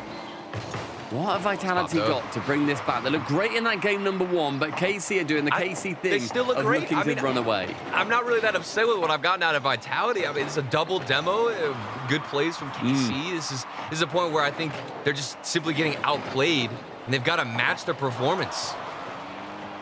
I mean, this performance to be matched is going to take a real effort. Right. Nice fake from Stizzy. Let Zen in. Vitira now 1-1 burst. Here comes Exotic. Exotic does end up being that bit more muscular. Yeah, my biggest concern is that Vitality might ease off of the physical gameplay now that they're the ones getting bullied. They don't have as much boost. They can't go for the demos. Stizzy's not behind the ball with those 1v1 maneuvers. That's why they look a bit flat. Zen is going to send that one, though, to the far side. Here comes Stizzy off the ceiling. Flip reset in. It's looking pretty solid, but nothing has gone in favor towards the net. And as I say that, there's one that was slipping in, but Atto rushing back, the hero. Yeah, it's a really good chance for him to score. Exotic, though, just ended on no boost. He wasn't able to get anything from it. It's another demo from Juicy. He removes Exotic from the pitch. Now all three in Vitality are very low. Juicy therefore sends it high. But Zen with nothing does make it awkward. Stizzy with a nothing touch in the midfield. Vitira sends it on target and a complete miss jump by Exotic. Gives Carmine Corp the fourth. Yeah, and you've got Stizzy. He wanted to set up somebody, but like you said, Exotic, he has a backflip. He's not in the proper position. Stizzy kind of handed over possession, and that's just a freebie from Vitality. You know, I thought they looked great this entire game, but things slowly getting out of their own possession. Their grasp is starting to slip, Stumpy. A little bit concerned as we head into game 3 because this has got KC written all over it. But, I mean, we've seen previously, you know, Gentlemates, yeah, they got the series done, but they took the long way round. And Atom, he takes the shortest way around to that ball, so low on boost, dunks Zen. A complete disrespect play. I mean, it's one thing to go up for the dunk, but then to follow it up with the double tap slam into your own net, that hurts. That stings, and Vitality will feel that probably for the remainder of the series. What a play, and what a response from the blue wall. 5 seconds remaining, and Vitality, they've got their work cut out for them. That's an understatement. I mean, game 1, a close-cut Vitality win, 2-1 overtime, close as it can be. And Carmine Corp come out in the second, absolutely smash a 5-1 straight into the face of Vitality. And Atto nearly securing himself a 1,000-point game, just 66 points away from that incredible peak. Right, and like, this is why KC are so hard to play against, because even from what I'm getting out of Vitality, I thought they came out in game 2 strong. I didn't have too much criticism against them and their defense. It was just a really good play. Every read from KC, they've always been able to anticipate where Vitality are going, and nothing says it better than that goal right there. Quite literally predicting the future, knowing where Zen's gonna try and clear it, then having the mechanics to go for a double tap. Like, it's one thing to get the dunk, Stumpy, but then to follow through. KC, they truly can do it all right now. And Vitality, this is why I say Vitality, how do you match this? And even if you can match it, do you have what it takes to outperform KC? I guess it's just a case of speed. How fast can you throw yourself at Carmine Corp? It's very tough. It's nigh impossible to do. But I mean, the way that Carmine Corp are going to therefore counter that is by taking the boost and being as fast as they have been. Maybe it's a case of leave the ball 5% more often and then tend towards the boost a bit more. I don't know. I mean, that's on their coaches to decide. But Vitality, after that one, will be scratching their heads thinking, goodness gracious, the KC machine is up and whirring. And with Vatira's Carmine Corp with a 78% grand final regionally rate, it is going to be so tough to get through that feat, I suppose. Yeah, I mean, this is a team looking at a perfect split. And you're truly up against it if you're Vitality. But I'm thinking back to game 1. Like, what was really going well for Vitality? It wasn't only Stizzy, like we see him right now behind the ball, and just performing well when it comes to those 1v2, 1v3 situations even. But it felt like Vitality were having close first touches, always maintaining possession, even if it's on a dribble. So maybe they fight that habit of constantly going up into the air because they're getting outpaced, like you said, Stumpy. I mean, Atto's been so aggressive too. I feel like anytime they sit on the ground, they're kind of rocking a hard place. Go in the air, you might get dusted. Go, you know, on the floor, you're going to get sent to the scrapyard. Yeah, there was a chance for Stizzy. Tight angle, tough corner shot. Demo, Zen deletes Atto. And it's going to get bounced up in front of the orange net. Good touch, and Exotic can come over here for some type of counterattack. It's going to be a physical game to start things out. Vatira here, I thought maybe goes for the bump instead. Attempts the shot, ends up being a fake. Stizzy gets his way around this one. Atto's up to challenge, gets flip reset on, takes it away. Stizzy continues down the field. Juicy dives at this. It's still with Stizzy. Gets as far as Vatira. But I really like this grounded gameplay. This is what I was mentioning. Like, I want Vitality to keep this ball as low as possible. If you can't outpace them in the air, maybe you can do a little dance around them on the ground and slip past them with some better 50-50s. Exotic does actually pop it into the air. Into the corner it goes. Vatira, how does he handle it on the defense? Well, rather delicately, because it's given off and handed to Atto. Stizzy removing Vatira on target. Juicy, very low boost, so just about has to get his way back towards the net for that one. Save from Atto. A little bit of time. Stizzy then dives in. Atto takes it slow and low. Gets the ball straight back into Vitality's defense, however. With 2 minutes gone, we are still dead level. Here comes Juicy.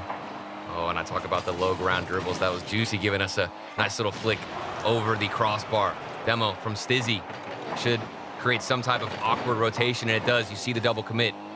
But look at how quick KC can get back into rotation. Comms on point. This team, this defense, this blue wall, you're gonna have to throw something special at them if you just want to see a crack in the net. Vatira moves Stizzy. Zen gets rid of Vatira. So it leaves Exotic fully at the back on his own. I mean, I feel like we're not seeing that final third from either of these teams really coming through. We saw a double tap earlier, missed by Stizzy, I believe it was. It was a tough one, but it still missed it, and you need to sink them. And KC not really had that many opportunities. 3 in total. 3 in total. But it does seem like they have a solid amount of this pressure. The ball has not left the orange half in quite some time. Here it is now. But Juicy immediately slamming it back at the other side. This looks like a frustrating spot for Vitality. Boost getting starved out. They're getting demoed. Will something start to crack? Can they find that counterattack? Vatira hunting for a 50-50. He's on the goal line, and Atso tried to read the save. Couldn't get there in time. That was the immovable object versus the unstoppable force. The ball essentially stops dead, but Vatira in the sky fakes it. It's lovely, and Stizzy somehow reading. How does Stizzy even know where that's going? And how do they fend off this KC offense? 2 players on the goal line dove at it. They're back in rotation. Zen gets a touch. It's over to Exotic, who fakes it. And more 50-50s. The game has been stationary, but here comes Stizzy, a breakaway opportunity. Can't squeeze it in off the backboard. And here we go, back to Vitality's side. It has been a game of voxels so far. It's so close. All of these chances, but none have squeezed their way through the back line. Oh, but the pace of play is slowly starting to increase. Stumpy, you can kind of feel something. It's breaking as we are into the final stretch. Last 60 seconds. Vatira, what do you got for us, you veteran? Something incredible, maybe something juicy off the backboard with the double tap. It's going to get a demo to go, but not the shot. Sent high from Vatira. Then you see Stizzy and Zen both miscommunicate maybe. They both sit on the backboard. Vatira beats Stizzy, cannot beat Zen on this chance. But Juicy up on his own. That one I think was sneaking in. Stizzy had to be the defender that he's been in this series so far. That's not a good sign. You're seeing 3 players from Vitality all in the same position, but they still fend it off. And maybe they've got a chance. The ball didn't squeeze in front of it. It's just constant 50-50s. We've seen this on both sides, Stumpy. We're seeing who can muscle it in more. There's such low boost challenges every single time. That one pinching just wide of the target. 10 seconds left. Exotic sees Zen central, as does Vatira, so he removes him entirely. Stizzy with a shot, saved away by that initial block from Atto. Juicy can't get the second. Atto towards the backboard. Oh no, nobody's Zen can't there. Jump for that. Vatira can. Into the corner. Overtime, game 3. Oh, and Zen is thanking the Rocket League gods that that shot was into the top left corner. That's the only place he predicted it was going to go. If it hit that bottom left, would have been over. We wouldn't have seen this OT, but here we are. Now they can focus up. I actually think this is a benefit for Vitality that's been so low and forcing more 50-50s.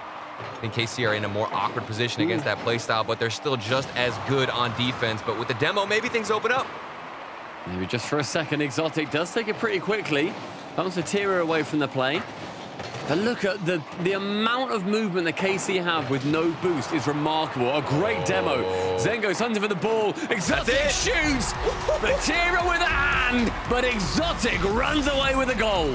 I can't get over Stizzy, man. He is just so good at these fakes in the air. You have to respect what he's going to do. He leaves the ball after the ceiling bounce, and Exotic can come crashing in at light speed to send a laser beam past the goal line. And Vitality, welcome back to the series.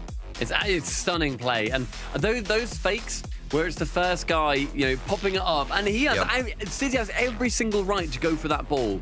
As soon as he boosts away, your eyes as the defender immediately have to dart downward. Who is now going for this? It's Exotic, shoots it back behind Vatira, makes it so awkward. Brilliant play there from Stizzy and Exotic. An off-ball play from Zen to get some demos in amongst it all. That was a 0-second chance. Look at that save, too. That's what I was the right-hand side of the net. It's in. And that's the play. It's come down to those small moments where the defense has to choose the most likely shooting lane that their opponent's going to take. That one for Zen, thankfully, if you're a Vitality fan, he predicted it right. It was going to the top left. He got a touch, and that's not the same case for KC with Stizzy. They saw him up in the air. It was a beautiful fake, and you have to respect both teammates in that situation. Where are they going to go? Where are they going to try and strike this shot? The guess wasn't on target. It wasn't accurate. and the shot does fall through. Vitality with Illusion are getting back into the series, but is it enough? Can they maintain? That's been the struggle all season long, Stumpy. There's highlights. We know Vitality are great, but can you take down KC in the entire series? It's not just the, this is the story of the season is KC. As we've been saying, we've been banging on about, this is a story of Zen versus Vatira, and Vatira has won 10 times in a row in the RLCS against Zen. This would not just end that streak, it would also end the perfect split that KC are currently aiming for. 3 titles over in the LAN in Copenhagen, the second one taken by KC as well. Vitality could play spoiler to KC here and now. 2 more games for them and 3 left wanting for Carmine. And here comes the superstar himself trying to change this curse and lift it. He got the 50-50 against Vatira, the opponent we're talking about, but still nothing going to fall and drop in front of the net. Good opportunities, though, and good looks out of Vitality. Stizzy up early for that shot. Atao able to kick it to the corner. More 50-50s. And I think the more scrappy it gets on the ground, I think that really does benefit Vitality. That's a laser beam out of Vatira, but it's saved by Exotic. Yeah, Exotic positioned really nicely for that. Left a lot of goal open so that he's got a lot of space to move into, but was able to pick up speed nice and quickly. And Zen, pretty low on boost. We'll try and pinch this central, but Vatira does get the better of him with the boost advantage. 2 committed into the corner here. Juicy ends up falling back towards the backboard. Vatira taking over up high. Juicy now. Which boost will he be going for? Exotic leads that back corner. Could have gone for it. Good play. It's the first chance as Atto now. We've seen how demo-y he can be. That old Team Liquid style. Whereas him and Oski up front. The first minute and a half. Hasn't seen anything come through just yet. Both sides have decent sniffs. Oh, if there's one player you got to watch out for, it's going to be Stizzy. He just picked up a full boost pad in his corner. Now what can he do with it? He's actually going to pass it out over to Atao's. Quite scary, bit of a dangerous spot, but they do get away with their lives still intact, and here he is again finding a touch. This has been an awkward showing from Vitality for the defense in game number 4. Exotic with another chance, chipping it away at the goal, slowly trying to dwindle away this defense of KC. But I don't know, I'm not too convinced on either side. It's been a battle for the midfield. I think so far I'm seeing Vitality winning it as well. Juicy gets rid of Zen to try and make up a little bit of ground. And Vatira on his own in the sky. Zen's He's got the flip. Let's get the reset! Crossbar and post found, but not a goal. Oh, and Stizzy's like, okay, you can do reset, so can I, but I'm actually going to fake it, and you have no idea what I'm going for. There's another fake from Exotic that Stizzy was waiting down below. Good patience. And this Sen just taking shot after shot. Vitality. This is an onslaught where KC have to stand tall, and stand tall they do. It's going to be interesting to see what breaks the deadlock in this one. Game 1 separated by an overtime goal. Game 2, a crunching 5-1 in favor of Carmine Corp, and then a 0-0 overtime. Is this one now going to be a crunching for Vitality? It doesn't seem to be. I mean, there's 3 minutes gone, still 0-0. There's a reason why this is a classic matchup, Stumpy. You know that the quality of goals to get through on the defense, it has to be exceptional.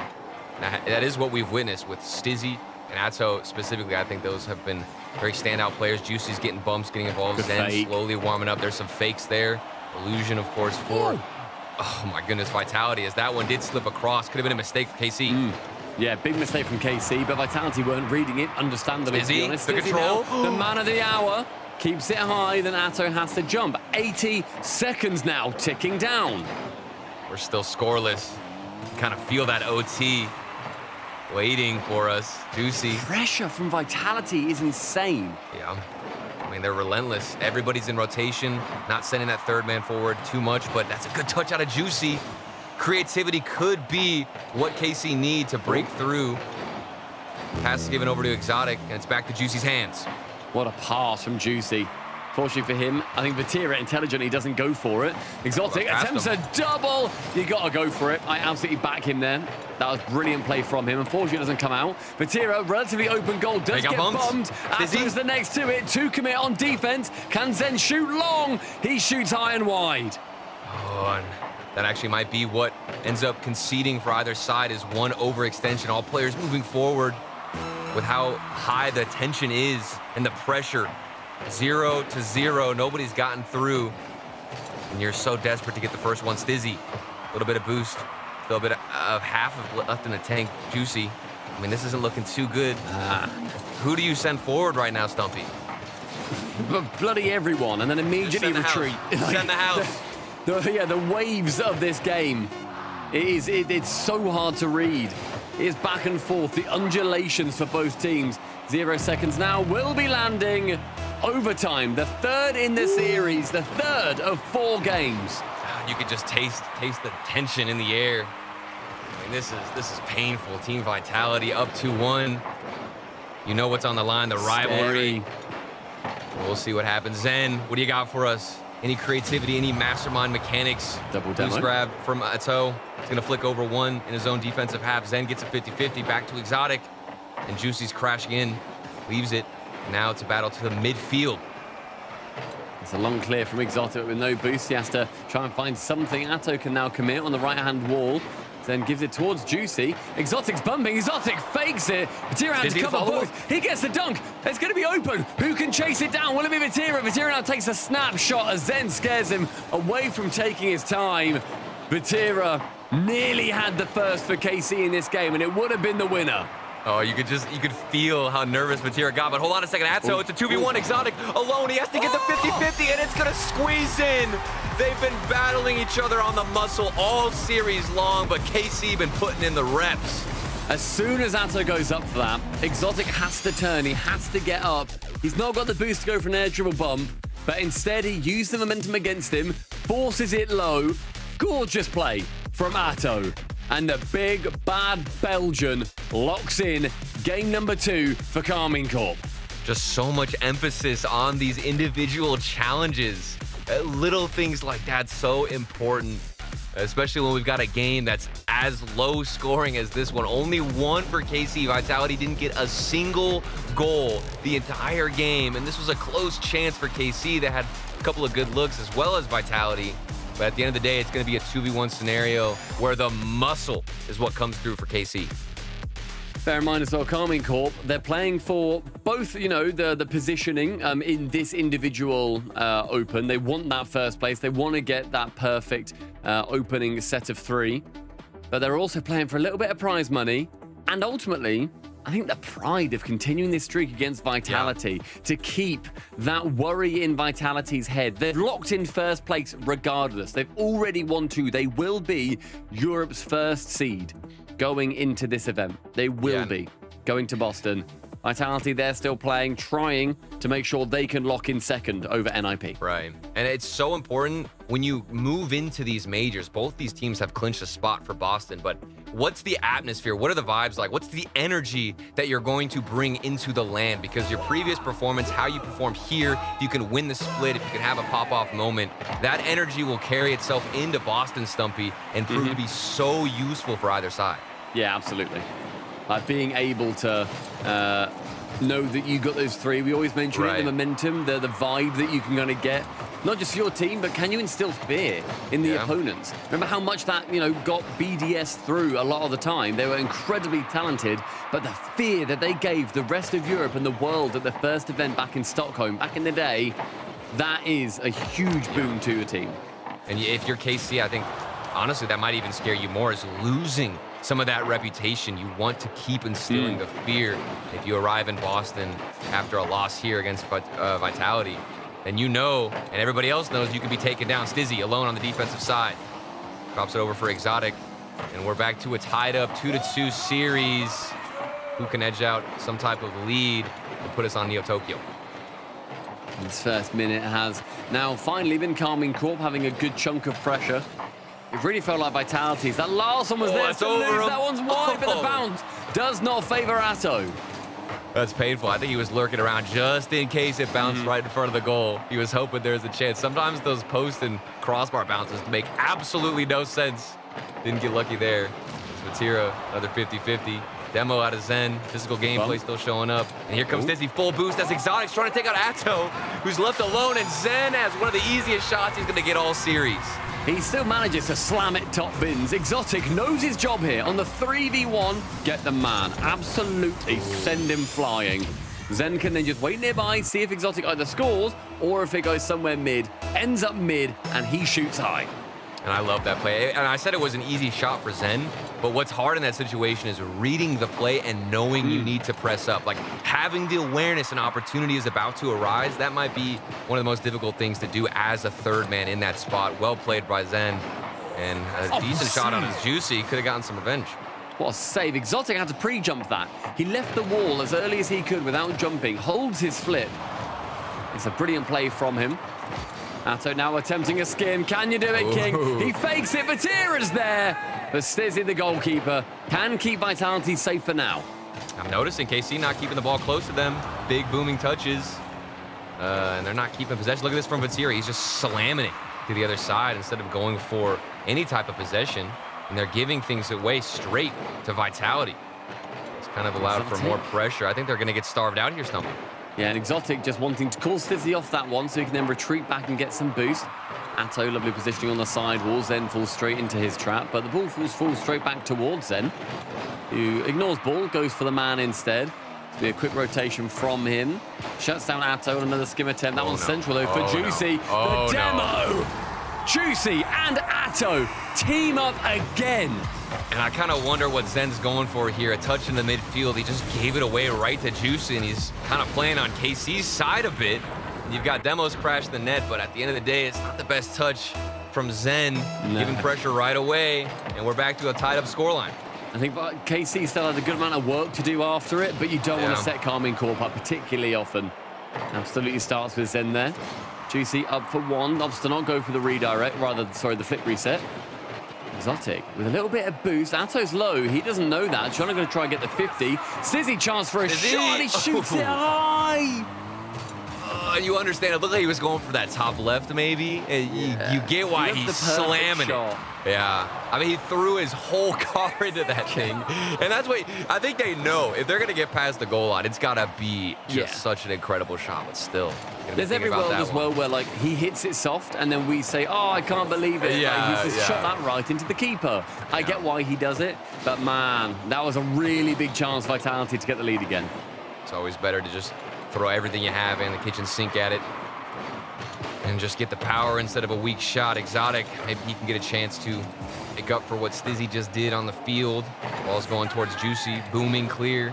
I still see KC not controlling the ball super well, but I guess they don't need to if Vitality don't know how to maintain possession from their own half. But as I say, that Stizzy on a dribble, carefully getting this ball out of their own half. Another overtime, perhaps? I'm feeling it. I feel it. Taste it in the air. I'd like to see it. I'd like to see it. Okay, we got the tiebreaker today. We got this classic rematch. What more do we want? We want more OTs. Final 45 is going to be led by an Exotic into the corner and Vitality having a good push. That's central. Stizzy can try and get the 50. That is loose defending by Carmine Corp, and Vitality take full advantage. Oh, it's loose defending because Juicy has to go up. Atto, he actually won it. It looked like he was going for maybe a corner boost or something. He's in an awkward spot. And Stizzy's hanging out right in front of the goal line. Perfect position, right place, right time. And get the lead. This is Vitality about to take the edge in the series. Whoever wins this will then be on game point, or rather on series point. 30 seconds. Vitality currently lead. Atto into the corner. The immediate touch. Stizzy has to get involved, has to try and clear it away. And a clear central ends up finding Atto on the opposite wall. Atto. Oh, Stizzy has to get a touch. He doesn't go for it. It's slow everybody on Vitality. Caught flat-footed. Where's anybody for the challenge? Gonna let them do what they want. It's a lovely bump. I mean, Exotic gets bullied at the back. Brought central. Atto then flies over Stizzy's head, meaning that he has to jump a little bit later, and that is enough for Juicy to squeeze it through. And you think Stizzy saw the bump coming through and just forced himself to stay on the ground? I think he sees a massive blue car. Maybe another one, but It's a chance as Atto grabs the bull by the horns, steals it away from Vatira, getting that double. No. It is lovely play. Carmine Corp wrestled two back in 20 seconds. I mean, threading the needle mid-air. Stizzy went for the challenge. So did everybody else from Vitality. maybe the team in orange can get one of their own, but as this ball is sent all the way to their own half, they've got to keep it up in the air. Ball bouncing in the corner. It's awkward. It looked like Vitality were going to take the lead, and yet things completely flipped, and it's KC back on top. How on earth has that happened? Carmine Corp cannot die. Oh, and it hurts. I'm pretty sure that was Stizzy up in the air. Those back-to-back mistakes where he should have gotten at least a touch. I know he had to dodge the demo on the goal line previously, but for that final goal out of KC, I know he could have gotten a touch and messed with the 50-50. Either way, he's going to be feeling it. And there is a timeout call for Vitality to reset the mental. Yes, you need it. Because after that one, oh, man, you got tears in the eyes. And we can see what happens when teams like BSK don't take their time out. So, Oh my God. What? Dude, you need to you need to get like a shirt. You need to go to therapy for that, man. This is constantly on your mind, dude. That is crazy. They're using their God-given right. Look, it's true. You take the time out, you relax, you get a stretch in, and that was Vitality's game. That's probably the most frustrating part about this. Is yes, you give credit to KC for being able to generate those chances, but I truly think Vitality threw that match towards the end rather than KC just dominating them. Yeah, for sure. That is, it's so hard. That is such a hard loss to accept, but. That's where Eversax comes in. Talk to the boys. Say, look. Yeah. Shame. Fool us once. Shame on us. Fool us 10 times in a row since 2023. Maybe we should rethink some things. Dude, I would literally just be like, hey, man, we've already lost 10 series in a row. Like, if you're still thinking about our match history against them, like, nobody's going to be surprised if we lose. They have nothing to lose in this series. They've already secured the spot in the major, but to get that win over KC would be crucial. They got to take it one step at a time, each game individually. And they have clearly all of the pieces to the puzzle stomach. There's nothing missing out of Vitality. It's just, can you truly show up for the entire length of each match and every 5 minutes? And as I said earlier, bear in mind, Carmine Corp, Vatira's Carmine Corp, have made almost 80% of all regional grand finals. Yeah. Like, very few teams can knock them out. It's not a Vitality issue necessarily, but in game number 6, Vitality need to dig deep, find something special, and take down the behemoth of KC. It looks like we're going to need to see some type of highlight reel. Somebody, hopefully all 3 players, if you're a fan of them, out of Vitality, step up, pop off, and make us just get out of our seats. That's the level of performance you need to take down the top dogs in EU. And KC happy to have the lead back on Neo Tokyo. How long will it last, though? Because Zen looks like he's getting eager. God, I was excited for that to go in. The double flip reset into the air dribble would have been stunning. Chance there, though, for Zen now to go for the man. He's still chasing Juicy in the back, and he gets him. Stizzy with the open net, all off the back of Zen. Zen, he's hunting. He sees Exotic go for the 50-50. This is a 3-man play. Zen's forward leading the charge, leading the brigade. Stizzy controlling it down, and Exotic won the 50-50. It looked like an easy goal, but it had to be executed flawlessly. Communication on point, and it looks like the timeout worked.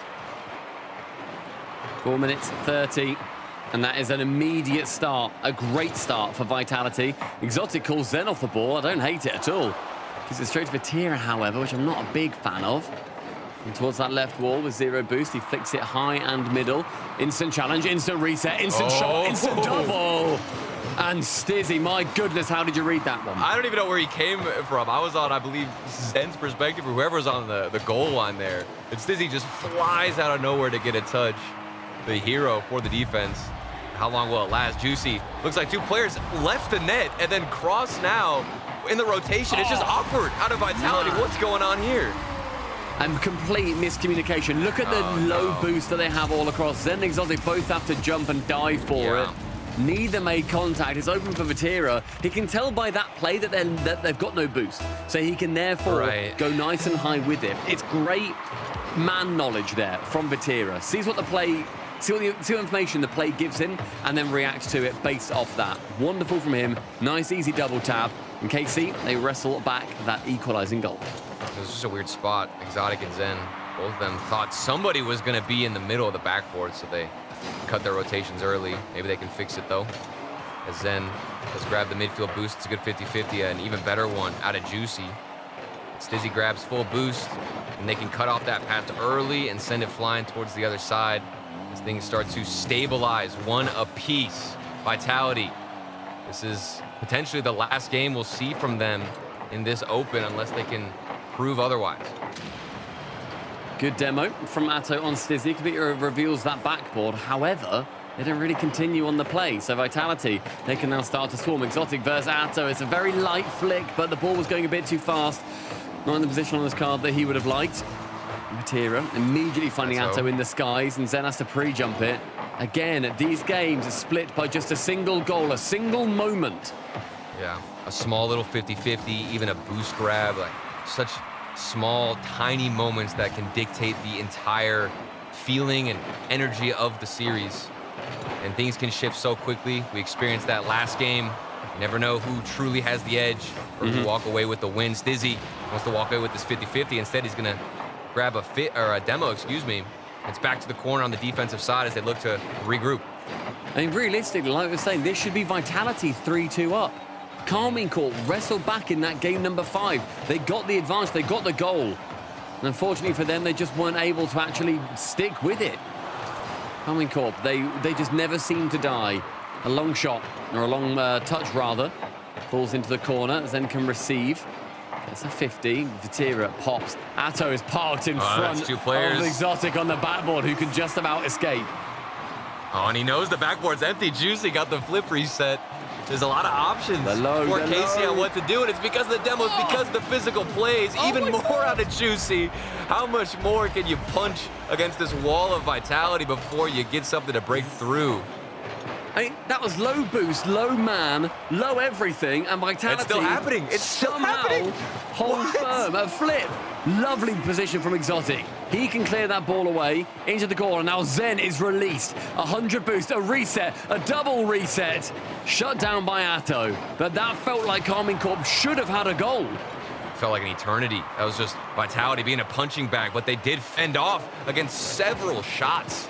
I mean, we're looking at 11 shots for KC right now compared to the 6 of Vitality. Double the pressure, double the shots, but still a tied-up game, and Vitality could put us on Game 7. I mean, they've got 50 seconds to prove that they are worth that Game 7 medal, to prove that they're worth that effort of Carmine Corp beating them. Juicy pops it. Vatira's now there again. It was miscommunication, but they have made it work. Atto goes to find somebody in the corner, but Juicy didn't commit, and Vatira was elsewhere. It just didn't look like KC wanted to have somebody take that risky rotation. There's a demo. I think they're just going to wait for something to open up with the demos. Everybody's getting blown up. Sparks flying in the air, and the lane is wide. Carmine Corp absolutely brutalized Vitality. Oh my gosh. A triple demo in about 5 seconds. Nobody is on the pitch to witness what Carmine Corp can put forth. That's just toxic from Juicy. I went through his cam, and he's just blazing it all the way for the back line. He's beaming for it, trying to take somebody out, delete him as quickly as possible. But we can't get too hyped yet because 17 seconds still remain. It's only a 1-goal game. We've seen crazier things happen just like the previous game. Something could spark up for Vitality. I mean, Zen goes long, finds Stizzy. It's a lovely flip into it. A nice low Here we go. block. Who's going to be there next? It will be Zen. Stizzy turns, keeps it high. Central Exotic. Saved by Vatira. Somehow on the death to the ceiling now. Zen fakes it away, but no one's there. And Carmine Corp continue. They get their 11th straight win against Vitality, and they progress to the grand final. The curse remains on Vitality. They cannot break through, and it's almost poetic that in the last second, the one player who needs to stop Vitality from pushing through and getting a goal is Vatira. That man saving the entire roster in dire moments. And like I said, it's just poetic. It represents everything that this team has been able to accomplish, and they're looking for their perfect split. And you look at the illustrious list of teams and people and names that have beaten Zen now. It's Jinxie, it's Carmine Corp, it's Vatira. Only the GOATs of the game can take down another GOAT. And Carmine Corp, they do it on this time. They will be heading into the grand final to go up against the Gentlemates Hurl. Oh, and this just It's painful for Vitality, but a bit expected. But you know what's not going to be expected? The rest of today. You never know what's going to happen. Don't go anywhere. We'll be right back. Oh, looks like you're backing up a bit here. Okay, Luann? Is there a Luann in the house? Remember, you don't work here. Young homeowners love to get involved with everything. Luann going once. Progressive can't protect you from becoming your parents, Luann? but we can protect your home and auto when you bundle with us. Sorry. Luann! T-Bates here, and today I have a special unboxing from Blacklight. It's gonna be something you've never seen before. ASMR. Let's get into it. Oh my gosh! Sorry, oh my gosh. It's cool. These are the instructions. It's a piece of art. Smooth as silk. And now, for the finishing touches. The Athena Pro. Blacklight. Rlcs. Available for pre-order right now.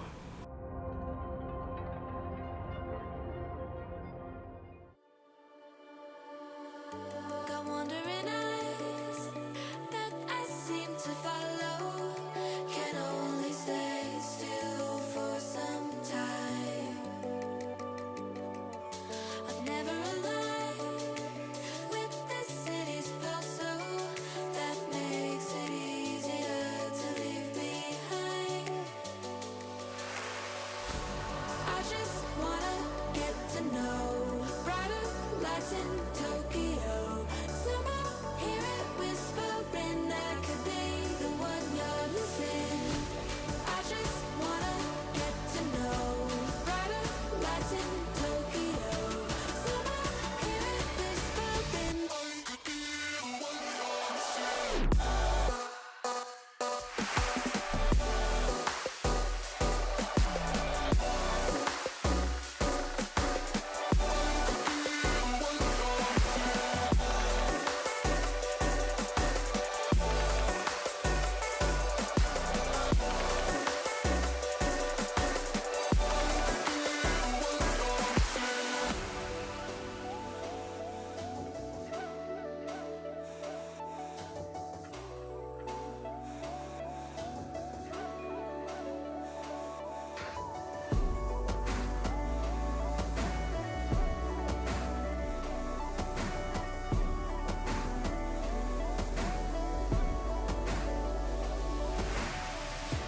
Wondering why I don't know the feeling of walking through these streets like they're mine. Trying to find a way to new beginnings somewhere in a different life. I just wanna get to know brighter lights in Tokyo. Somehow hear it whispering I could be the one you're missing. I just wanna get to know brighter lights in Tokyo. Somehow hear it whispering I could be the one you're missing.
I was all alone.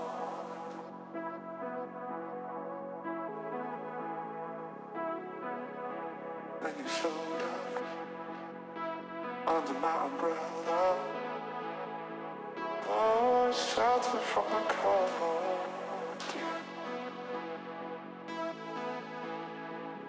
Where do we go from here?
Thanos has arrived again. The blue wall and the grand finals, they are inevitable. And Gentlemates, we'll see if they can stop them in our grand finals that is on the way.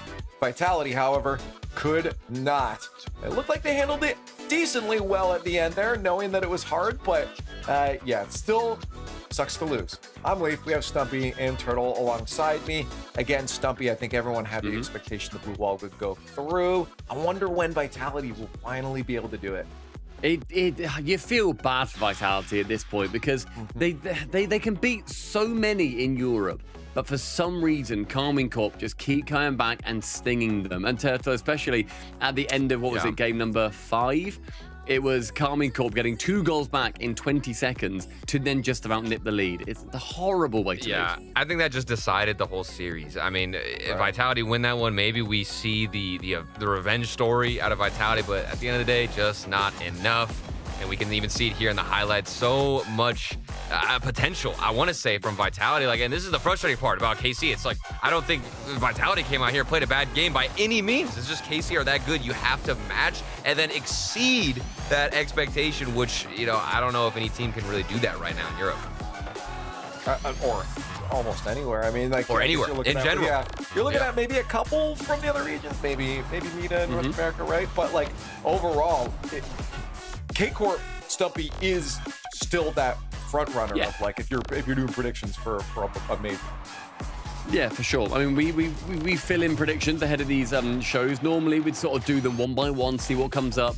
I promise you, whenever Carmine Corp are playing a series, I just put their name in. I don't even need to know who they're playing, who's going to be coming through. Yeah. and they were pre-filled out for a lot of people. Yeah, you just have to pre-fill it out. Like, Gekay, KC are going to win their semi, KC, they're going to win the grand final.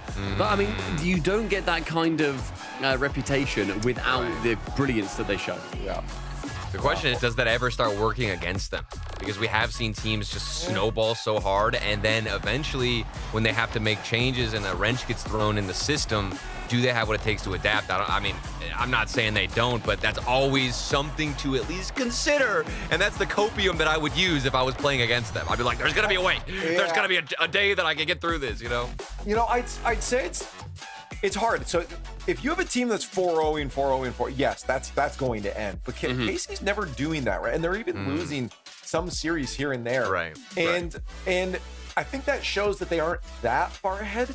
So it keeps them on their toes, and they are constantly working to adapt. And I think that's kind of maybe the secret sauce is if you just stay just enough ahead, you keep that fire lit. And maybe that's a secret. Don't try too hard. But I feel like when you look towards what Vitality can do, what NIP did as well, both lost 4-2 to Carmine Corp. They can beat them in games. Therefore, by just logic, you can beat them in series. It can happen. It will happen. It does happen. Just rarely. 1 in 5 grand finals they don't make. You just have to hope that you're one of the teams that beats them on the way there. So then you've then got a chance to win it. But I mean, the grand finals coming up, Leaf, I don't think it's going to be as cut and dry as just Carmine Corp win. Really? No, really? Okay. Okay, well, we talk about that in a sec because I want to just break down again what we're going to be seeing later. The grand finals will be coming soon, but I want to remind people that we have a tiebreak. You'll look at it right there, that 5th spot. Gekay Esports Manchester City will be facing off Magnifico. Couldn't cut it through Vitality. They don't get to join in that 3-team tiebreaker. There's just those 2 here. Gekay was watching from the sidelines. Now they get to play. So I hope they've been warming up.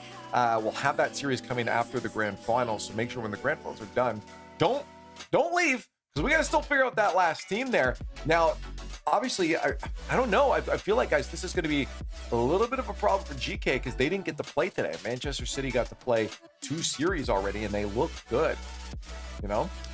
I'm wondering where their mental is at for Game 7 because they were able to, or not able to. They unfortunately did lose against Gentlemates, and I think the outcome of that, depending on if they've been able to recover, because that's an exhausting series. I mean, obviously the energy was up against NIP. They were able to take them down 4-1, but losing a Game 7 when you're so close to just controlling your own fate, and I've been there before, it hurts to lose that. So to recover and get the energy back up is my question. And Man City are...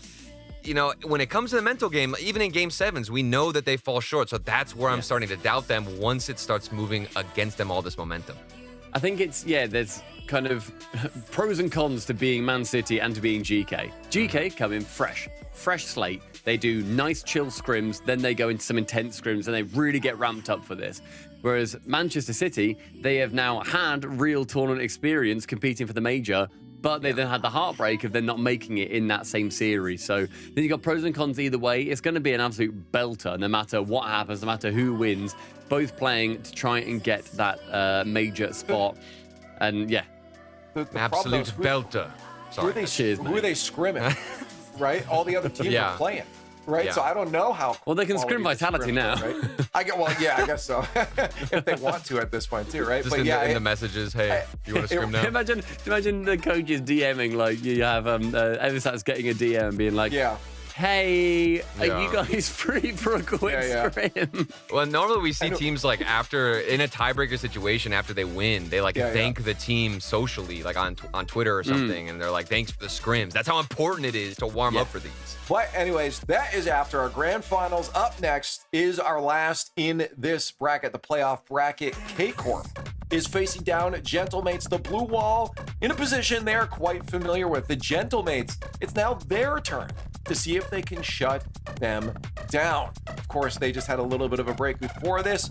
Karmine Corp coming off of a matchup. Gentlemates are going to need a lot to take this down. Again, I think on paper, a lot of us just straight up already put through our predictions. I think a lot of people did too. Gentlemates, what do they need, Turtle, in this matchup? I mean, what are you looking to do? You don't have to give me specifics, but like, what's that approach overall? I mean, dude, if I knew, I'd be a coach. I would have figured it out for them, because if I could take down KC, then I'd be like 400 IQ, because at this moment, with what I just casted and saw out of Vitality, like, it wasn't a game in a series where Vitality were just openly making so many mistakes and KC were punishing. Like, no, dude, you have to find a way to throw off the KC defense and rotations. And I think the demo play alongside the fakes, like, you've got to use quite literally every strategy and constantly be mixing it up, because KC can adapt within 1 or 2 goals to know what your new strategy is. So rotating between every single weapon you've got is your best shot. And I know that Gentlemates have a unique strategy with every individual asset on their team. Can we see Nasir's camera again, please? Has he got a dog toy for Oski? Yo, they've had a few of those in the background. Are they going to, like, mid-series, the throw it from the big dog, give him a little treat, wrestle it back off him and say, right, back into the lobby, Oski? This is terrible. Man, all right. Well, I love how Gentlemates play. I love how mechanical and aggressive and like offense heavy they are, with then Archie being that then third man, wanting to poach, wanting to defend. Yeah. Right now, give me Karmine Corp though. I'm sorry, Gentlemates. I love how you play. Set this whole thing up. You literally... You're a traitor, dude. We came into this entire segment. You're like, Gentlemates might be able to do it. You know that's not my accent. And next time you impersonate me, you will do it, please. Thank you. I mean, Leaf, are you going the safe route? What are you doing? What do you mean safe route? It's the only route. You're not telling me you're going Gentlemates, are you? I don't know, dude. I just think it's so boring. And like, it doesn't matter if it's boring. You're not a coward. You're not a coward, Turtle. Come on. No, dude, I'm taking it off. Give me Gentlemates. Yes. Give me Gentlemates. No. There it is. That's so silly. I think it's, it's not a smart pick. It's not a bold pick. Maybe I do it because it doesn't make any sense. But I do think there is a world where, like you said, Stumpy, they're all peaking. They have Archie. I think the confidence of Gentlemates is that of a team that can just come in here and swing at it and see what happens if they hit a home run. Yeah, I get it. Sure. I don't think it's that silly, but I'm also a certified bozo. Okay. So I don't know. No, Turtle got one right, and he's now swinging for the fences. That's right. We got. Look at that, 33. Vote say? 33. Okay, yeah. It's not gonna happen here. Grand Finals has arrived, ladies and gentlemen. European Open number 3 about to conclude. We'll have a tiebreaker right after that. But for this Grand Finals, K-Corp stands strong in a position they always stand in. It's now turn for Gentlemates to try and shut down Europeans' best. Let's get into our Grand Finals. And it's time for the final match of the European Open number 3. And what can we expect but K-Corp yet again in another Grand Finals? Their challenger, Gentlemates, wants to dethrone them. Johnny is joining me, and this is Game 1 presented by Progressive. And Johnny, what are the odds that Casey's back to their 9th European Grand Final in a row. Yeah, I know, right? See, we're getting so used to this. We thought we have to change something up because KC just keep coming back and winning these. So what can we do different? We'll get Gibson here. Maybe that'll. Why not? Yeah, why not? KC up against the only team who gave them trouble in the offseason. Gentlemates came into the season as the team winning the only offseason European land that there was, so that helped their case. But in the season, it's been back to KC dominating. They've won the only 2 matches they played against Gentlemates. So let's see, will this one be any different?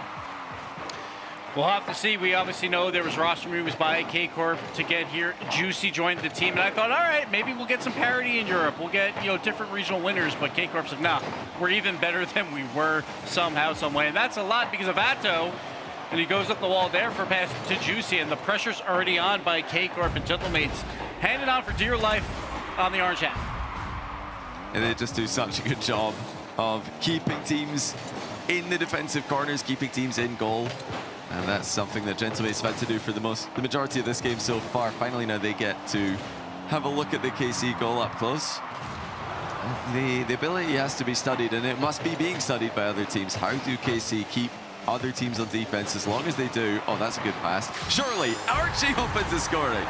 Well, it doesn't matter if you're the team defending the majority of the game. If, and it's a big if, you can be more clinical, and that's what Gentlemates are here. Yeah, Nas found it opening, and he didn't go for the net. He immediately went for the pass, and you've got to expect Archie, the positional mastermind, to be in the right place, right time to finish that one off. So Mates opening up the scoring here versus K-Corp is a good sign. And it looks like we are going to go right back into the same routine that we had at the start of the game. KC just switching the sides of the box. One side, then the other side. They're just going to have a nice spread in the midfield, trying to intercept as often as possible. They never really rush the attack. They just keep on attacking little by little. Gentlemates, they know what they're up against here. They know what to expect. And like Oski said earlier, they've got the experience. They're trying to use every ounce of it right here to keep KC a bit. And you got to be careful with that, too. When he's got 100 boost, he might be the most dangerous man in Europe right now. Every time he's on the ball, he can make magic happen. He almost made something happen there. He's definitely in the running now for the world's best player, Johnny, I would say. For sure. Yeah, today, though, we've had fully off-the-leash Oski, which has been wonderful to see. That's going to give Atto a run for his money. And Atto, he does deserve his praise, though. He is part of that consistent core that Karmine Corp have had with Vatira himself. Farah's been at the helm coaching. Now they've got Farah coaching the coaches. Extra Scott coming in with all of his experience. But yeah, Atto, massive part of that success. We're going to see the game plan for Mates, though, too. It's going to be Oski. Oski had a fantastic showing earlier today. He's going to be very aggressive and trying to be physical against K-Corp, but Vatira so fast on the side will go to the aerial dribble. It gets turned away, but the KC offense is clicking. But we're getting clears out, at least by the Mates, and they just have enough time to get a little bit of boost so they can withhold a little bit more in defense. Yeah, they really don't have a lot of boost. There's a sequence there where KC were taking every single one of them. They're just timing their attacks across the box perfectly so that they can steal the boost at the end of it. But Oski and Gentlemates managed to break the cycle of boost steals there, and then get the ball down the other end for another shot on target, and it goes in for Archie again. There were two Gentlemates going in for it. I think they both got a piece. And we talk about the speed of Oski when he's on the offensive side of the field, and he makes things work there. And that's a brilliant pass to Archie, though. Quick 1-2 so they can get the angle on the shot. And the Gentlemates have now converted on two of basically their 3 chances to take a 2-0 lead. Yeah, the first look at that, I thought it was just a double commit, but it looks on second viewing like Nas actually hit that into Archie intentionally. So great pass, and Archie with his second goal of the game, timing his third man arrival well. KC being a bit frustrated here by Gentlemates' defense. Yeah, Mates too. They've had 3 scoring opportunities, and they've scored on 2 of them. That is what you have to do when you're playing against K-Corp. You have to capitalize on any chance that they give you. And while, yes, they've had to play a lot of defense, the few times they go on offense, they have made it work. So KC down 2 with a minute left, trying to battle back here, but Archie's up early, going for the double. He actually turns the ball away. Might have been better off with a pass opportunity there. Yeah, that's what I do in most of my double taps. Just stretch out for the ball, hit it sideways, cleared it for the opponents. But yeah, rare to see that from Gentlemates. Not that it matters here. They're still looking exceptional. With 30 seconds left, Game 1 has very much gone their way. KC have had chances. They've had 10 shots, double Gentlemates tally, but not any goals to speak of.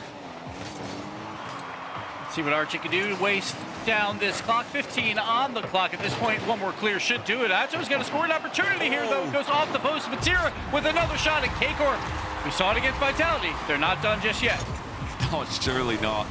They can't keep getting away with this. There's just absolutely no way that KC are going to make another comeback in yet another grand final and ruin another team's day. They've got plenty of kickoffs to go to in their repertoire. Which one's it going to be? Vatira's the only one going. It's going to be Gentlemates with the fake, actually.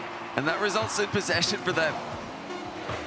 Juicy, though, does win the ball back. The ball gets spilled to the side and gets killed down. Gentlemates take the early lead in what we assume to be a very long match. But, hey, the Maids are very happy with that, especially because K-Corp, they just were playing, so they should be the hotter team right now going into Game 1. But the Maids take the first.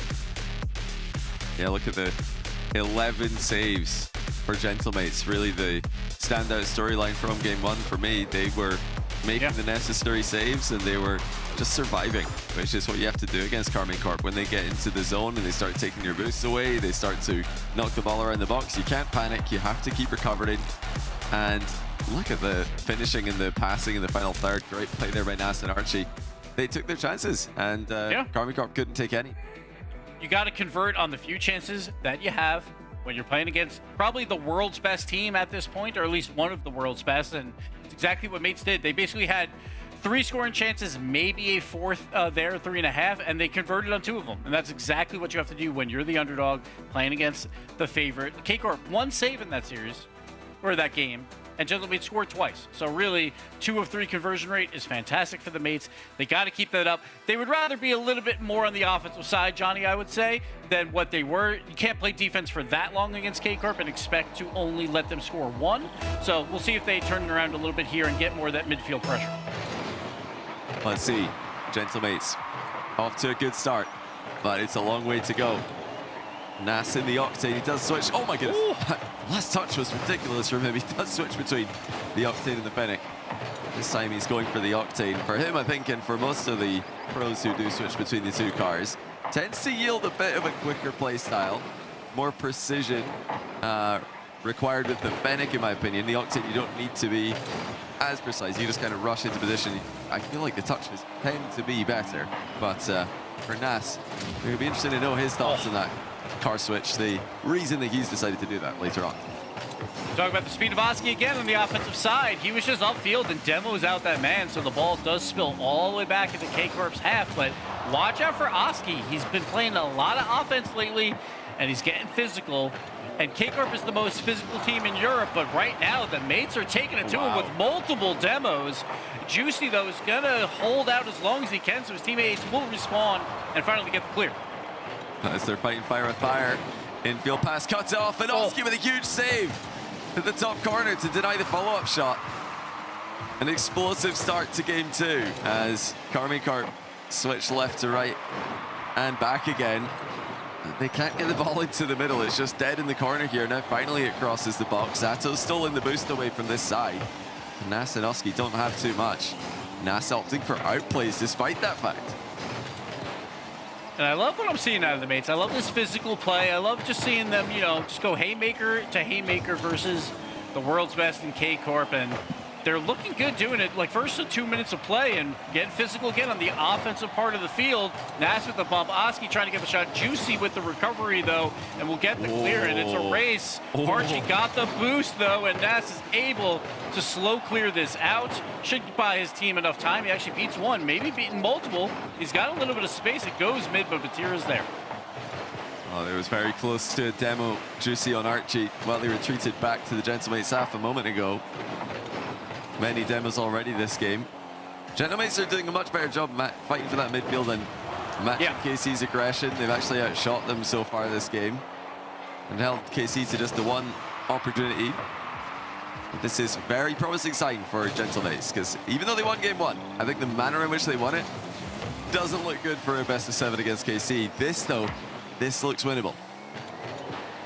Seattle, a lot of midfield plays there, but nothing coming of it. Archie wins the speed battle, but Juicy follows it up. Nas with the weak shot. Archie coming back through, but Vatira is there to close it down.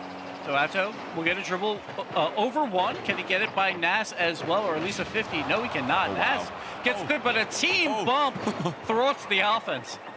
The team bump and nearly sent Oski into position, just launching him forward into the attack. Probably the player you'd want to do that with if you're going to pick a player to launch into the offensive side. Why not Oski? Still tied 0-0 in game 2. Pre-jump from Archie doesn't quite connect, but Gentlemates are threatening here. They're committing a lot to these attacks. I like what I see as well. Yeah, it's an incredibly hard read by Archie, but there's no risk involved. Like, you still have the third man back, like, in a good position, so why not guess at it and try for the goal? Archie here, the double tap, or just off the back wall and a free shot. K-Corp leaving their back wall undefended is a rare case, but Archie just over Vatira, who's a little bit flat-footed there. That's such a good read by Archie. He just shoots the ball immediately. Vatira turned towards him. He thought Archie was going to take a soft first touch, start an air dribble.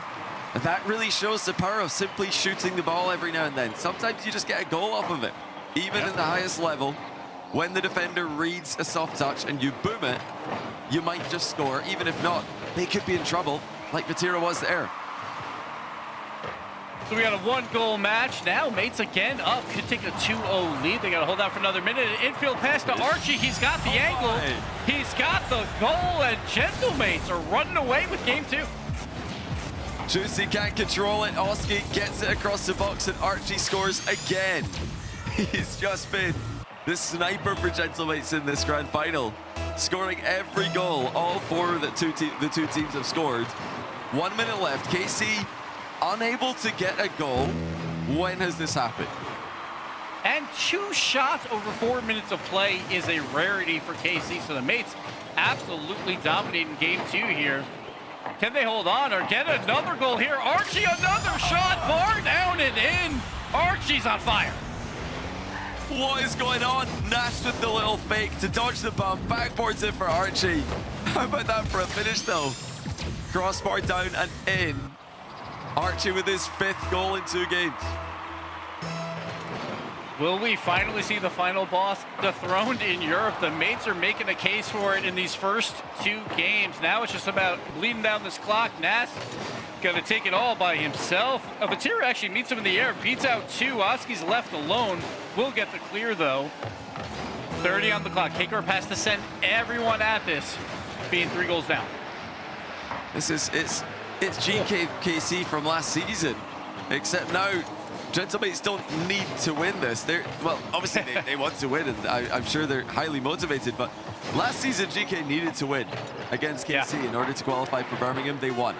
They 4-0'd KC, but even that wasn't like the series we're seeing now. That one was 3-1, 3-2, 1-0, 2-0. This is 2-0, 3-0. KC haven't even scored yet. And it's Archie again. It was Archie last season on GK, ruining the perfect split. Now he's on Gentlemates with Oski and Nas, and he's ready to ruin the perfect split for Karmine Corp 2 seasons in a row. And Gentlemates, yes, they're not playing for too much. They have the European 2 seed, but there is $9,000 on the line, but also 5 RLCS points is on the line in this match. And right now, the tiebreaker, those teams are at 15 points. So the Gentlemates can gain 5 more points on the 5th best team or 6th best team, like in Europe at this point, which means so much going for like a world run, because obviously 5 teams go from Europe there as well. So you want as many points as possible, and 5 is a massive amount.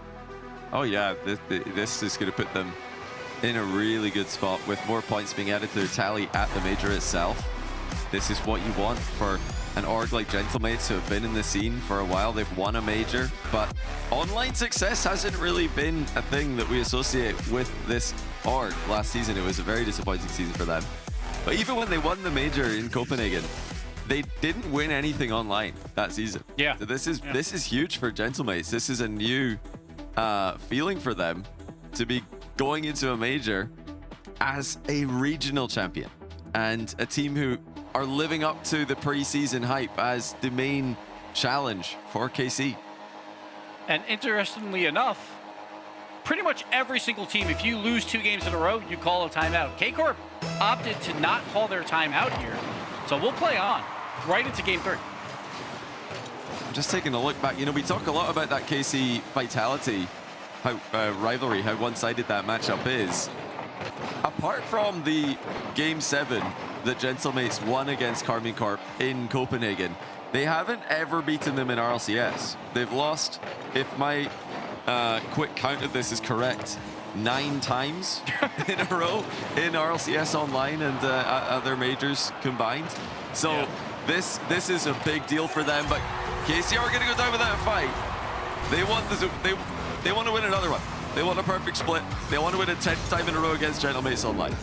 That's a great play there by Atto. Trying for the back hole pass. He sees Archie there, and Archie's trying to control it. So Atto's like, I'll just delete you off the field to turn that into the pass, and Vatira will get the goal. No timeout needed for K-Corp. They go ahead early in game 3.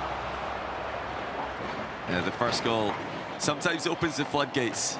We all know how it can go in Rocket League. You can have scoreless overtimes. You can have long games where you just aren't able to get a goal, and then suddenly the goals just start coming. Now times that by 20 because you've got KC on the field. Their offensive firepower is feared worldwide, and especially against their European rivals online. What can Gentlemates do from a deficit? Nice little infield pass. That's been open a lot so far, and Oski with the power shot does not go in, but we've seen that open a lot for Archie, and now Oski got a try at it. So Nass is doing incredibly well right off this wall, going for the midfield passes, but this time KC turns it away. Archie staying with it in defense. A little bit of help from Oski does get the ball clear. So outplays Nass though. Puts it back into Gentlemate's corner. Wonder if it will be more of Archie just arriving at the right time looking for scoring chances, or will we see Oski produce the wonders that he did earlier on today? Will we see Nass? We know all these guys have potential to take over a series, take over games.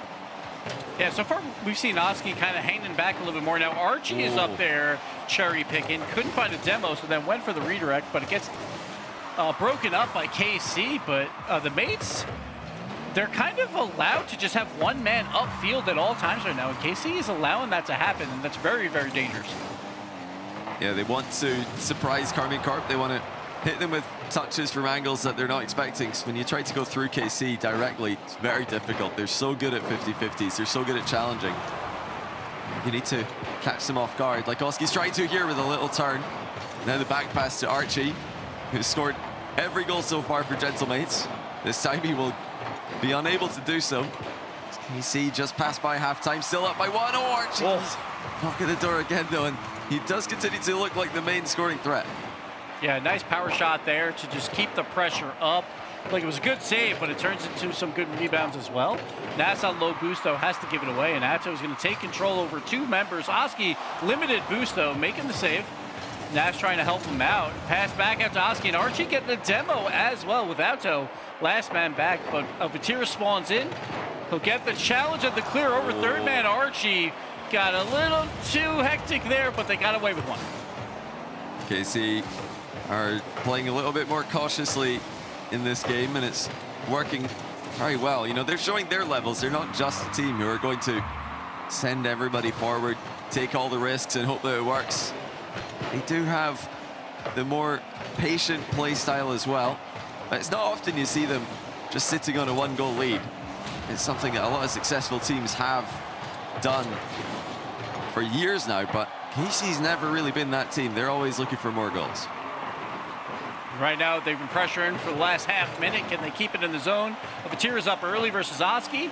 He does get that win. Juicy, though, cannot handle the pass off the sidewall, so Nass takes over. But that's a great early challenge there to intercept.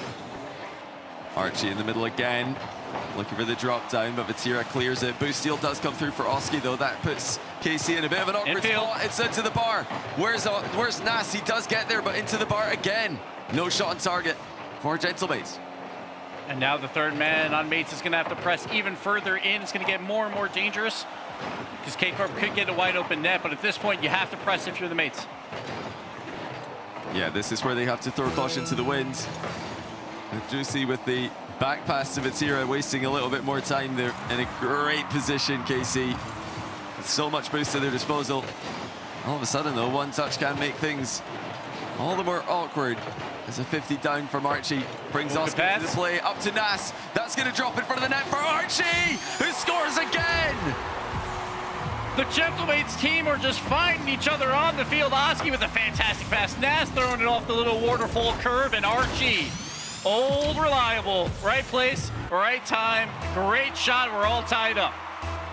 And they didn't panic in any of their touches. Every single player with precision found their mark. But it's not over yet, though. Regulation sees KC in offense for now. Vatira's going to try and keep it that way. Might be able to get them into overtime. He does. Game 3. Gentlemates can go up by 3 if they score the next goal. The delayed kickoff by Archie will send it into the KC half, but Vatira with full boost will take control. Absolute must win for KC. Yes, they could reverse sweep, but you never want to put yourself in that spot. Archie with another big win on the sidewall, and Oski's up, trying for the infield pass. Turns into a big clear, but Archie is there to control it. Yeah, this time Archie not in the attack for Gentlemates, so KC will be happy about that one. Oh, good save by Oski. Vatira ripped that on target. Now the post to the rescue. Nast half clears it. Juicy's collecting it just past the halfway line. And that was extremely dangerous. Gentlemates very nearly conceded. But Oski wins it over 1 here. Now Archie's up versus Juicy, followed by Nas. He's got the flip reset. He's past 1. It's only Vatira left, but he clears it to the side. Vatira now clears it down the line. Oski's awkward. It looks like KC didn't expect him to be. They are unable to punish. And here come the reinforcements. Nas just trying to barrel it clear. Fakes a flick. Steals the boost. Archie's in behind him. Scores the 7th goal! Archie is scoring everything for Gentlemates. Nas with the demo plays as well, just trying to disrupt the defense. It wasn't needed. Archie with the quick pass to himself off the wall. Far side post, just gets the angle, and Gentlemates are up 3-0 versus K-Corp, who are going for the perfect split. I can't believe what I'm seeing. If we told you there was a player who scored 100% of Gentlemates goals in a 3-0 lead against Karmine Corp, it's not Archie. I'm sure Archie would agree with us here. You wouldn't think it would be him, but sometimes we forget that, yes, even though he's traditionally the 3rd man for most of his career, and for this team as well, very often the last line of defense, that usually means that they could be the finishing player when the offense comes to its culmination. Even in this equalizing goal, Oski to Nas, or was it Nas to Oski, and then it drops down for the perfect timing of Archie arriving. Nas works the ball forward. Archie arrives behind him and scores. He's just coming in behind the playmaking of Nas and Oski and applying the finishing touches. And now the final boss of Europe, K-Corp, they have called their time out after being down 3. We say that it's almost always after 2, but K-Corp felt confident, and it backfired on them. So now down 3-0. Extra is going to have to put in a little bit of extra work here to get these boys up and ready to win 4 straight games in this grand final.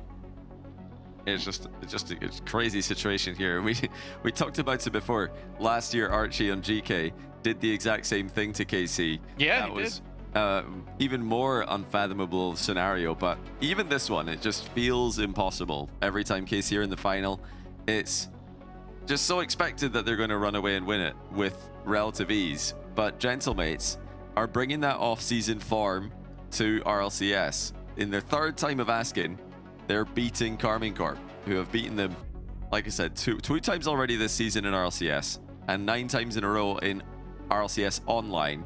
But the off-season did go to Gentlemates. They beat them 3 times in Coupe de France, so it's not as surprising, I suppose, as GK last year. But yeah, don't get me wrong, this is definitely surprising to see KC trailing by 3. And again, it's so huge for the mates, not only for confidence, You get an extra $9,000 in the bag, but 5 extra RLCS points on top of whoever loses that tiebreaker, who will get no points in Boston. So World Championship hopes. I know it's early in the year, but 5 points is absolutely a huge, massive lead to gain on those teams. So the mates desperately want that as well. And they're not playing for seed, and it's all about pride here, Johnny. Can the mates get the sweep over K-Corp to go into Boston? It wouldn't be the end of the world for KC, I'm sure. They would still be able to go on and be a true LAN contender after losing 4-0 to GK last year in the final event before Birmingham. KC did win that with that LAN in Birmingham. But they won't be thinking about that right now. They'll be thinking about reverse sweeping. But Archie, with the pre-jump save on the goal line, keeping KC at bay again. Yeah, mates had 2 on the goal line, just ready for any redirect there. Oski will get the clear, but Vatira is right there. Not a lot of boost except for Archie on the back line. He does make the play, though, and Oski, he's got a little bit of space. He's going to throw it up high and deep. Waste a little bit of time for his teammates to get boost. Nas actually decides to go for the ball, not the boost here, to try and get it back mid, but Atto with the clear. Oski again, though, on that offensive side. He gets the demo! Oh. Archie finally has a mishap and cannot get the touch. Missed opportunity for Gentlemates. We'd say tied 0-0. I'm probably lost in the drama here. Is Nas trying to get back, but he can't make it. Atto puts it in for 1-0. Archie lost the 50 badly there. Look at Juicy rolling through, beating Oski as well. And Johnny, if we are looking back on a key moment in this series, 30 minutes from now, it might be that moment. That was a 2-goal swing. Archie cannot get the touch. It turns into a K-Corp counterattack, and K-Corp gets the first goal of game 4. Is that the turnaround that K-Corp needs to begin this reverse sweep challenge? We'll have to see. And will they be able to hold on to this lead? They couldn't last time. They lost it with just 7 seconds left. Juicy creating the goal, working his way down the line as he tries to create another one. Remember that although every other player in the lobby has been here, done this before, gotta remember that this is Nas's first grand final that he's been in. Such a talented player, so well respected by pros and fans alike. You forget this is the first time he's been here, and he's he's just slotting into the lobby. Yes, Archie's still on the show with the goals, but Nas has been more than fine and a key component of Gentlemate's success so far. Yeah, and all of last year, up into the LCQ, there's always a question marks around Nas about, does the pressure get to him? They always falter in big moments, and then the LCQ happened, and he performed exceptionally well there to kind of end that curse, and now he's showing up in his first grand final. See if he can get a dominant 4-0 victory over KC. Yeah, that would put him in a pretty small category of players who have got a perfect record against Carbon Corp in grand finals. I don't know if anyone has that accolade currently. I would be surprised. If they are going to go perfect, they've got 2 minutes and 20 seconds to find an equalizer. And if they don't, then it just gets harder and harder to put KC away with every successive match point that you get. This is the first of 4. Nas in field to Oski, to the backboard, to Archie. Drops it down. Atto covers it. That's the first good scoring opportunity, I feel like, for the mates in this game. It feels like it's been a midfield battle for the first 3 minutes, but they press too hard, and Atto will secure a second goal. And K-Corp, we're like, no, we're not dead yet. Yeah, Oski getting a bit greedy there, wanted to force the issue. Felt like there was maybe something there, but KC were comfortable, and Oski didn't play the right angle. 2-goal difference now. KC getting a foothold. Mates just gonna find some more offensive pressure. They've had 2 scoring chances. That was the one with Archie where he missed it, and then that last one. But again, 2 counterattack goals by K-Corp, being patient on defense so far. And Atto, can the ball get cleared out to Vatira? It does, but he has no angle in the shot, so he takes it to the corner. He's going to try and go up and take his own shot. Instead, he goes for the pass. Maybe a little bit of a mishap play, maybe a fake. It's hard to tell sometimes. But Nas on the counter just stalls it out and gives Oski the shot. What incredibly smart play by Nas to do absolutely nothing with this ball and allow his teammate to clean it up. A great placement as well. Vatira thought Oski was going to go the other way with it. Nas and Oski combining for the goal. No Archie involved in this one. I am surprised. He seemed to be on a bit of a trend in the past 3 games, but he takes a back seat for the first time. And now, with just over a minute to go, Gentlemates hunt the equalizer. Oski going to try and keep the pressure on. So the first 3 minutes, Mates again, not a ton of pressure, but all of a sudden, they're holding it inside that blue half a lot more. But Vatira's up on the offensive side. Can he get the touch to himself? He cannot. So incredibly close, but Atto throws it around the wall. Oski will get a big clear here over Juicy. Can he beat another one on the 50? It goes out to Archie, but Juicy's threatening, so it's making it awkward. The give and go, though. Oski and Nas so threatening, but Vatira, big save. Oh, Archie fancied his chances, thinking that he might be the hot hand still, despite not scoring yet this game. Wants to make it 4 games in a row. Oski with the mind game, slow play to the crossbar. Archie flies past it. All of Casey is stuck in the mud briefly there, but they get out. And Nas moved upfield, but he got back just in time to keep this pressure alive. 18 on the clock, and Mates need 1. Nas has to go for this challenge to get this ball out of this corner. Now Archie has some space. Gets it around Atto, but Vatira should be able to clean it up. Back to the same corner. Oski throws it mid. Juicy just back in time. One more time off the corner. Midfield, Nash tried to pre-jump. Misread the bounce, and K-Corp takes game 4 to stay alive. Okay, no sweep this time. And yeah, that's kind of what we expect for KC not to get swept. The least likely scoreline has been avoided. Sure.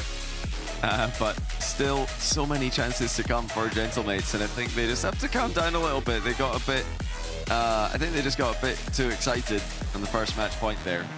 Yeah. The first goal, you know, fair enough. Juicy's played well there, rolling through a 50 to double it mid. But the second goal, they don't need to do any of it. Like they were in offense, and Oski commits his third to try to beat Atto to the ball when Atto can go much earlier. He doesn't need to hit that accurately at all. He just needs to get it down the line in general. The fact that he scores it is a bonus. But they could have been more patient with that. The goal and the chances were coming, but I don't think the time to go all in is, what, 1 minute 30 to go, 2 minutes to go. Definitely much later.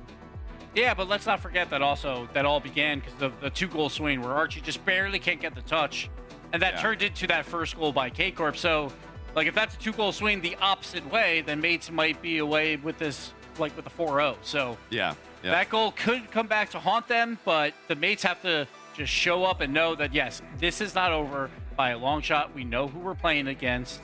It is a very difficult task to beat K-Corp, even in one game. Just take it 5 minutes at a time. The second match point attempt begins now. And Juicy will be the first to hit the ball after multiple mind games. Nas not getting a reset. Oski has to be paying attention, which he is. I haven't seen too much of, well, KC winning, but we also haven't seen a lot of KC just putting pressure on their opponents, which is unusual. We're used to seeing this team constantly in offense, constantly attacking. Gentlemates have really not had any issues since game 1 getting out of defense. Yeah, that's K-Corp's bread and butter. Just be on the offensive side, go for the physical plays, go for boost steals, and eventually we find a way to do an aerial fake and score. That's usually what K-Corp loves to do, but they have not had a lot of time on the orange half. Here's a give and go, though. A chance for Vatira to go off the back wall. He's going to look for a bump attempt, but Nas is already up in the air to turn it away.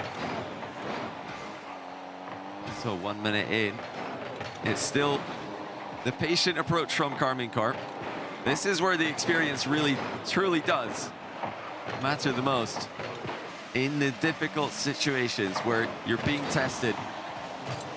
It must be nice in a way for KC to be tested every now and then. Nas testing Vatira here. Vatira passes with flying colors. Great save to the corner. Hey, we saw it last year, like Birmingham Major. You know, quality losses are a good thing. You know, you learn a lot after a loss, and that helped out a lot for K-Corp to win that major. Another shot here by Oski, but Juicy avoids the bump and gets the save. Well done by him. But Archie continuing to put some pressure on. And the Mates, again, this is on the blue side. Oski's got a shot. Vatira just gets back in time. And Atto versus Archie. Who's going to win this battle? Looks like Archie slow plays it and does very well there to get it around him. Yeah, smart play by Archie. He was initially facing the play, half flipped away from it because he realized the risk really wasn't necessary. That's sort of what we talked about for Gentlemates last game. Have to pick their battles wisely. And now here comes Nas with the reset. He's sought by Atto. Archie finds an opening to commit safely. Might find an opening to center. Oh, it's just another brick wall 50 by Juicy instead. K-Corp's 50s are getting better and better as this match goes on, so you got to be wary of that. But Oski's up in the air alone by himself. Goes for the flip reset, but Vatira turns it away. Yeah, more solid 50-50s from Juicy to keep Karmine Corp stable. That one he's been crushed in though. No problem because Vatira's behind him. Gentlemates just trying to give KC a taste of their own medicine, trying to swarm them, trying to take their boost away. Yeah. Keep them locked up in defense. Nas picks it up with the ground dribble. It's going to be intercepted with a second challenge. You always need those two though when Nas is on the ball. At some point, though, I want to see mates go for a demo play. Like, you have all this pressure, but K-Corp's doing such a good job with the 50-50 challenges that it might be time to just delete someone off the field to get that opening available. But they haven't been able to find that just yet in this game, and K-Corp's holding on. Oski with some space on the right side of the pitch, but he gets taken out of the game. Smart play there by Juicy. Now drive challenge in reverse from Gentlemates. In return, I should say. It's the off-the-ball plays coming through for both teams, trying to keep the momentum up in these challenges. The threatening pinch by Atto makes Archie have to do a little bit more than he wants to on defense here, but he does well. Vatira's going to throw it mid, though. Nas, a good control on the back wall to get the clear. You know, looking at this level that Gentlemates are able to maintain, it makes sense of Oski questioning why they can't put away teams like Magnifico and Man City more easily. They've got KC in a lot of trouble here. Nas with the air dribble bump. Juicy flies in from behind, and now it's going to go the other way. Vatira up against Archie. Archie looking to bump Vatira into the ball. What a save that is. Yeah, Archie was left alone with no boost. The aerial fake comes out, but it is read early by the Gentlemates, and Archie will get the clear, and Nas is actually pressing on the counterattack. We're less than a minute left. The mates just need one to take down K-Corp. Final minute. Nas with an opportunity, puts it on target. Atto keeps control of it as he saves. And now here comes Archie. He's not led many attacks in this series, but he's finished off plenty of them. Oski with space and boost. A deadly combination, but Vatira's in the way of him. Nas coming in as the next line of attack. He's in front of the ball with the bump, but Juicy dodges it. And Oski has no boost on the back line here, has to play very carefully around one and gets the challenge on Vatira to hold K-Corp back just for a little bit. Now Nas, again, open field. He's got space. Can't get it up to Archie. Spills it in front of the net, but no one is available. Oski, though, is going to control it. Going to go for a flip reset. He tries Archie. Almost in the perfect position for a shot. But it looks like we're going overtime unless Juicy can do something here. He will not. Overtime. Game 5. The mates, I feel like, desperately want to end it here. Another chance. Another one-goal situation. They're one goal away from winning a regional, and that would be Nas's first. Will it be his goal to win it? Yes, it will! Gentlemates deny the perfect split, and they will go to Boston as EU regional champs. And Oski has got that dog in him. What a challenge there to just leave the ball for his teammate Nas to put it home. And the Gentlemates take down the final boss of Europe. Your EU Open #3 champions, taking that momentum straight to Boston. What a series by them, Johnny. We talk about how K-Corp, what they love to do, but the mates just did it to them instead. They had all the offensive pressure throughout most of the series, played so exceptional, and now when we're in the conversation of who's favorites for the Boston Major, well, obviously K-Corp's up there, but now you have to include mates on that list. Oh yeah, I mean, we were wondering, would it just be KC in that S tier coming out of Europe? Not anymore. Gentlemates jump up to the true contender conversation with a dominant display. I mean, that was a seriously impressive performance. Nas's first ever RLCS Grand Final. He wins it 4-1 over Karmine Corp. And the overtime winner. First, second. Yeah, he gets the overtime winner with a nice toe poke running in after Oski sets him up. Just a really good finish there by Nas. He must be over the moon. But for the whole team and for the org as well, who've been just suffering so many losses in RLCS, 9 losses online in a row to KC. they avoid the 10th loss in a row. Yeah, the two biggest fan bases probably in all of Rocket League battle it out in the finals. That's what we love to see. But the Gentlemates coming out on top with dominant fashion. Let's go to the desk and hear their thoughts.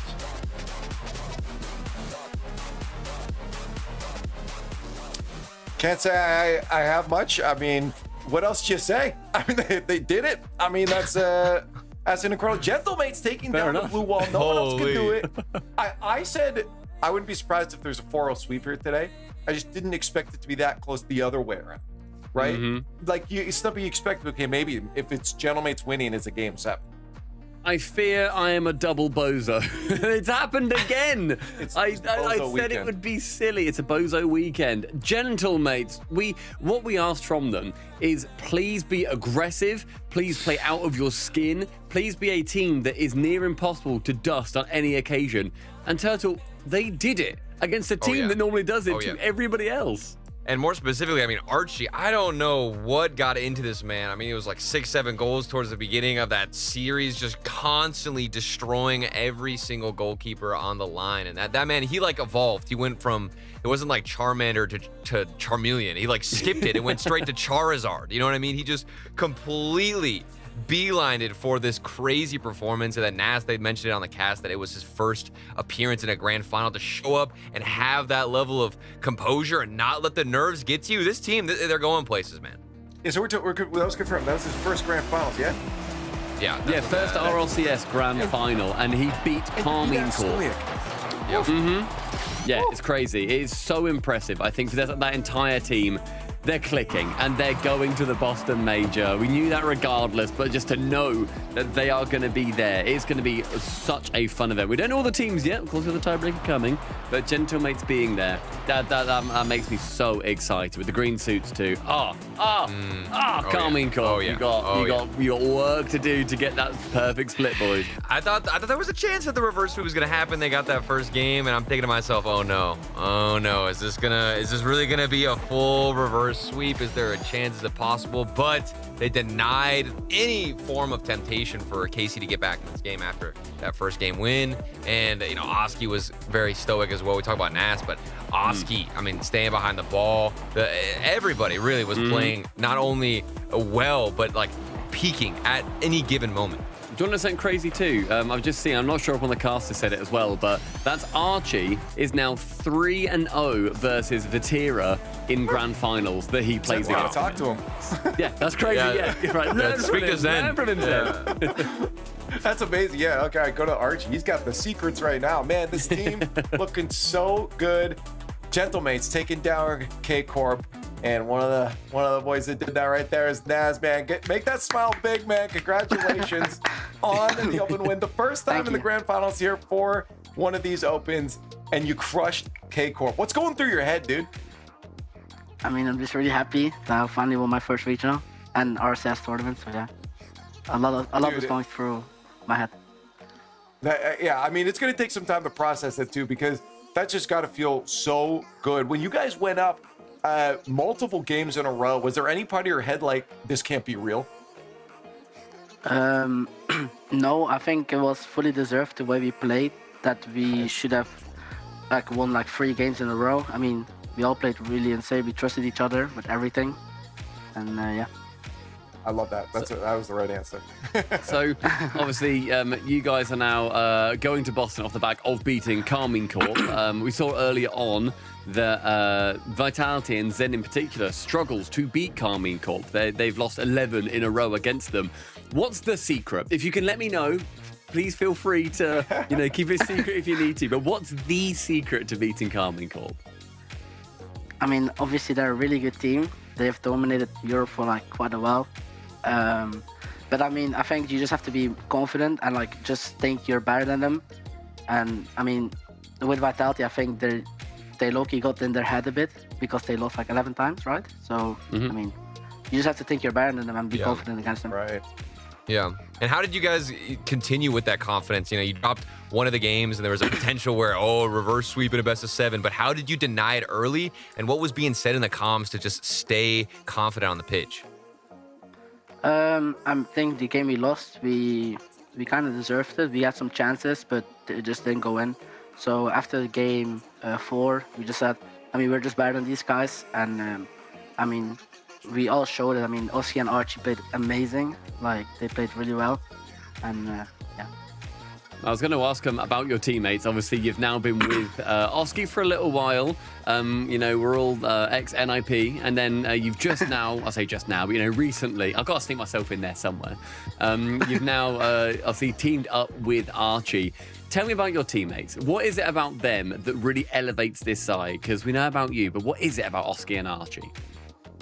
I mean, for Oski, I think the past years, he's been a really great player, but he just didn't have the teams to do really well on. So, I mean, yeah, and Archie, I think he's really good, especially in these moments in the finals or like really high pressure moments. He knows how to handle them really well.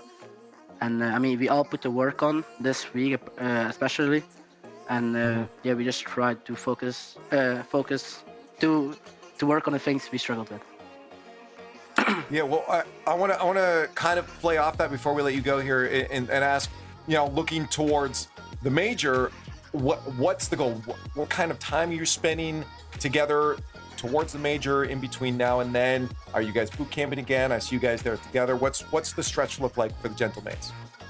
I mean, tomorrow we're flying home, so Okay. and we stay home till the 10th, and then we fly to Boston for the boot camp for like a week or a bit more, and then play the tournament.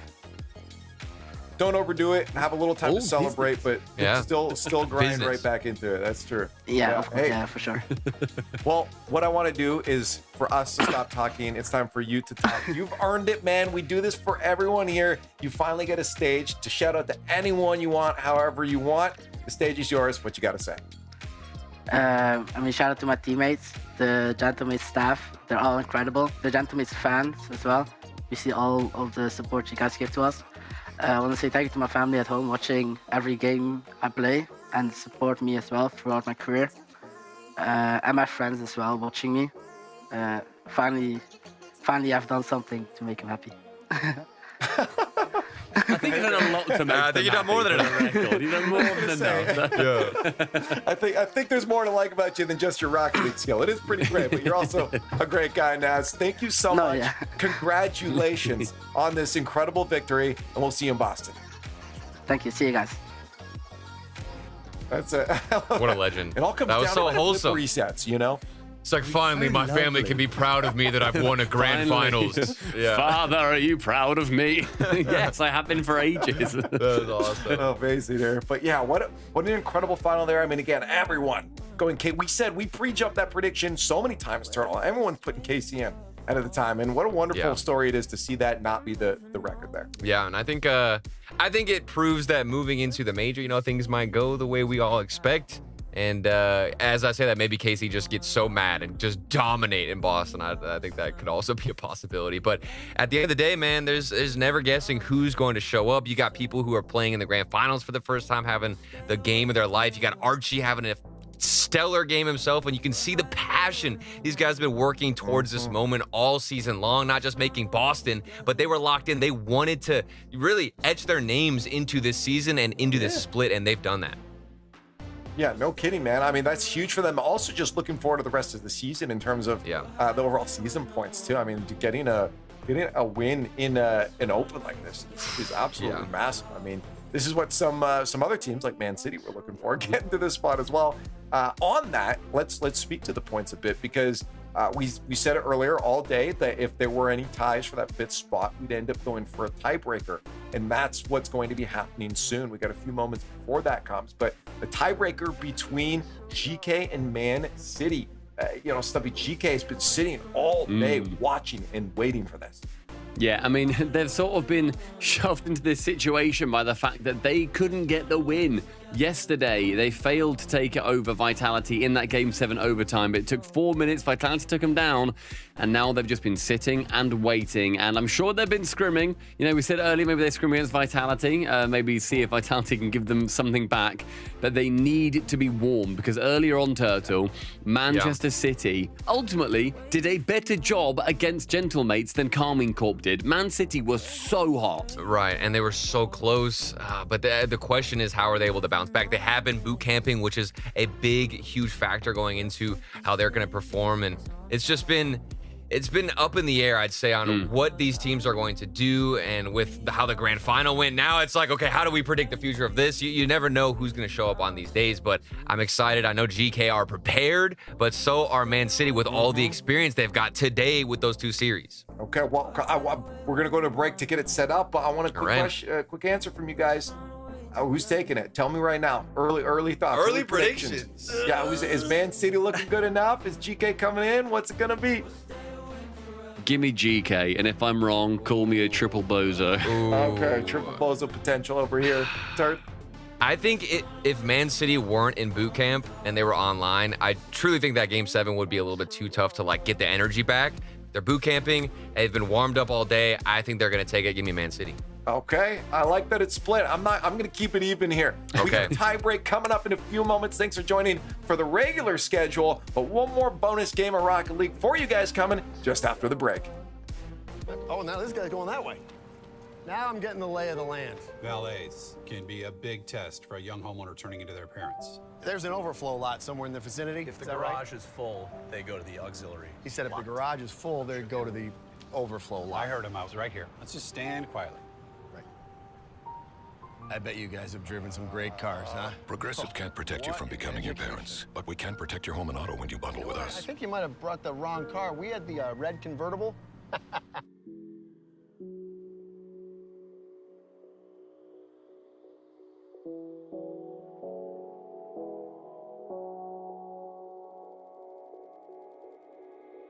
Can you feel it? The fire in your soul, leaping at the chance for love. Can you feel it? Haunting your senses, letting all your feelings go. But I can feel it, rushing through my veins. Your love's the only drug I know.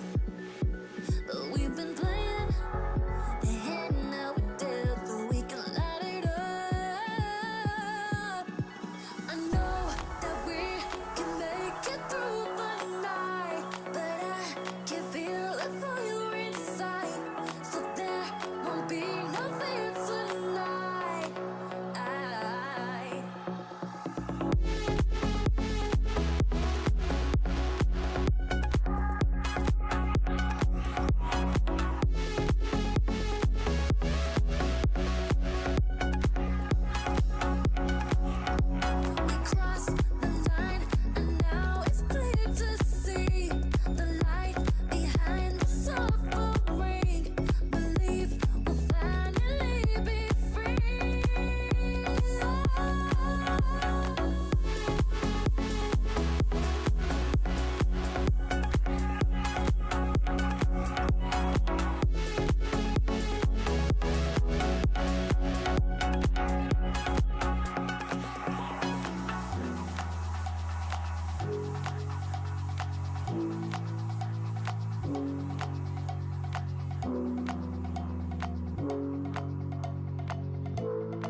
You come over, dying to know where you came from. We're breaking open. Feel like our future's just begun. And all I know is that we lost time. If we stay right here, we could free ourselves inside. We'll stay awake forever. We'll hide away where no one knows. Let's run away together. Just lead me into your world.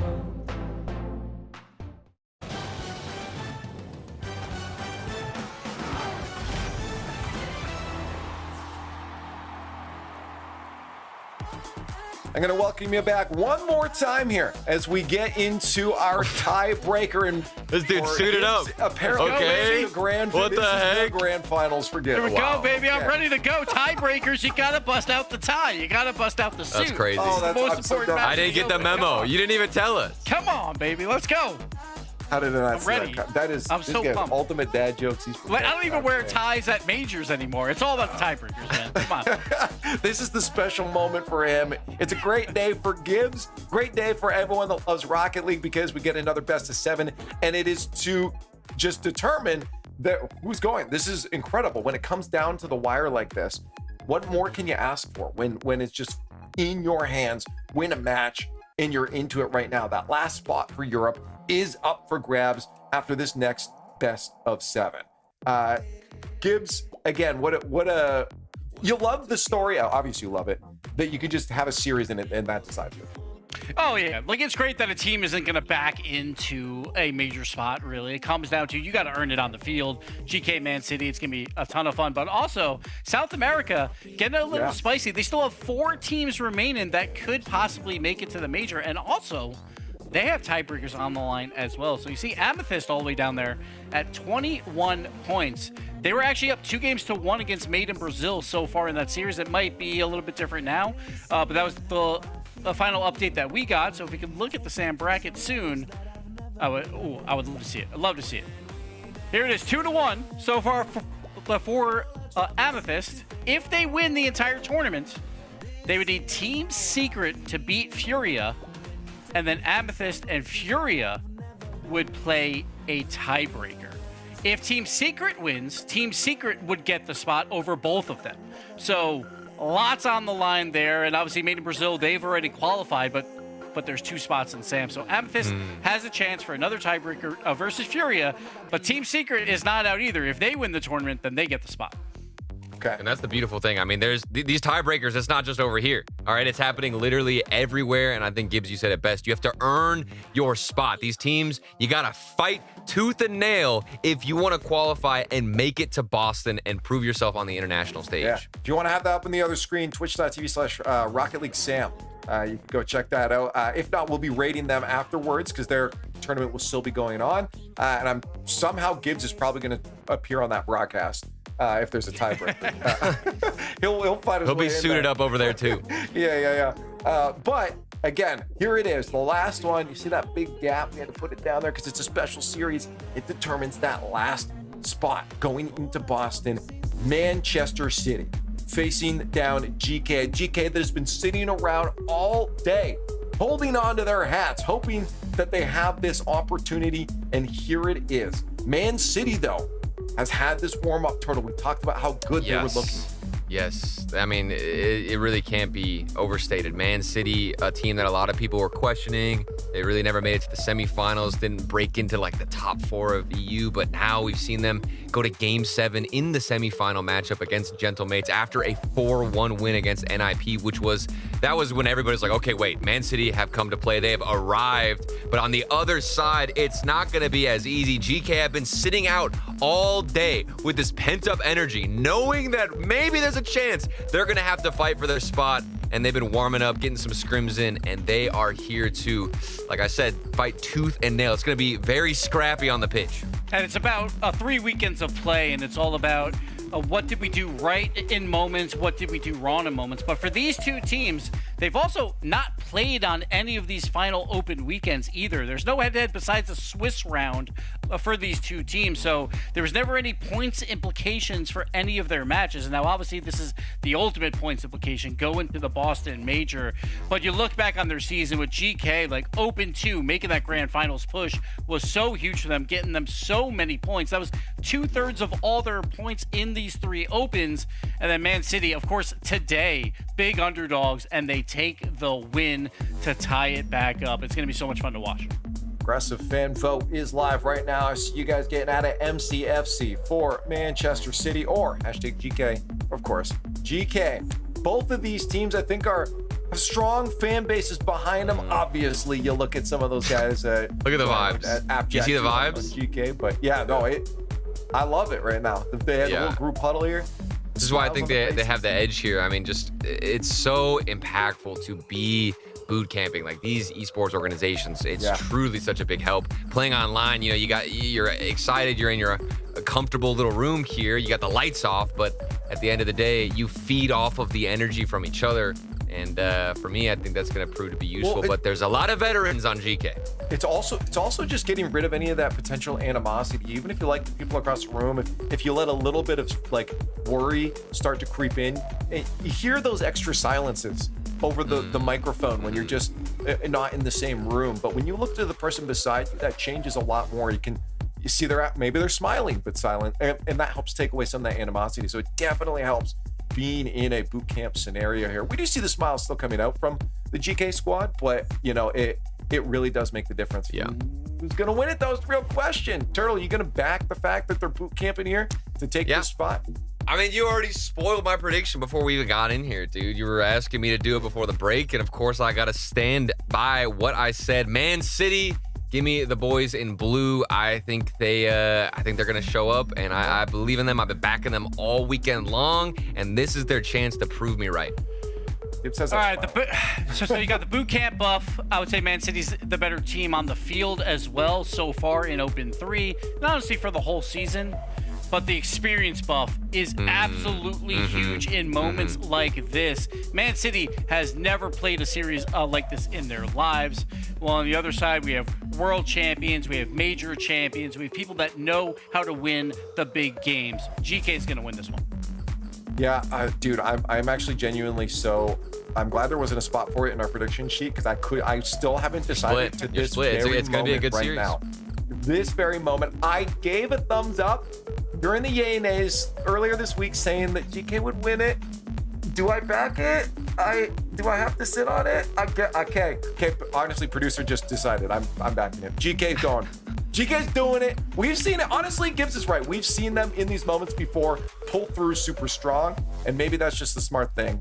Please, production, have me be right here. Chat is with us as well. GK, Manchester City. This is it.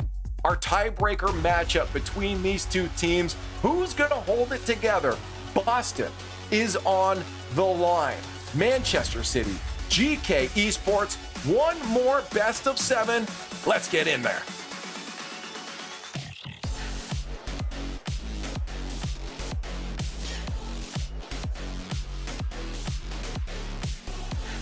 I'm not too sure if Johnny is here or not, but Game 1 is brought to you by Progressive. I am definitely here, and we are going to have an absolute storm of a series. Man City taking on GK. I'm so excited to see what is going to be going down. Who ends up going to the Boston Major? Who ends up just not quite making it by one more series? As Gibbs was saying, on the desk, GK, they've got world champions, they've got major champions.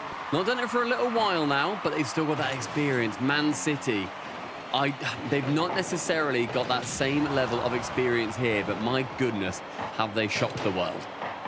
I think I'm here, Stumpy. I think I've been here. I think I'm good. I can't. I couldn't see you for a second there, but I believe I am here. So let's get stuck into this. And see if the experience is going to pay off for GK. They've been waiting around all day. They've been trying to stay warm in the free play, I'm sure. I wonder if anybody gave them a practice scrim. If they did, then that's incredibly generous. Nobody else will be playing this time except these guys. Yeah, I was saying that maybe Vitality could have done. They got knocked out earlier. And after Vitality knocked them out initially, surely it's the only polite thing to do. Yeah, it's definitely a high dramatic situation, though, as Tempo opens the scoring. And this one just couldn't ever get cleared for GK. HB just centers it slowly. Seiko is trying to get a 12 pad, get back in position. Couldn't do it. And it's Man City who take the lead. When we get in the first scoring, it gets the cobwebs knocked off you. You've played it earlier today, but this is a little bit different. If you can just get that first one, that is going to be an exciting time. You know, you're going to be able to be that kind of player that thinks, right, we're back in it. We're good to go. We can get a game here. I mean, that first goal, as I said, very, very important. It's a long shot, just wide, forces 2 to save. And Joy can work his way in. I'm so intrigued to see who actually ends up getting the advantage. I was saying there's pros and cons to being both teams here. I just don't know which one edges it out, which one I'd rather be. I think you got it rather be GK, because for them, they're coming off a high. Just the fact that they've got the chance to qualify, that's a big win for them. You know, mentally, they went into watching the series earlier, the Man City are playing, thinking, oh, please lose so we can have a chance. And then Man City did lose, so that's a good thing. They're coming in positive. Man City have already missed their first chance to make the major. This is, I think, really difficult on them to now come in and try and do it again on the same day. Yeah, as I've been saying, GK's got that advantage, mostly from just the fact they've got World Championships, got the majors. 2 minutes in, and it has been pretty much a pummeling of GK towards that blue half, towards the blue net, but nothing has managed to work. Now Tempo can work his way into the orange half, popped up high by Seiko. Jack's received, but dusted by Acro, and hasn't that been the story of Acro? He is incredibly fast. That one's shot high by Edgeby. Seiko stays grounded. Seiko and Jack both just trying to decide who's going to advance the ball here. Now here comes Seiko. He's looking mid to Joyo. His shot is going to be pretty easy for Tempo to save, but still Seiko sticking around and trying to make something of it. Edgeby, who's been such a clutch player for Man City these past couple days. Definitely a player we're going to look to later in the series to help this team out. Joyo now to receive that back corner, beats one, but with the amount of power he got on it, Tempo can catch pretty handily in his own back corner. He does flub that second chance. Seiko finds Jack, who wanted to bump Acro, but Seiko misses the net, and Jack misses the man. Yeah, I think Seiko is probably looking for a reset double there, but Jack was in the area, so you never know. Maybe it could have turned into a passing play. Yeah, GK, they're getting the ball forward. They're kind of creating half chances, but nothing stand out at the moment. Man City look comfortable.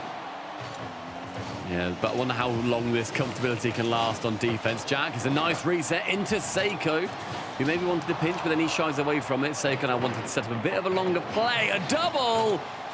He can't lock in that second touch that I don't think he was anticipating getting, but it does rocket off the post.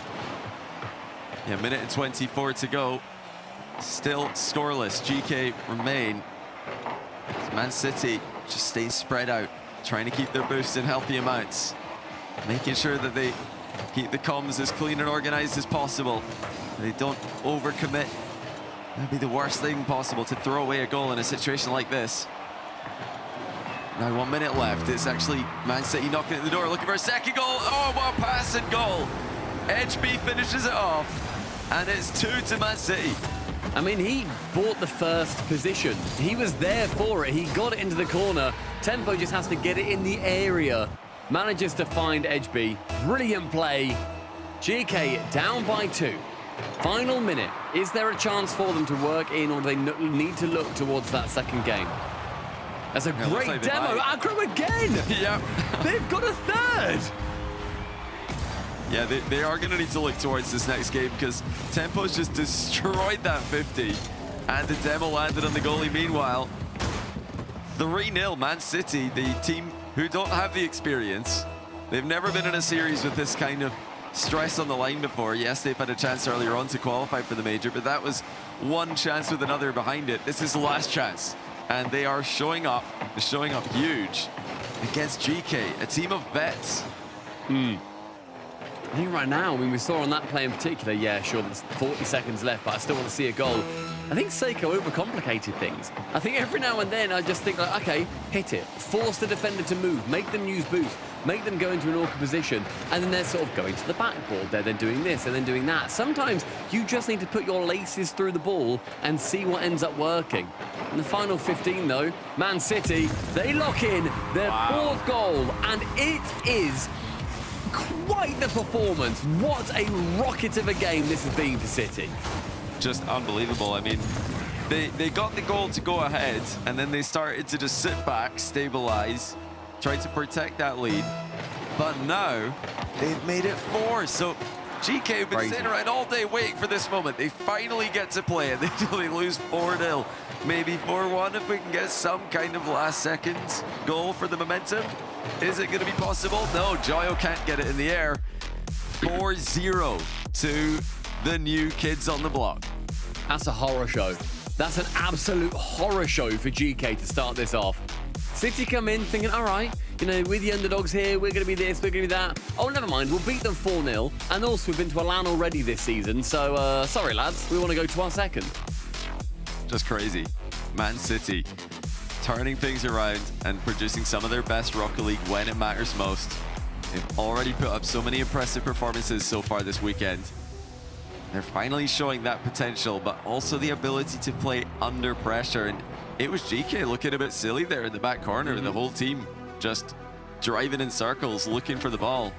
They need to step up quickly here, because this one can get away from you quickly against a team like Man City. Yeah, I mean, Man City have been phenomenal. Like, they've been so firstly fun to watch. They've been clinical, they've been fast, they've been mechanical, they've done everything right. And it feels like we sort of see this team as, all these players on this team as, okay, you know, they're going to make a main event. Oh, the next time we might not see them, then they'll be back in a couple of months.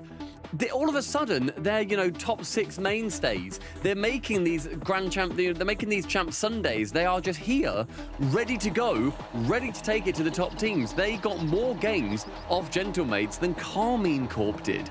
They are the real deal. And Gekay, they clearly were not anticipating this. Yeah, they can't have been expecting this level of composure out of Man City. They probably expected a more chaotic game from them, and they're coming in just trying to go through the motions, let the game win itself. Well, now they know they're going to need to step up and force some mistakes. Man City are not giving them any for free. Well, they've got the ability to do that. They've got a star-studded roster of their own. But let's see if they can turn things around early. Man City starting strong that's worrying. And fantastic off-ball play as well. We've already seen Joyo have to dodge a couple of demos in the net. We've seen some of the players from Man City going for the ball and then immediately then going in for the bump afterwards. Playing very well off-ball. I think that's what we've seen like from Acro and HB in particular. The way that they move around the pitch is, I think it's completely bamboozling. And look, that's 2 gone to try and attack that ball. HB now trying to bump Joyo and then slips it past him. I mean, it's just too simple. Joyo, Seiko, Jack all jumping into the air. And for what? Just for half a chance to clear the ball? Easy turnaround for Tempo. HB picks up the 1-0 lead. And yeah, they're dominating at the moment. Man City, the team who've been playing well all weekend, continue to do so. I mean, you sort of hate to say that Man City, one team deserves it over the other. But Man City, I really feel like they do. The way that they've been playing has been sublime, and they are showing up, you know, as one of those teams that are completely changing how, you know, the biggest teams in the world are approaching a lot of the newer players. It's brilliant to see. Minute 15 in, Man City have got clear control of this game. Apparently Jack wants to wrestle that back. Takes it not quite past Tempo, onto Seiko. Potentially overcomplicated things. Maybe should have banged it. Instead, Acro then gets it pinched towards the center. He can then receive, forces Jack to jump, but that does go in favor of Gekay. Only for a second, however. Then a ground pinch from Seiko to clear. It's just crazy. This is the same Gekay team who 2 weeks ago made the grand final against Carmine Corp. They took down Vitality. They took down Ninjas in Pajamas. And they looked like they were poised to take their game, their split, their season to the next level. But Man City are here to take it away from them, to put them back on the outside looking in. 2 minutes gone, and still, we've yet to see the first goal for Gekay. Chance though for Joyo to send it central. Instead, he gets rid of Acro from the pitch entirely. A bit of space here. Seiko can get the 50, does get one by Tempo. Jack's the next one too. Acro uses all of his boost, so he'll be very slow getting back. How can Gekay take advantage of that situation? They can't really, not very convincingly. He does get popped high by Jack, and a lovely touch. Joyo comes in.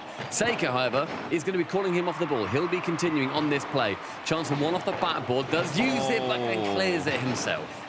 Yeah, not the right idea there for Seiko. I mean, he had a good plan going high, but he just rolled right through the ball and cleared it, like you said, to safety. So really nothing to worry about there for Man City. Can Joyo make anything happen? He's run out of boost, so Edgeby takes the ball off him without too much of difficulty.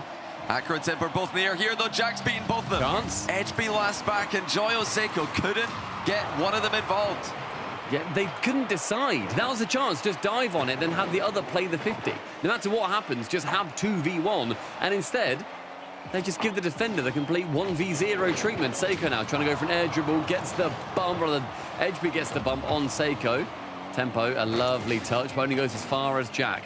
Maybe a reset to be found. Goes central. Joyo gets rid of Tempo and vice versa. This one for Acro then gets knocked off Tempo as he respawns. Yeah, that was just a moment where Gekay are playing with 2 third men instead of sending somebody forward for a clear-cut chance.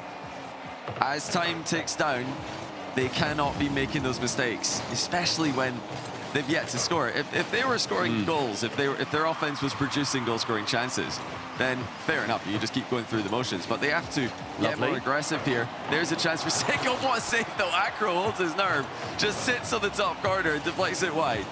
I mean, Acro does his best postage stamp impression, and Seiko smacks the ball straight into him. It was a great shot, but an even better save. Unfortunate for Gekay. Joyo has to try and go low beneath one. Isn't able to, but it pinches over towards Jack. That ball going way too far away from him, and so many of these touches just aren't the ones they need in this situation. And where's the flair? Where's the creativity from Gekay? Can Joyo produce some magic? No, every single play being answered by Man City, who are just 40 seconds away from a Game 2 win. Gekay can't get a goal. How frustrating. This looks so horrible to play against. Man City are stalwart at the back. Joyo has to try and attack Edgeby while he's getting bumped. Instead he gets to 50, goes low, gets to 50 again, and Jack decides to just don a pair of boxing gloves and send his face into it. They finally go for it. They say enough's enough. Enough of this nonsense. Just get a flip of the ball and hope for the best. Forget about playing the 2 third men. Let's have 2 first men. And they tie the game. I mean, that's what you need. So far, the 1v1s, they're defending brilliantly. You cannot give them these chances. Joyo has to wait back as third, can collect. Tempo wants to be a nuisance, get in his way. Final 10 seconds, ticks down on the draw. Can Joyo get a touch? No, but Seiko goes for a boost steal. We'll see how well that works out from Jack to Joyo. Saved away, round by Seiko. Jack can turn, but gets bumped. Overtime, game 2. Well, a chance for one of the teams to conjure up a kickoff strat. It's going to go pretty even here. But Man City get the first half chance on it. It's a real chance now as Tempo knocks it middle. That is well played, though, by Joyo, getting 2 players out of the game. Oh, that's a great touch from Joyo to keep it involved. Seiko can shoot. Ends up going wide. That was extremely advantageous for Gekay. Now Edgeby flicks. Oh my goodness, onto the crossbar. Oh my goodness, onto the crossbar again. They're denting the woodwork. No goal found. Well, Gekay will be thanking the lucky stars, because that could have easily been 2-0. The crossbar came to the rescue, and they had no idea what was going on. 40 seconds left, or 40 seconds into overtime, I should say. We look like we've gotten into a midfield back and forth. Man City are just waiting. They're looking for the opportunities that do seem to be coming regularly enough. I mean, the opportunities are coming short, but they're not necessarily sneaking it past. It's going to be up to Acro to try and break it for Man City. No boost in that corner for him to steal. Joyo gets the double. How far does it get in with 100 boost? Really not as far as he would like. Jack can receive, has the reset, so we'll attempt to use it here. Gets straight back onto the ball, takes away from Seiko. A 2v1, Joyo, what have you got? My goodness, man! You've got stones! What a challenge by Joyo. Last man back, he just full sends it and scores. What a challenge. He didn't even pre-jump that one, he just got up immediately. God. And that's more like it from Gekay. How do they come back and win this game? Well, they've double committed on a goalmouth scramble, and Joyo's full sent it as third man. That is how you play Rocket League, ladies and gentlemen. None of this defensive, passive nonsense. Just go for the ball. That's a sickening challenge. That challenge makes me upset because now I know that in every champ lobby around the world, we're going to see third man dive in and miss it 9 times out of 10. Yes, go. Send it. What's the worst that could happen? You don't want to be third man for your mates. Be first man. But yeah, that's a relief is what that is for GK, because for well over 4 minutes, they were trailing that game. They hadn't scored in the series, and they didn't look great while doing it. Sometimes you're losing, but you're creating a bunch of chances. They did not look great. Even in overtime, they almost lost it, and it took a hero challenge from Joyo to win it in overtime.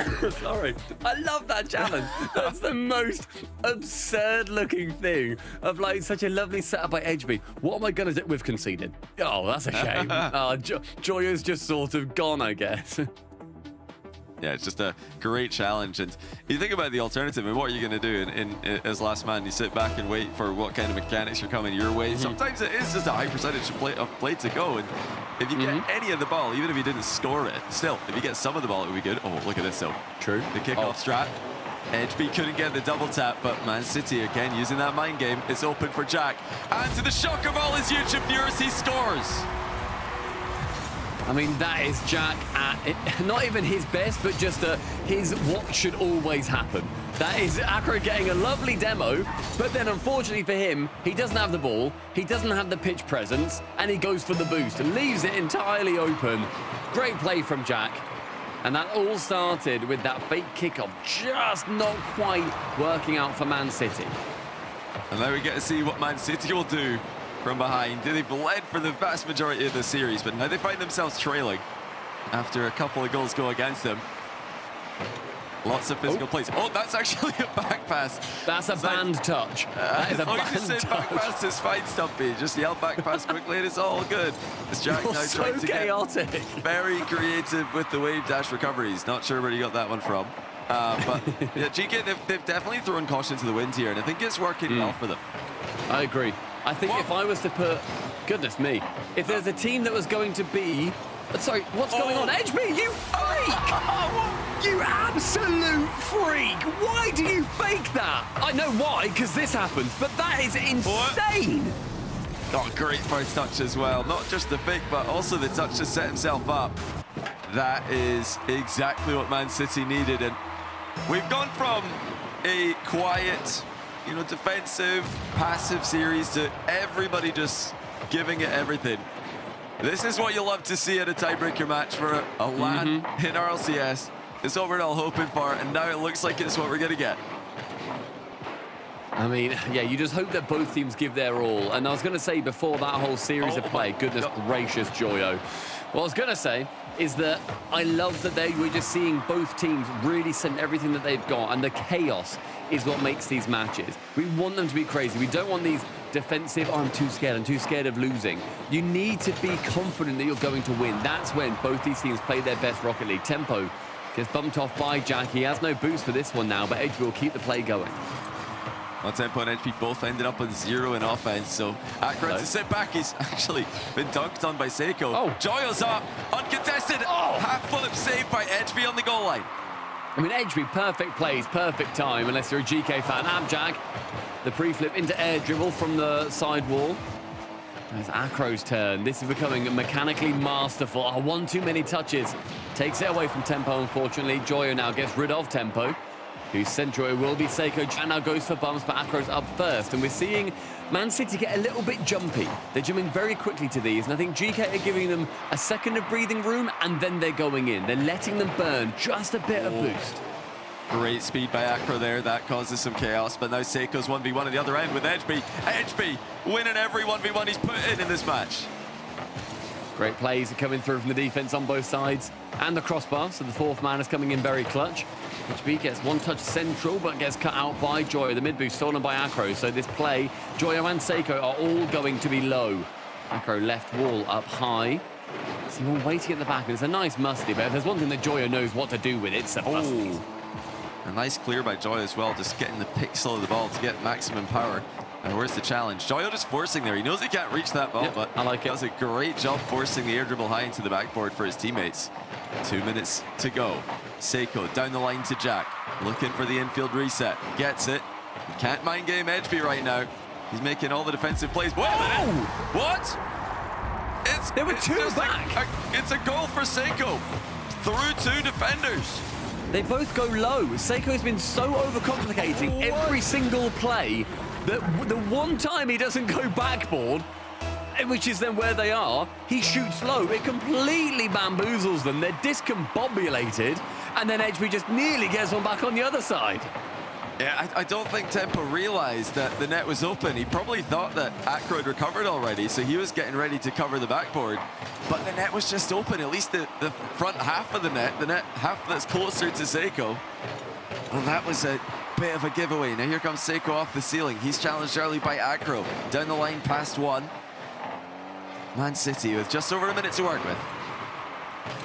And they need to make sure they're getting a bit more of this possession, a bit more ground being earned. Acro does get rid of Joyo, so it's going to help out in that process. Acro's now being an absolute menace towards Seiko.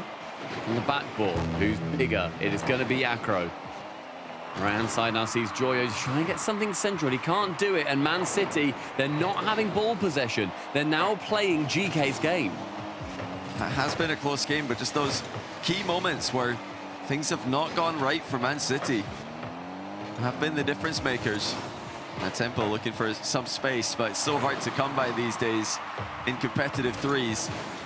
Oh, Joyo misses the back pass. That works out favorably. Yeah, that was a nice. Free ball. Tempo will collect it, but this is more than fine for Gekay. Yeah, it ended up being a nice touch for Joyo. Not his intended one, but nice. Tempo beats 2. Unfortunately, this is 3v3. Jack can collect and flicks over Acro. Tempo now gets in his way, but Jack bumps him for the rudeness. One more goal needed. Man City with a collection from Edgeby. This one's going central. It's faked instead. Joyo actually helps out the team. That's above the crossbar. No one's there to collect it. And Acro, he waits midfield with 100. Make it worth it.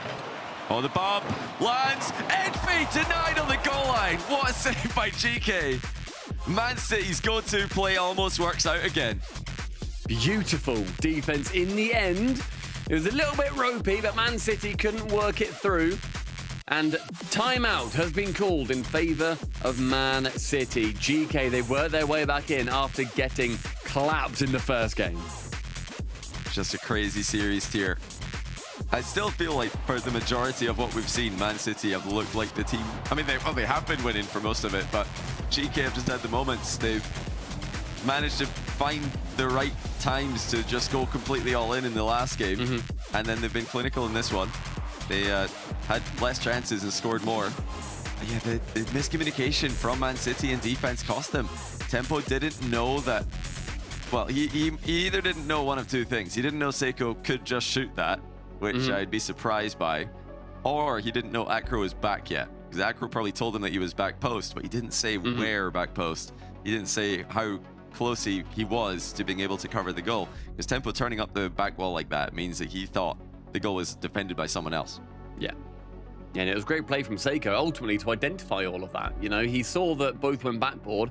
If you shoot low there, then hopefully, you know, even if they make contact, it's just going to bounce somewhere middle if there's two defenders doing the same thing.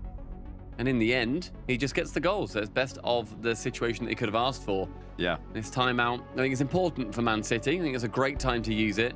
And I think being able to speak to your team, as Noah currently is to settle them back down. They've had the opportunities to score, but they've just shot a little bit too awry. Yeah, it's always a great strategy. Shoot ball, maybe goal. Shoot ball, maybe they miss. Oh, they missed. It works a lot more in our games. Excellent. But it does. Yeah, even the pro level, sometimes you just have to boom the ball. Sometimes you just have to clear it. Sometimes you just have to shoot it to keep the other team honest, just to let them know that you might at any moment simply pull the trigger, and that does open up the passing lanes. It does open up the backboard. So Man City will have to be thinking about all of that coming out of this timeout. Down 2-1. The new boys in the block started off so well. For about 9 minutes, they looked like they were about to run away with it. Now Gekay have completely turned it around. Timeout finished. Manchester City versus Gekay, game 4 kicks off now. In the Colosseum, only one will be able to escape. Winner of this series will be going to the Boston Major.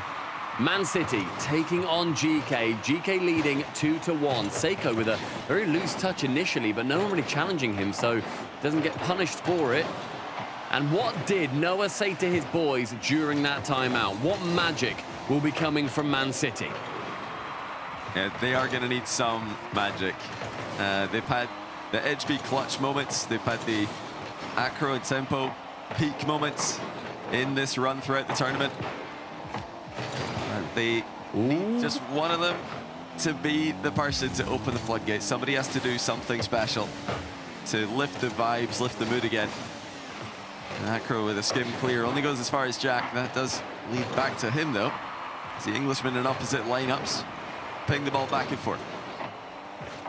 Acro opts not to turn for that one, instead gives it to Tempo. Now Edgeby into the corner. He's been really changing the pace of this game. The slow downs, the speed ups, he has been substantial in what Man City have been able to do. Just right now they're lacking that final little piece.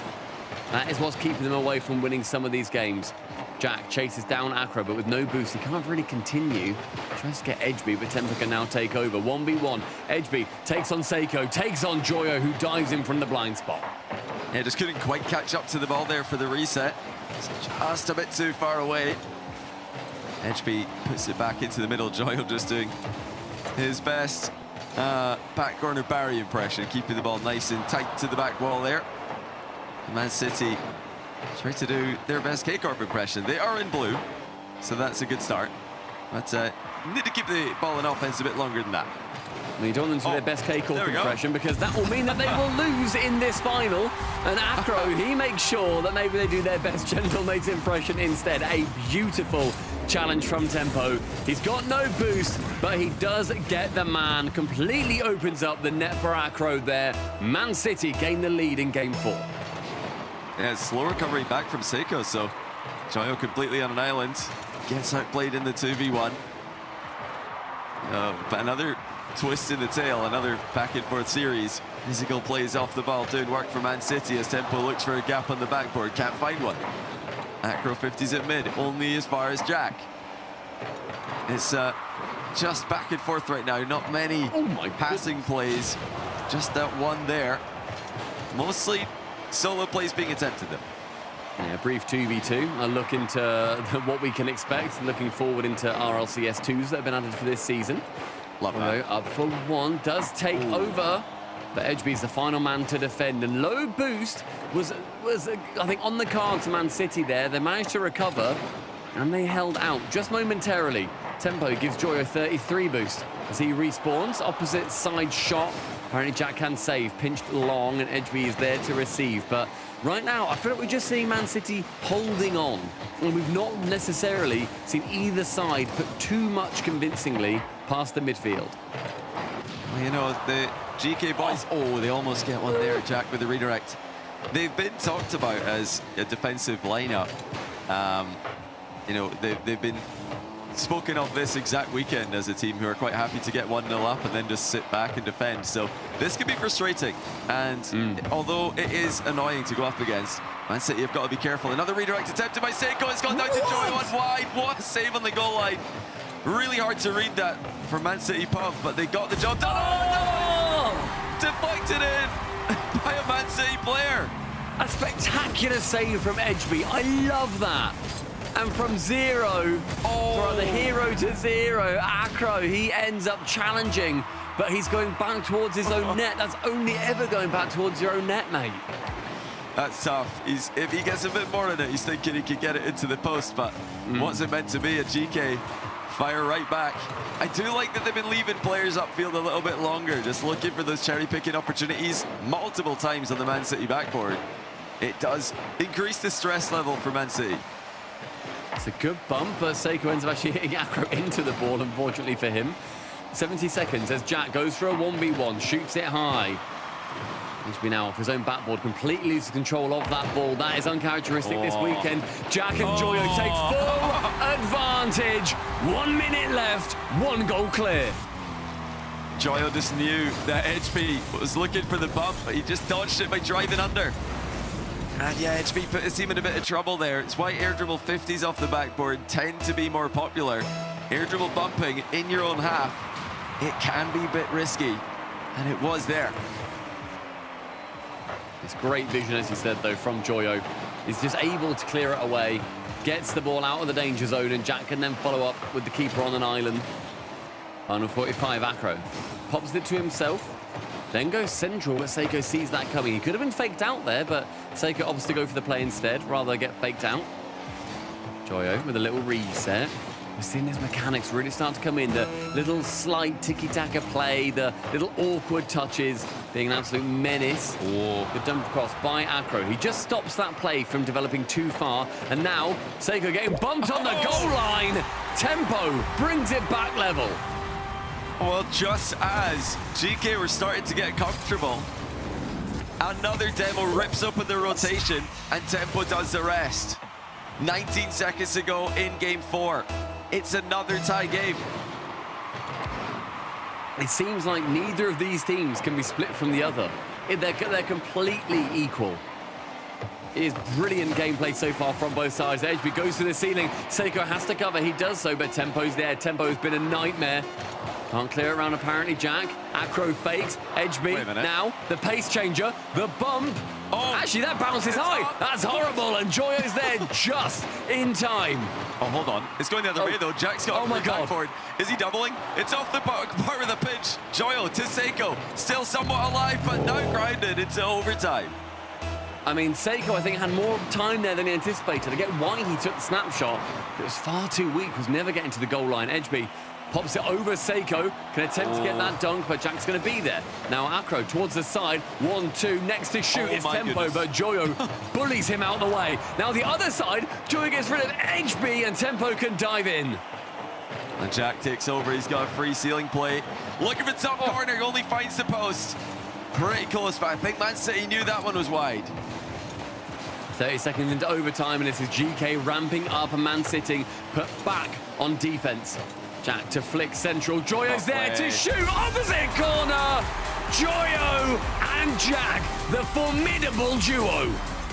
Just magnificent solo play from Jack. Finding Joyo in the middle. Perfect control. He saw the opportunity to slow the game down. And Acro just faking a challenge at the near post. It didn't really do anything. It just forced Tempo to go. And that left mid open. GK triple match point, triple major qualification point over Manchester City. And GK also break Man City's timeout. They get the win after they've taken it. 3-1. One more, and for a team, I was saying early on, I feel like Man City, they deserve this win because of how they've been playing, how they got to that LAN. But GK, they're not bothered about that. They look at LANs as if it's home to them. They've gone to so many. They've won multiple in their tenure. Yeah. The chance for them to go yet again over towards Boston. Yeah, well, if you look at the results over the 3 events, both teams, you can say that they probably deserve it equally. That's why we're doing a tiebreaker, but they obviously just want nothing more than to be there. It doesn't matter how many lands you've been to, you want to go to the next one. And for Man City, who are looking for their first one, that is also a huge motivation for them, but they just aren't able to get the job done in the clutch in this match. They had game 2 in the bag, and it was just a goal line scramble and a full send from Joyo that came back and won it for GK. Game 3, GK 2 clutch. Game 4 as well. They're just making the right plays in these high pressure situations, and I think Man City's defense, they're hesitating. They're not communicating the info that they need. Yeah, and I think that right now we're seeing that experience really come through for GK. And that is probably the only difference maker right now. You know, you've got one team that has been to so many lands and another team that has been to precisely one about 2 months ago. So are there going to be any opportunities for Man City to really put their stamp on this series? They have now got to get 3 games back to back to back. Otherwise, GK will be heading to the Boston Major. This is going to be the time to prove what they're made of for Man City. Great save by Seiko. And against Acro's air dribble bump. Jack's just going to try and stay behind the ball here. get rid of the danger. He did get a piece of Tempo, and the Tempo got the ball past him. Yeah, it's a nice attempt there from Tempo 2 to try and get the dunk when they pretty anticipate that he would be heading backwards. I like that he's just trying to mix up the expectations of what he's going to do, but the aggression so far is what's held Man City, and HB continues to be freakish. Look at the way the ball just kicks off the front of his car there. Just an immediate launch. It's nowhere near the defender. I don't know how he managed to get that kind of acceleration that quickly. Usually it looks more like a fling or a flick. I mean, it's why flicks are called flicks, but that looked like almost a punch into the net from Edgeby. Against Joyo, the competitive musty master. That is gorgeous play from Edgeby, and what a lead to be established in the 5th game. Just, you know, we asked last game, who's going to be the player to step up and pull out the mechanical plays? Will it be Tempo? Will it be Acro? No, again, it's Edgeby. But here comes Gekay. And for all of their good goals, Man City, once again, have been exposed to the counter. Yeah, for all of these lovely mechanical plays, sometimes you just got to 2-foot the man and send him off on a stretcher while your teammate passes it straight middle of the net. 1-1, Gekay bring it back. Imagine you could just slide tackle the goalie while someone's taking a shot. That'd be so unfair. Is Rocket League unfair?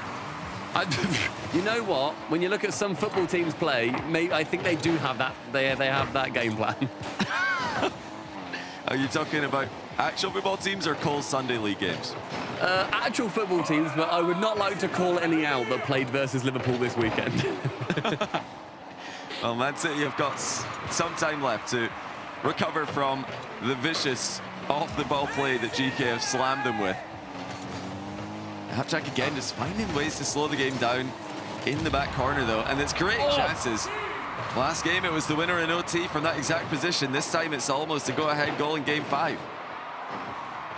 His first 2 minutes have been extremely back and forth. Very different goals that we've seen as well. Jack cannot get to this ball. Joyo jumps for it from the blind spot, but Edgeby, he does continue. So he's used a lot of boost there, and I feel like we've seen lots of boost inefficiency from both sides, but neither being punished until Jack comes in. Edgeby has to jump and does manage to get it away. Seiko, a quick double round with a reset onto the corner. Quite easily read by the City defenders. Still, tie game. Man City looking to control the ball in defense. Maybe bait in some bad challenges. Tempo goes Dearborn. Joyo, Jack have both jumped. Maseko's got the next touch for just a free. Jack looking for the bump on Acro, who dodged it.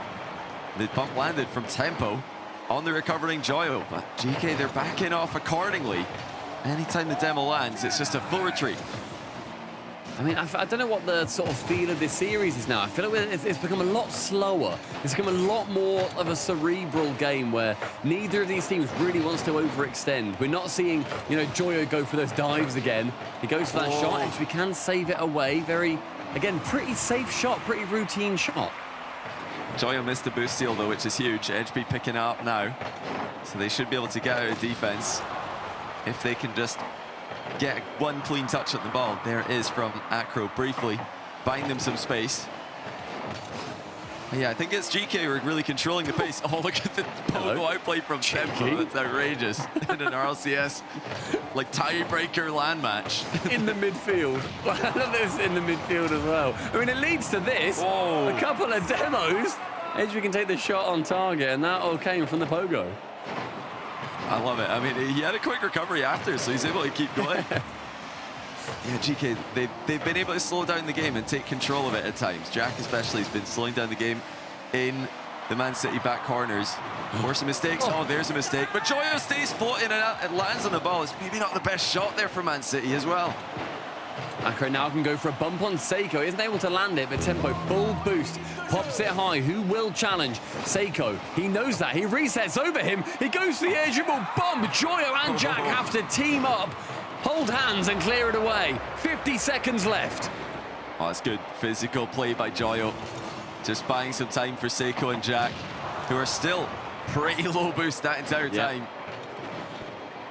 On that accidental fake there from Edgeby, whose flick was lackluster for once. Jack takes over, 50s at mid. Joyo doesn't have a lot of boost, but he's got a chance to backboard it. Try and make it difficult to read. Not difficult enough for Tempo to have any problems. Man City trying to angle for a counter-attack. Oh, great pass from Tempo. Acro for the double. Gets it right around, apparently, Jack. No problem for Acro when he has this much space. Oh, and Jack will be kicking himself. He speed flipped back to net there. And he'll wish he didn't, because Acro does not shoot directly. He goes for the backboard, and the speed flip put Jack out of position to contest that exact shot. Now with just 12 seconds to go. Kickoff has gone pretty even. Man City are in a good spot to win this one. I mean, that is incredible composure. Seiko picks up another boost, has essentially 200 in the tank. Tempo tackles him, gets bumped out of the way. No one can get to it, and Man City, at the death, take their second game.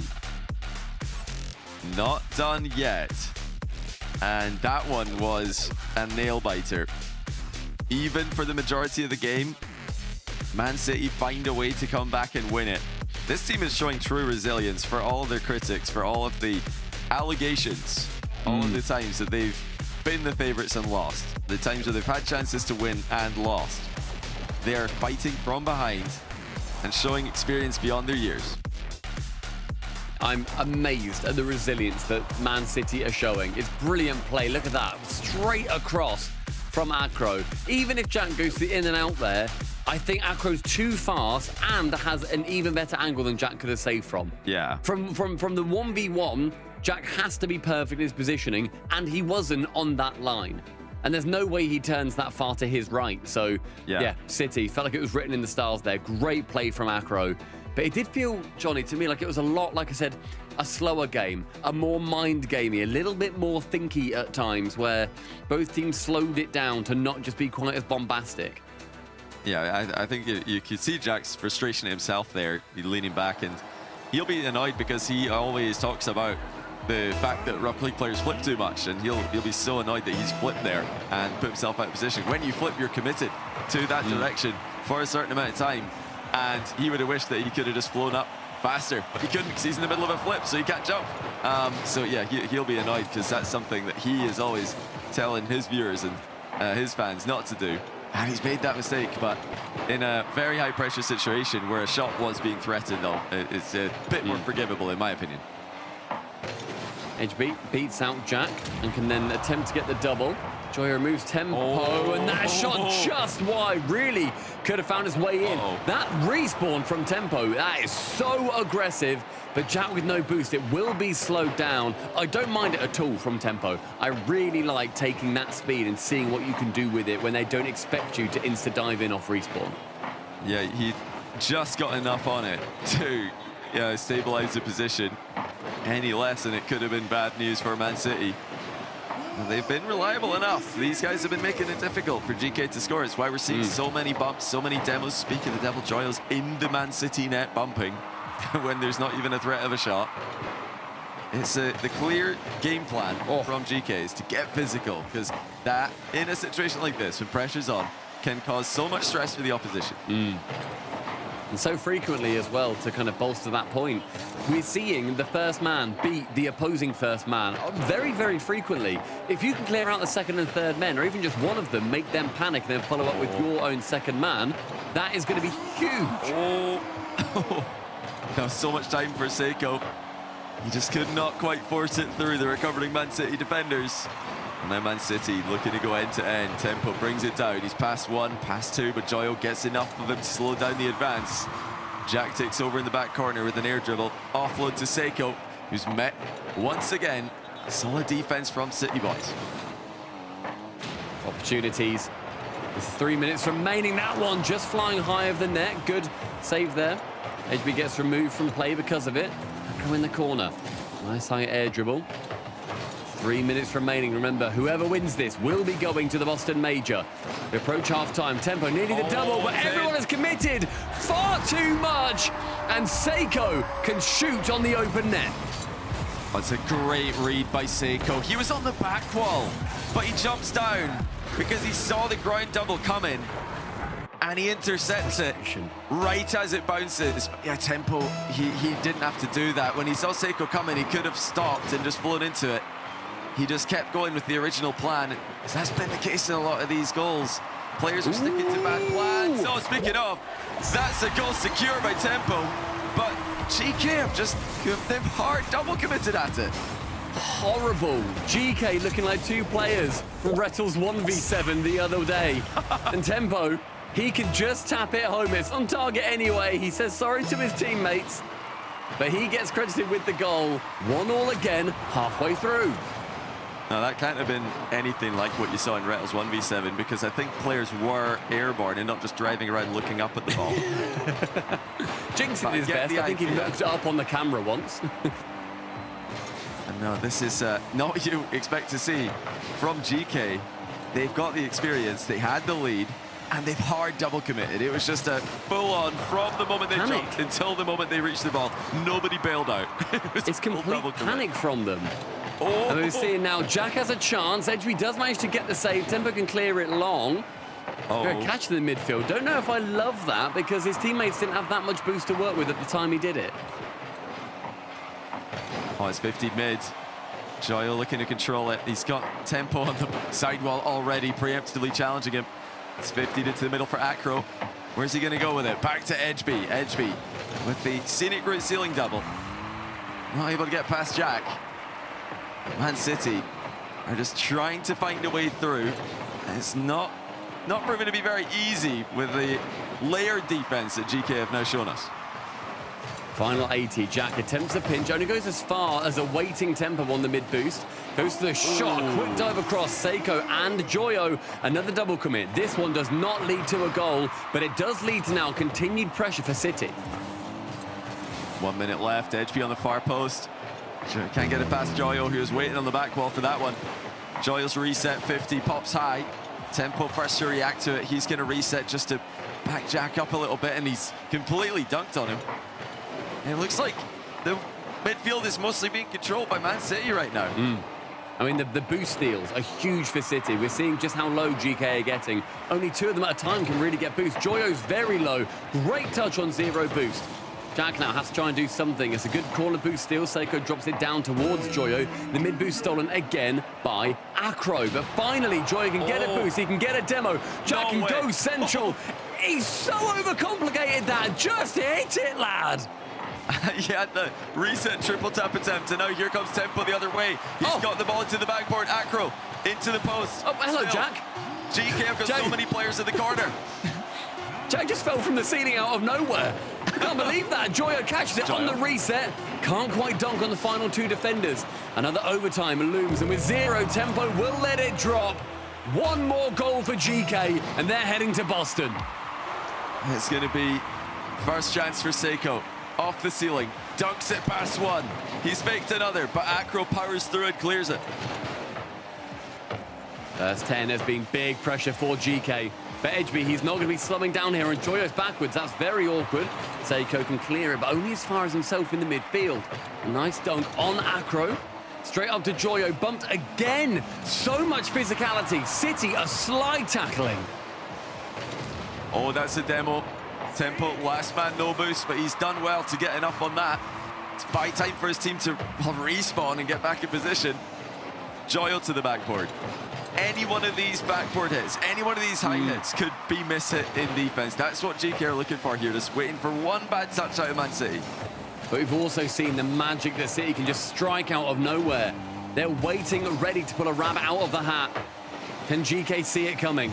Towards that side wall, Seiko tackles, but it goes only as far as Tempo. The low challenge, it's on target, and Jack is going to be there. Tempo cannot dunk. Acro shoots just wide. Seiko is ready and present. Now it's GK's turn.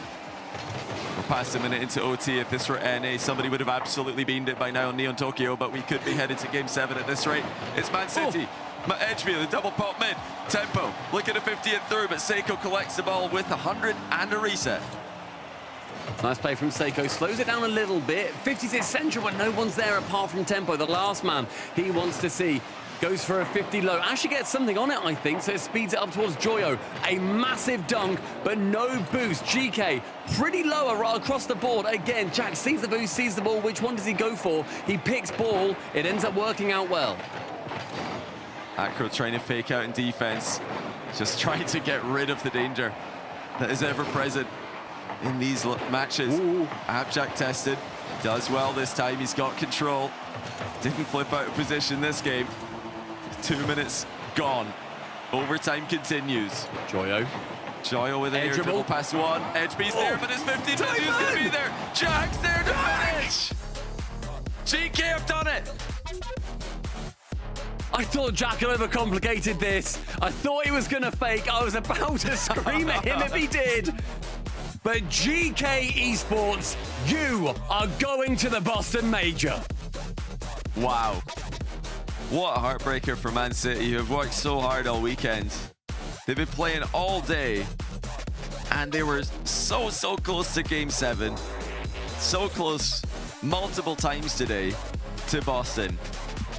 But they're going to need to regain and go again next split. The good news for them is that whatever points GK can accumulate at the Major, if they can just beat them in qualification for the next one, they can outdo them at that one. They can. If you make the second Major, you can steal the world spot. So their season is still going really well. I think if they take a bigger step back and look at the bigger picture, they could be super happy about where they are at this stage in the season. It'll be painful now, but Man City have a lot to be proud of. Massive grin for Seiko. My goodness, when do you ever see Seiko with a smile that wide? Like He's a usually Cheshire so stoic. cat. Incredible. They're pretty happy with that one. That smile stretching from Portugal to Germany across the entire width of France. Incredible play from GK. And I feel like Man City, as you were saying, they've got so much to be proud of. I think a lot of people, myself included, admittedly, I didn't think they would be back time and time again competing for these LAN events. They got to the kickoff LAN. And I thought, fair play, lads, you've got your one. That's outstanding. That's so good. But they're back time and time again. They couldn't get it done this time. This set of opens is done for them. They aren't attending the Major. But Johnny, they are going to be coming back for the next qualifications for Paris. And GK, Boston.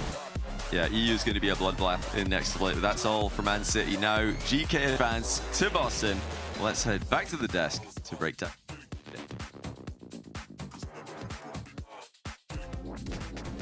Well, production saved my prediction there with the GK, but by golly, was that a close one? Man City looked so good out there. You can understand, Gibbs, the heartbreak they're feeling right now. Yeah, I feel like for Man City, like all split long, they are really learning how to deal with those nerves over time. They're still not there yet. I feel like they're making these mistakes when they're nervous in these big time moments. But every time you have one of these big time moments and you falter, you learn from it. Man City, I really feel like those first 3 games were so crucial for them. It felt like they could have been up 3-0 in the series, Turtle, but they just faltered at odd times in those early games and gave it away.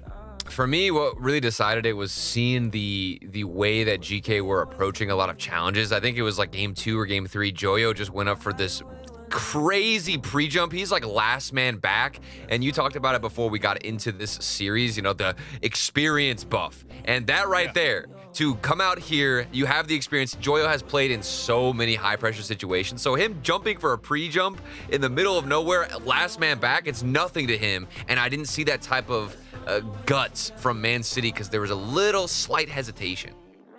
Yeah, overall, I mean, good to see GK. Again, these are experienced players, as Gibbs was saying. Maybe that's what you need at a LAN event for the best kind of Rocket League. I'd love to see Man City, though, in the future, making these kind of events. And I think they've got what it takes as a team overall. I don't think either one of you could disagree that we're going to see that squad making top 5s again. Oh, absolutely. We saw them make top 4 here, like in this final open, and they will be back. But for GK, for this tiebreaker, they also owe a K-Corp a dinner. Because, you know, K-Corp back at the kickoff land got Europe this 5th spot, which is why this tiebreaker even happened like in the first place. So GK, make sure you take K-Corp out for a nice dinner, at least on one of those nights in Boston. Yeah, it's true. Yeah. Our teams, though, are locked in for Europe. A reminder, we'll remind you again at the end of this stream here that we're going to go over to the SAM region. They're locking in their second team in a little bit here, potentially. I think Furia is playing right now. Yeah, we start to close in, Turtle, on all our teams that we have for that Boston Major. Right. I mean, the leash is starting to get a little bit tighter as we head into the LAN, and that's so exciting to witness. how these teams are unfolding, the storylines that we've got just in the European region alone, dude. I've come in at the best time because I got to see the chaos, experience it firsthand. Man City, they can be proud of what they've done. K-Corp got defeated finally, no perfect split. But the storylines continue across every region. Just what we've seen today can be matched literally anywhere. And if we take another look at the highlights, I mean, what more could you have asked for? Yes, it didn't go to game 7, but it was still one of those series where I don't think there was ever a point where you could confidently say who was going to take it. Yeah, but outside of like game 1 where Man City's like, oh man, they are looking fantastic here. And then game 2 happens and it's just a late goal. They couldn't get through the defense until apparently Jack just threw himself at the ball to tie that game up. And Gekay steal this game with that pre-jump by Joyo as well. Huge plays by him in this game. Not only that, but also Neo Tokyo later on. But Gekay just found a way to stay close in these games and steal them away. It really felt like Man City outplayed them through the first 15 minutes of action, but Gekay was up 2-1 after that. Yeah, I mean, again, you said it, Gibbs. It was that ice. These are experienced players. They know how to deal with that pressure. And I think for Man City, the fact that they went through a tough series of games today. I mean, you got Ninjas and Pajamas, Man City, even Gentlemates, even the Gentlemates one going to game 7. Now they go so strong against Gekay in this tiebreaker. They're going to have a lot of experience come out of this into future events. But it is Gekay that comes out on top. We'll see them in Boston. And, why don't we talk to one of the winners here? A face that you guys all love. It's not that one on the screen right now. It's going to be Joyo. Joyo's joining us. Congratulations, Joyo, on making Boston. Thank you. You look like you expected that. Your facial expressions right now are, yes, this was determined. This was fate. I mean, yeah, we should make it, to be honest. So, yeah, I mean, we knew we were going to win. Yeah, can I ask you real quick about